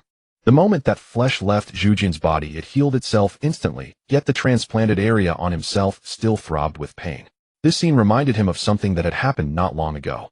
The moment when Zhujian drew out a kunai ready to die in place of Feijian. Zhujian's self-healing was as god-defying as the celestial curtain described. Normally a kunai could never harm him in the slightest. But if he truly wished to die, given Zhujian's nature, once he resolved to do something, he would never turn back. So if Zhujian's recovery ability is so strong, how did he actually die? The celestial curtain's words slowly emerged. In truth, Zhujian's true cause of death is also tied to his formidable recovery ability. The entire shinobi realm fell into silence once more. On the streets of my village, villagers exchanged bewildered glances. Didn't the first Hokage die of illness after that battle with that damn Yuzhibo Ban? Could there be a hidden truth? The celestial curtain shifted scenes and offered an explanation. As everyone knows, whenever Zhujian's body is attacked, the Zhujian cells within him surge into action, healing all wounds at an astonishing speed. It is noteworthy that his biological granddaughter Gongshou inherited his trait of self-healing from injuries and developed the Shrank medical ninjutsu, the creation rebirth technique. Its principle involves using chakra to stimulate proteins, thus accelerating cell division. Not only can it heal wounds, but it can also regenerate internal organs and tissues. However, the number of times human cells can divide is limited. In other words, accelerating cell division essentially means shortening one's own lifespan. The entire shinobi realm froze in collective shock. In my village, Jiahao stood by the window of the Hokage, building her gaze fixed on the celestial curtains, words her expression shifting slightly. Jingyin whispered beside her, Lady Jiahao, "Is what the celestial curtain says true?" Jiahao was silent for a moment, then gave a self-deprecating smile. The principle behind creation rebirth is indeed accelerated cell division, and the cost is real. I just never expected that Grandpa died because of this. Zilai, his face extremely solemn, walked beside her and was about to offer some comfort. Jiahao, she cut him off, "Don't console me. I've already made my peace with it." In the underground base of Enin village, Yuan gazed at the celestial curtain's words without surprise. He had long known that cells had a limit, but he merely knew it. He could not control cell division nor increase that limit, so he could only keep searching for bodies he could take over. If only he had a body that aged extremely slowly. During the era of my village's founding, Shinsho Zhujian stared at the celestial curtain's words and blinked. "So I died because I recovered too quickly. I always wondered why I never felt tired after a fight. It turns out I was directly burning through my lifespan." In the forest of Lei country's border, Shinsho Feijian looked at the celestial curtain and slowly closed his eyes. So this was the cause of his elder brother's death. He had always believed that his brother died because the decisive battle with Ban had drained his spirit and that he had passed away peacefully in times of peace. He never imagined that the true killer was the very power he was born with. The celestial curtain continued rolling.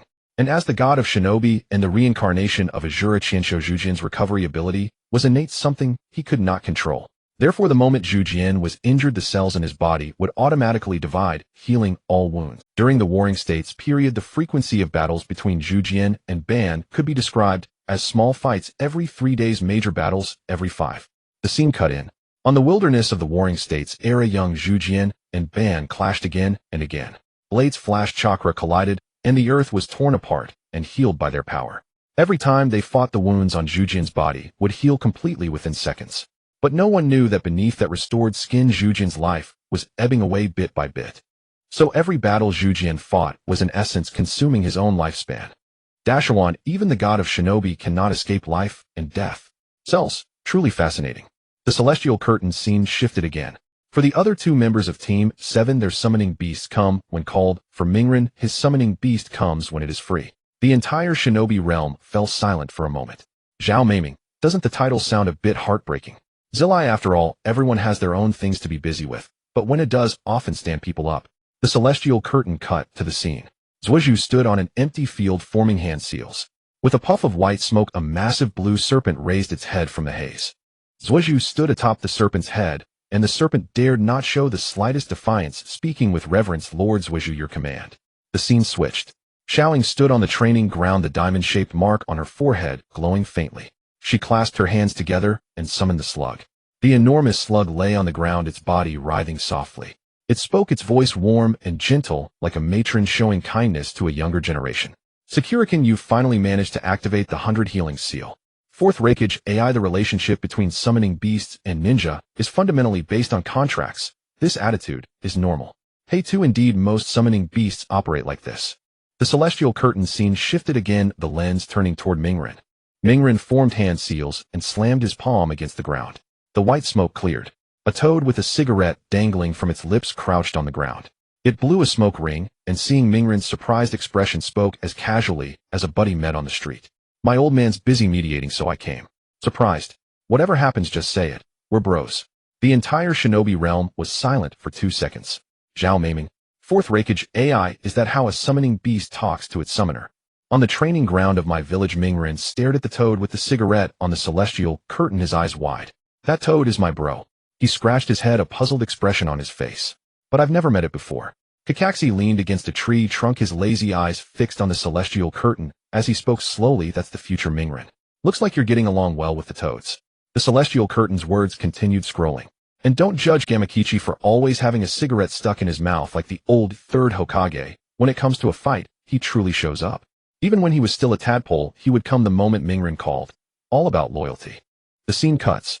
Naruto is practicing the summoning technique. A fist-sized tadpole dragging a long slender tail hops vigorously in front of Naruto. Naruto. Kuratsuchi, if you think about it, this tadpole could be said to be Naruto's childhood sweetheart. The scene on the celestial screen continues to switch. In the battle against Gaara, Naruto had intended to summon Gamabunta, but what came was Gamakichi again. The point is he dared to call, and the other really dared to come.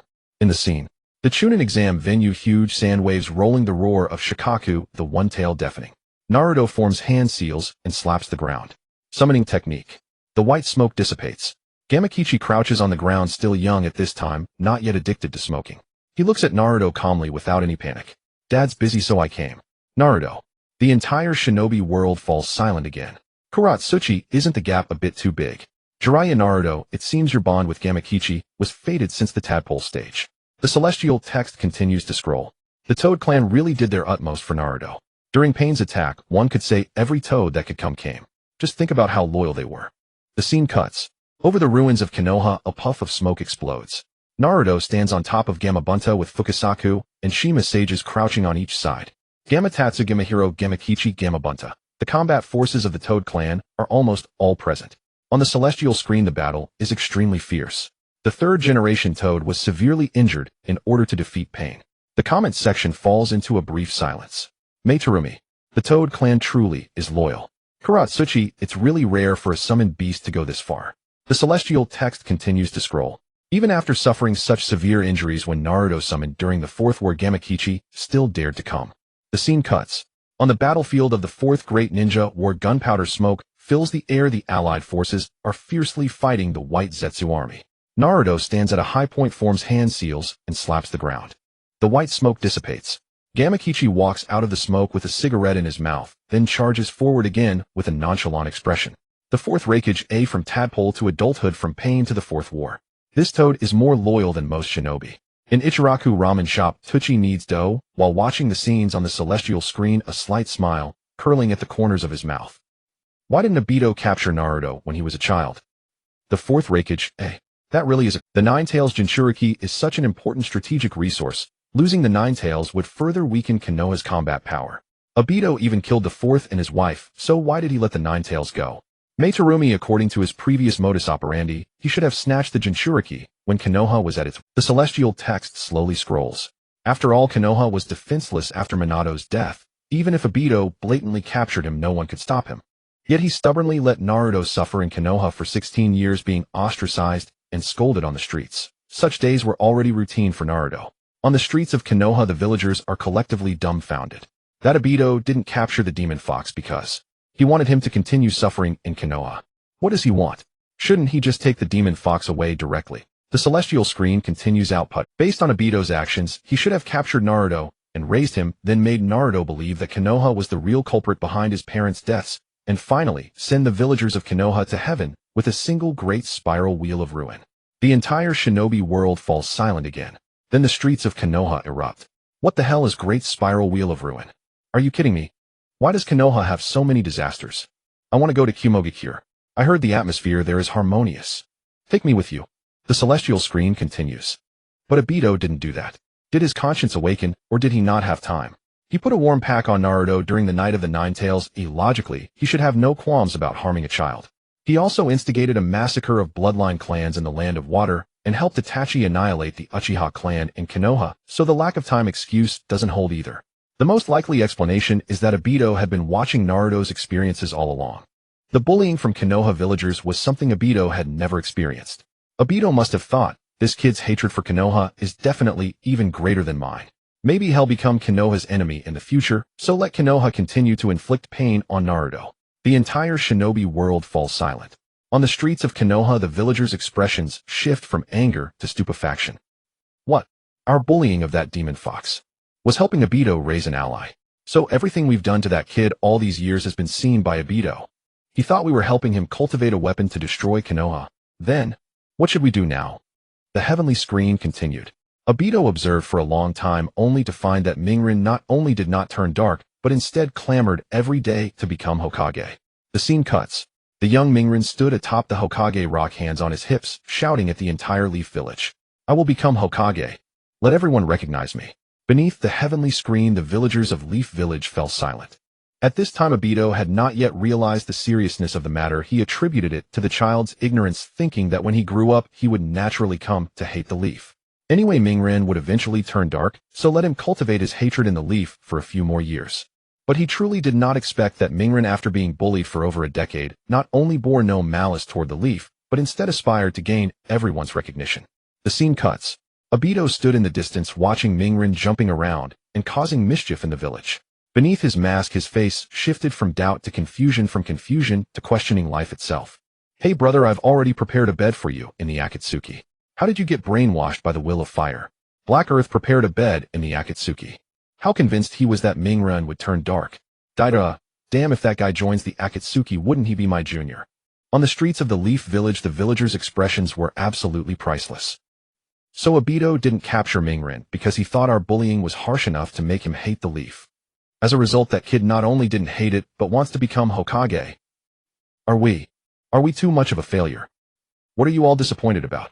Among the villagers, a slovenly dressed uncle scratched his head in disbelief. We treated that kid so badly, yet he still wants our recognition. The auntie beside him chimed in. We scold him, hit him, refuse him entry to shops, don't sell him things, yet he still wants to become Hokage and protect us. A young villager stroked his chin, his eyes suddenly turning subtle. Wait, is it possible? The harder we bully him, the more he wants our recognition. Several people around him turned to look at him at the same time. Your words seem to make some sense. The more we bully him, the more he wants us to acknowledge him. Doesn't that mean all these years of bullying have instead become his motivation to become Hokage? Holy shit, then haven't we done a great good deed? Although the method is a bit absurd, the result seems correct. Just then a big brain suddenly slapped his thigh. The person beside him looked shocked. What kind of logic is that? But it seemed indeed inexplicable. On the streets of the Leaf Village, discussions rose. The person beside him looked shocked. What kind of logic is that? But it seemed indeed inexplicable. On the streets of the Leaf Village, discussions rose and fell, the tone gradually shifting from terror to absurdity. So from now on, if we want to train someone to be Hokage, we just bully them. Is this kid Mingren the 7th Hokage that we bullied out? Then aren't we the greatest group of villagers since the first Hokage? Seems a bit reasonable. The heavenly screen switches. Someone asked, since Mingren is already the leader of the village, why doesn't he help Zhuozhu get a few more houses? The entire ninja world was silent for a moment. Jiahao Ming. Does the Hokage also manage housing distribution? Fourth Raikage, AI is the Leaf's Hokage too idle. Has to manage giving houses to others. The heavenly screen text continues scrolling. He himself lives in a 2-story detached villa while Zhuozhu wanders alone outside, and his family, Xiaoying and Sarana, burdened with a mortgage, are squeezed into an old small apartment. The heavenly screen text continues scrolling. He himself lives in a 2-story detached villa while Zhuozhu wanders alone outside, and his family, Xiaoying and Sarana, burdened with a mortgage, are squeezed into an old... The camera pans. In the old district of the Leaf Village, a gray apartment building. Inside, Xiaoying in an apron is busy in the cramped kitchen, while Sarana is doing homework on a low table. Jiahao Ming. This contrast is too stark, isn't it? Black Earth, the 7th Hokage, lives in a big villa while his best friend's wife and child squeeze into a dilapidated small apartment. What kind of plastic brotherhood is this? The heavenly screen adds a timely jab. Could it be that Mingren resents Zhuozhu for marrying Xiaoying, and thus intentionally acted to make the lonely Xiaoying choose him?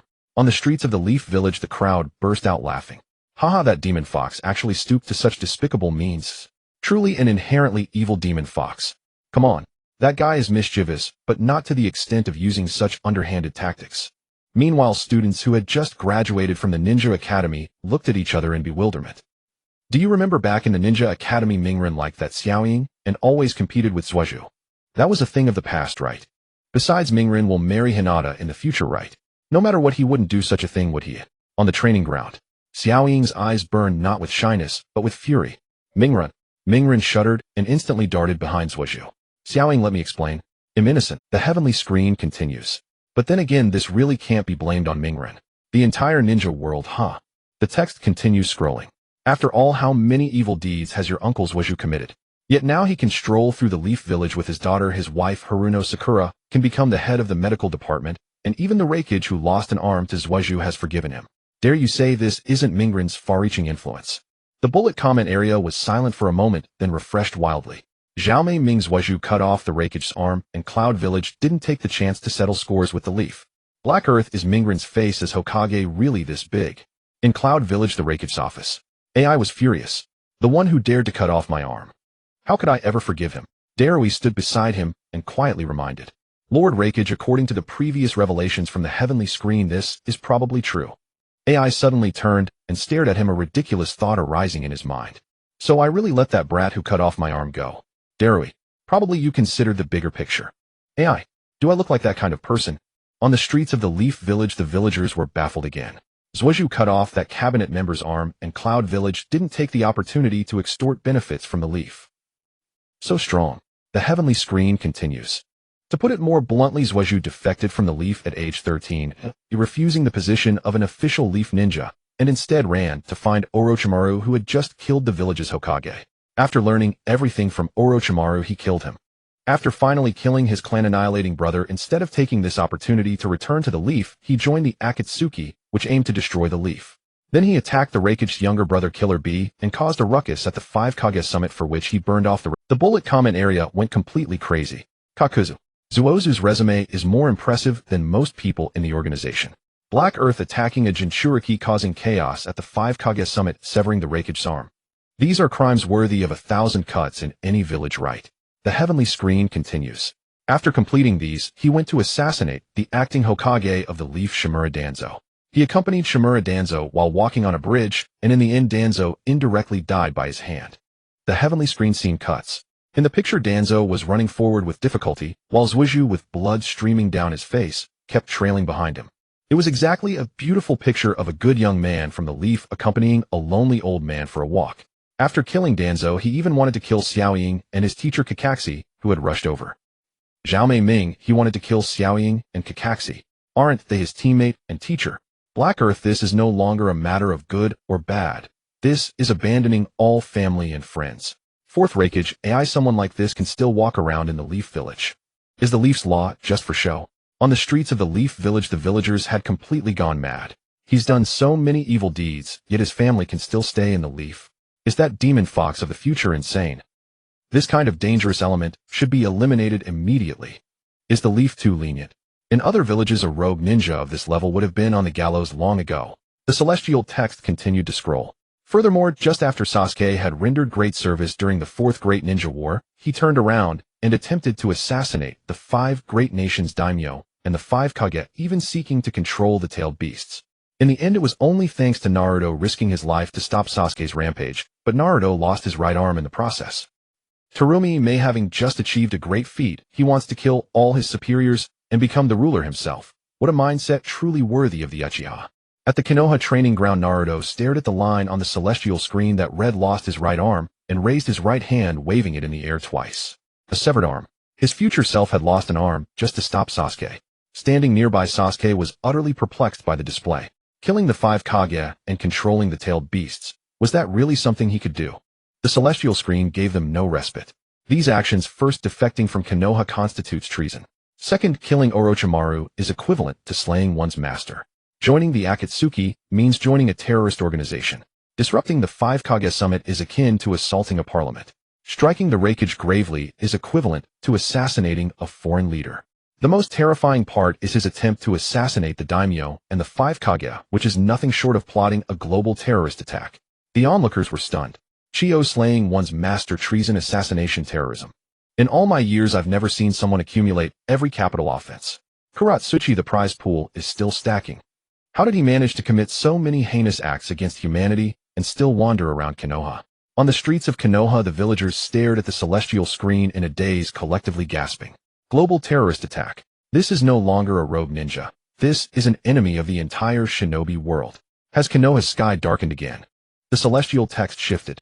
In summary, every one of the above is an act against peace. Moreover, the final battle at the Valley of the End left both Sasuke and Naruto severely wounded, a problem far graver than all the previous ones combined, and those who understand. And then there's his daughter Sarada, who aspires to become Hokage, a notion that makes everyone shake their head. In the Uchiha compound, Fugaku stared at the celestial screen, suddenly stunned. Sarada, Sasuke's daughter. But an Uchiha wanting to become Hokage.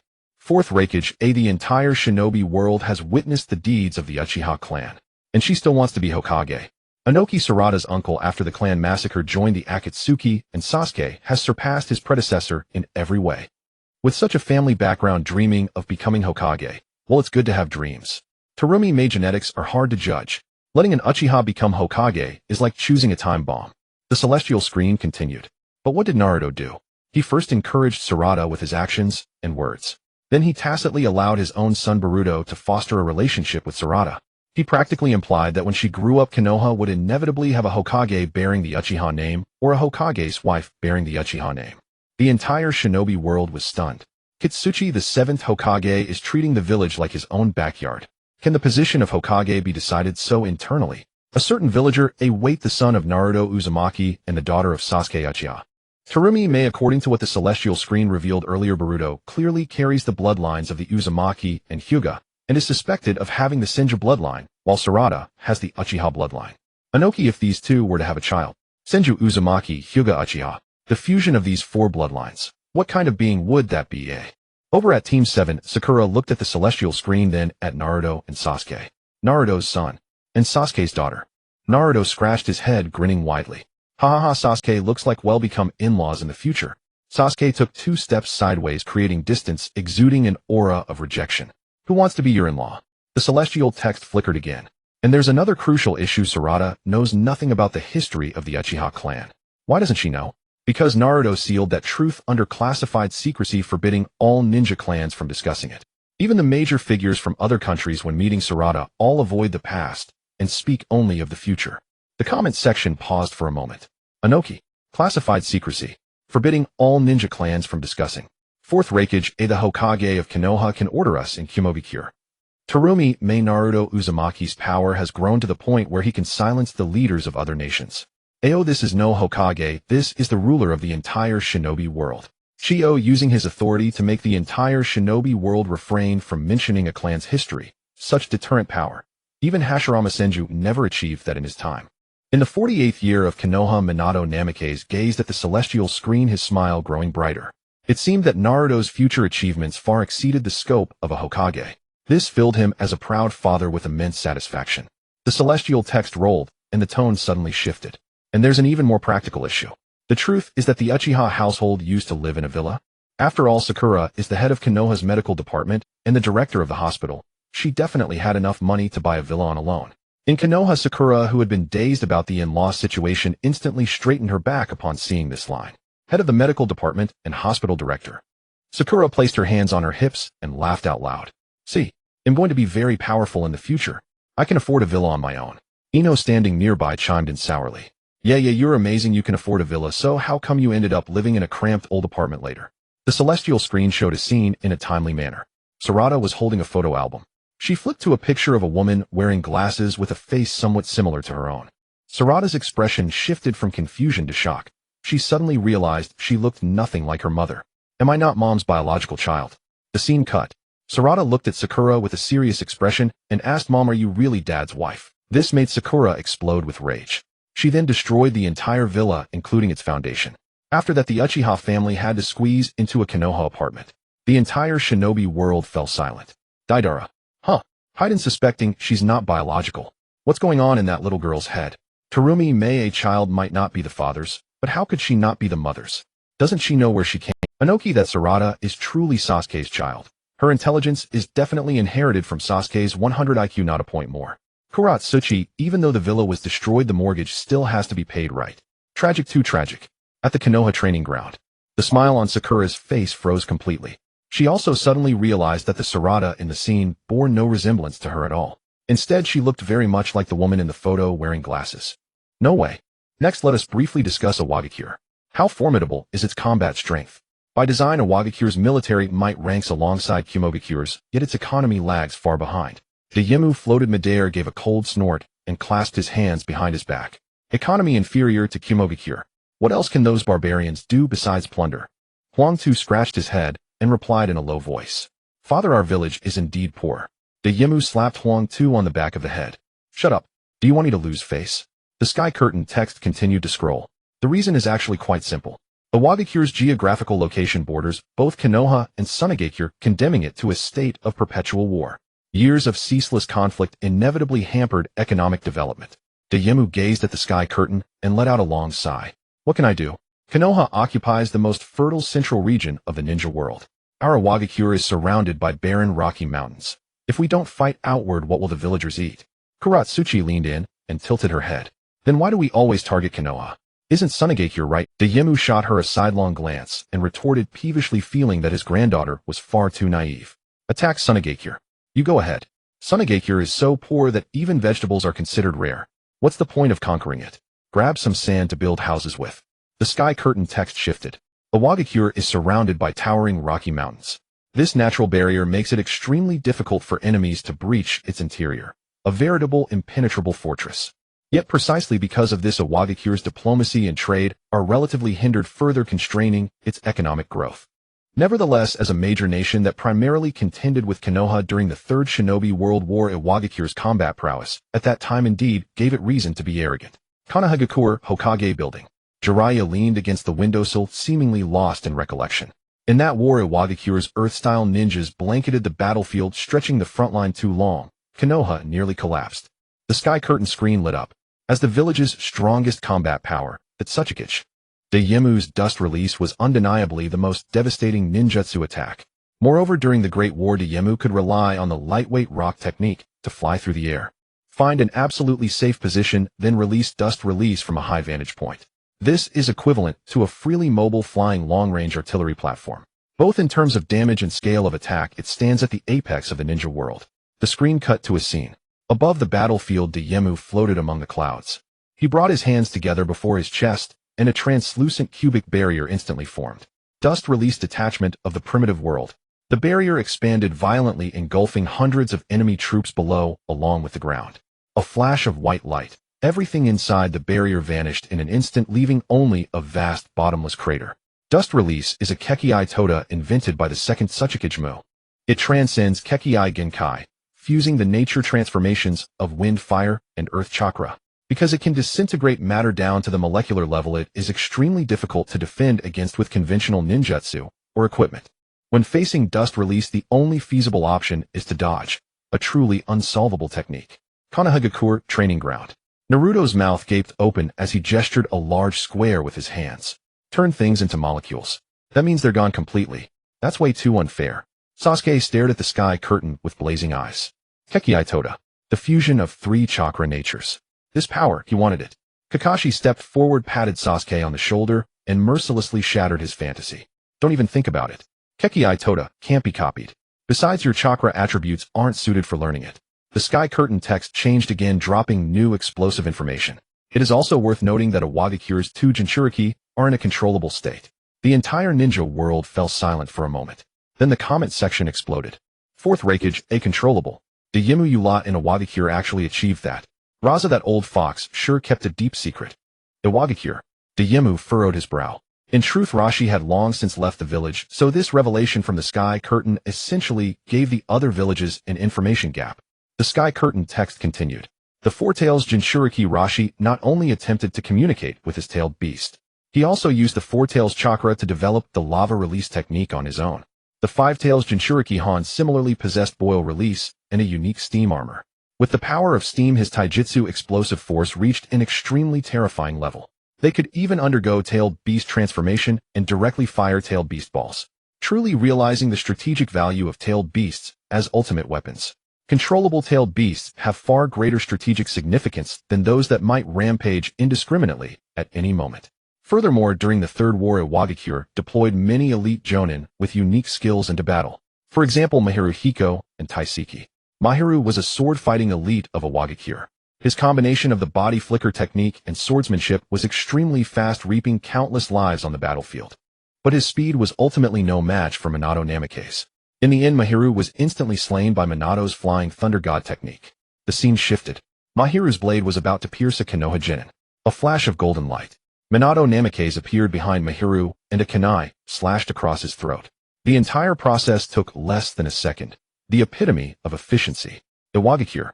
Daiemu watched the scene of Mahiru falling, grinding his teeth despite the loosening of his aged fangs. The Battle of the Canopy Bridge had cost Iwagakure far too much. Worst of all, they had gained no tangible benefit from Konoha in that fight. The sky curtain text continued. Taiseki was the ninja with the camouflage concealment ability. His concealment technique was nearly perfect, capable of hiding even his scent and chakra. And it was he who gouged out one of Kakashi's eyes. This blow directly provoked Obito Uchiha, who was in a fervor of rage, and an overwhelming desire to protect his comrade. Obito awakened his Totemo Sharingan. In the scene, Kakashi clutching his bleeding left eye collapsed to his knees. Taiseki lurked in the shadows, poised to deliver the fatal strike. Obito, seeing Kakashi injured, had his eyes turn blood red. Under that intense stimulus, he actually awakened the Tsutomu Sharingan.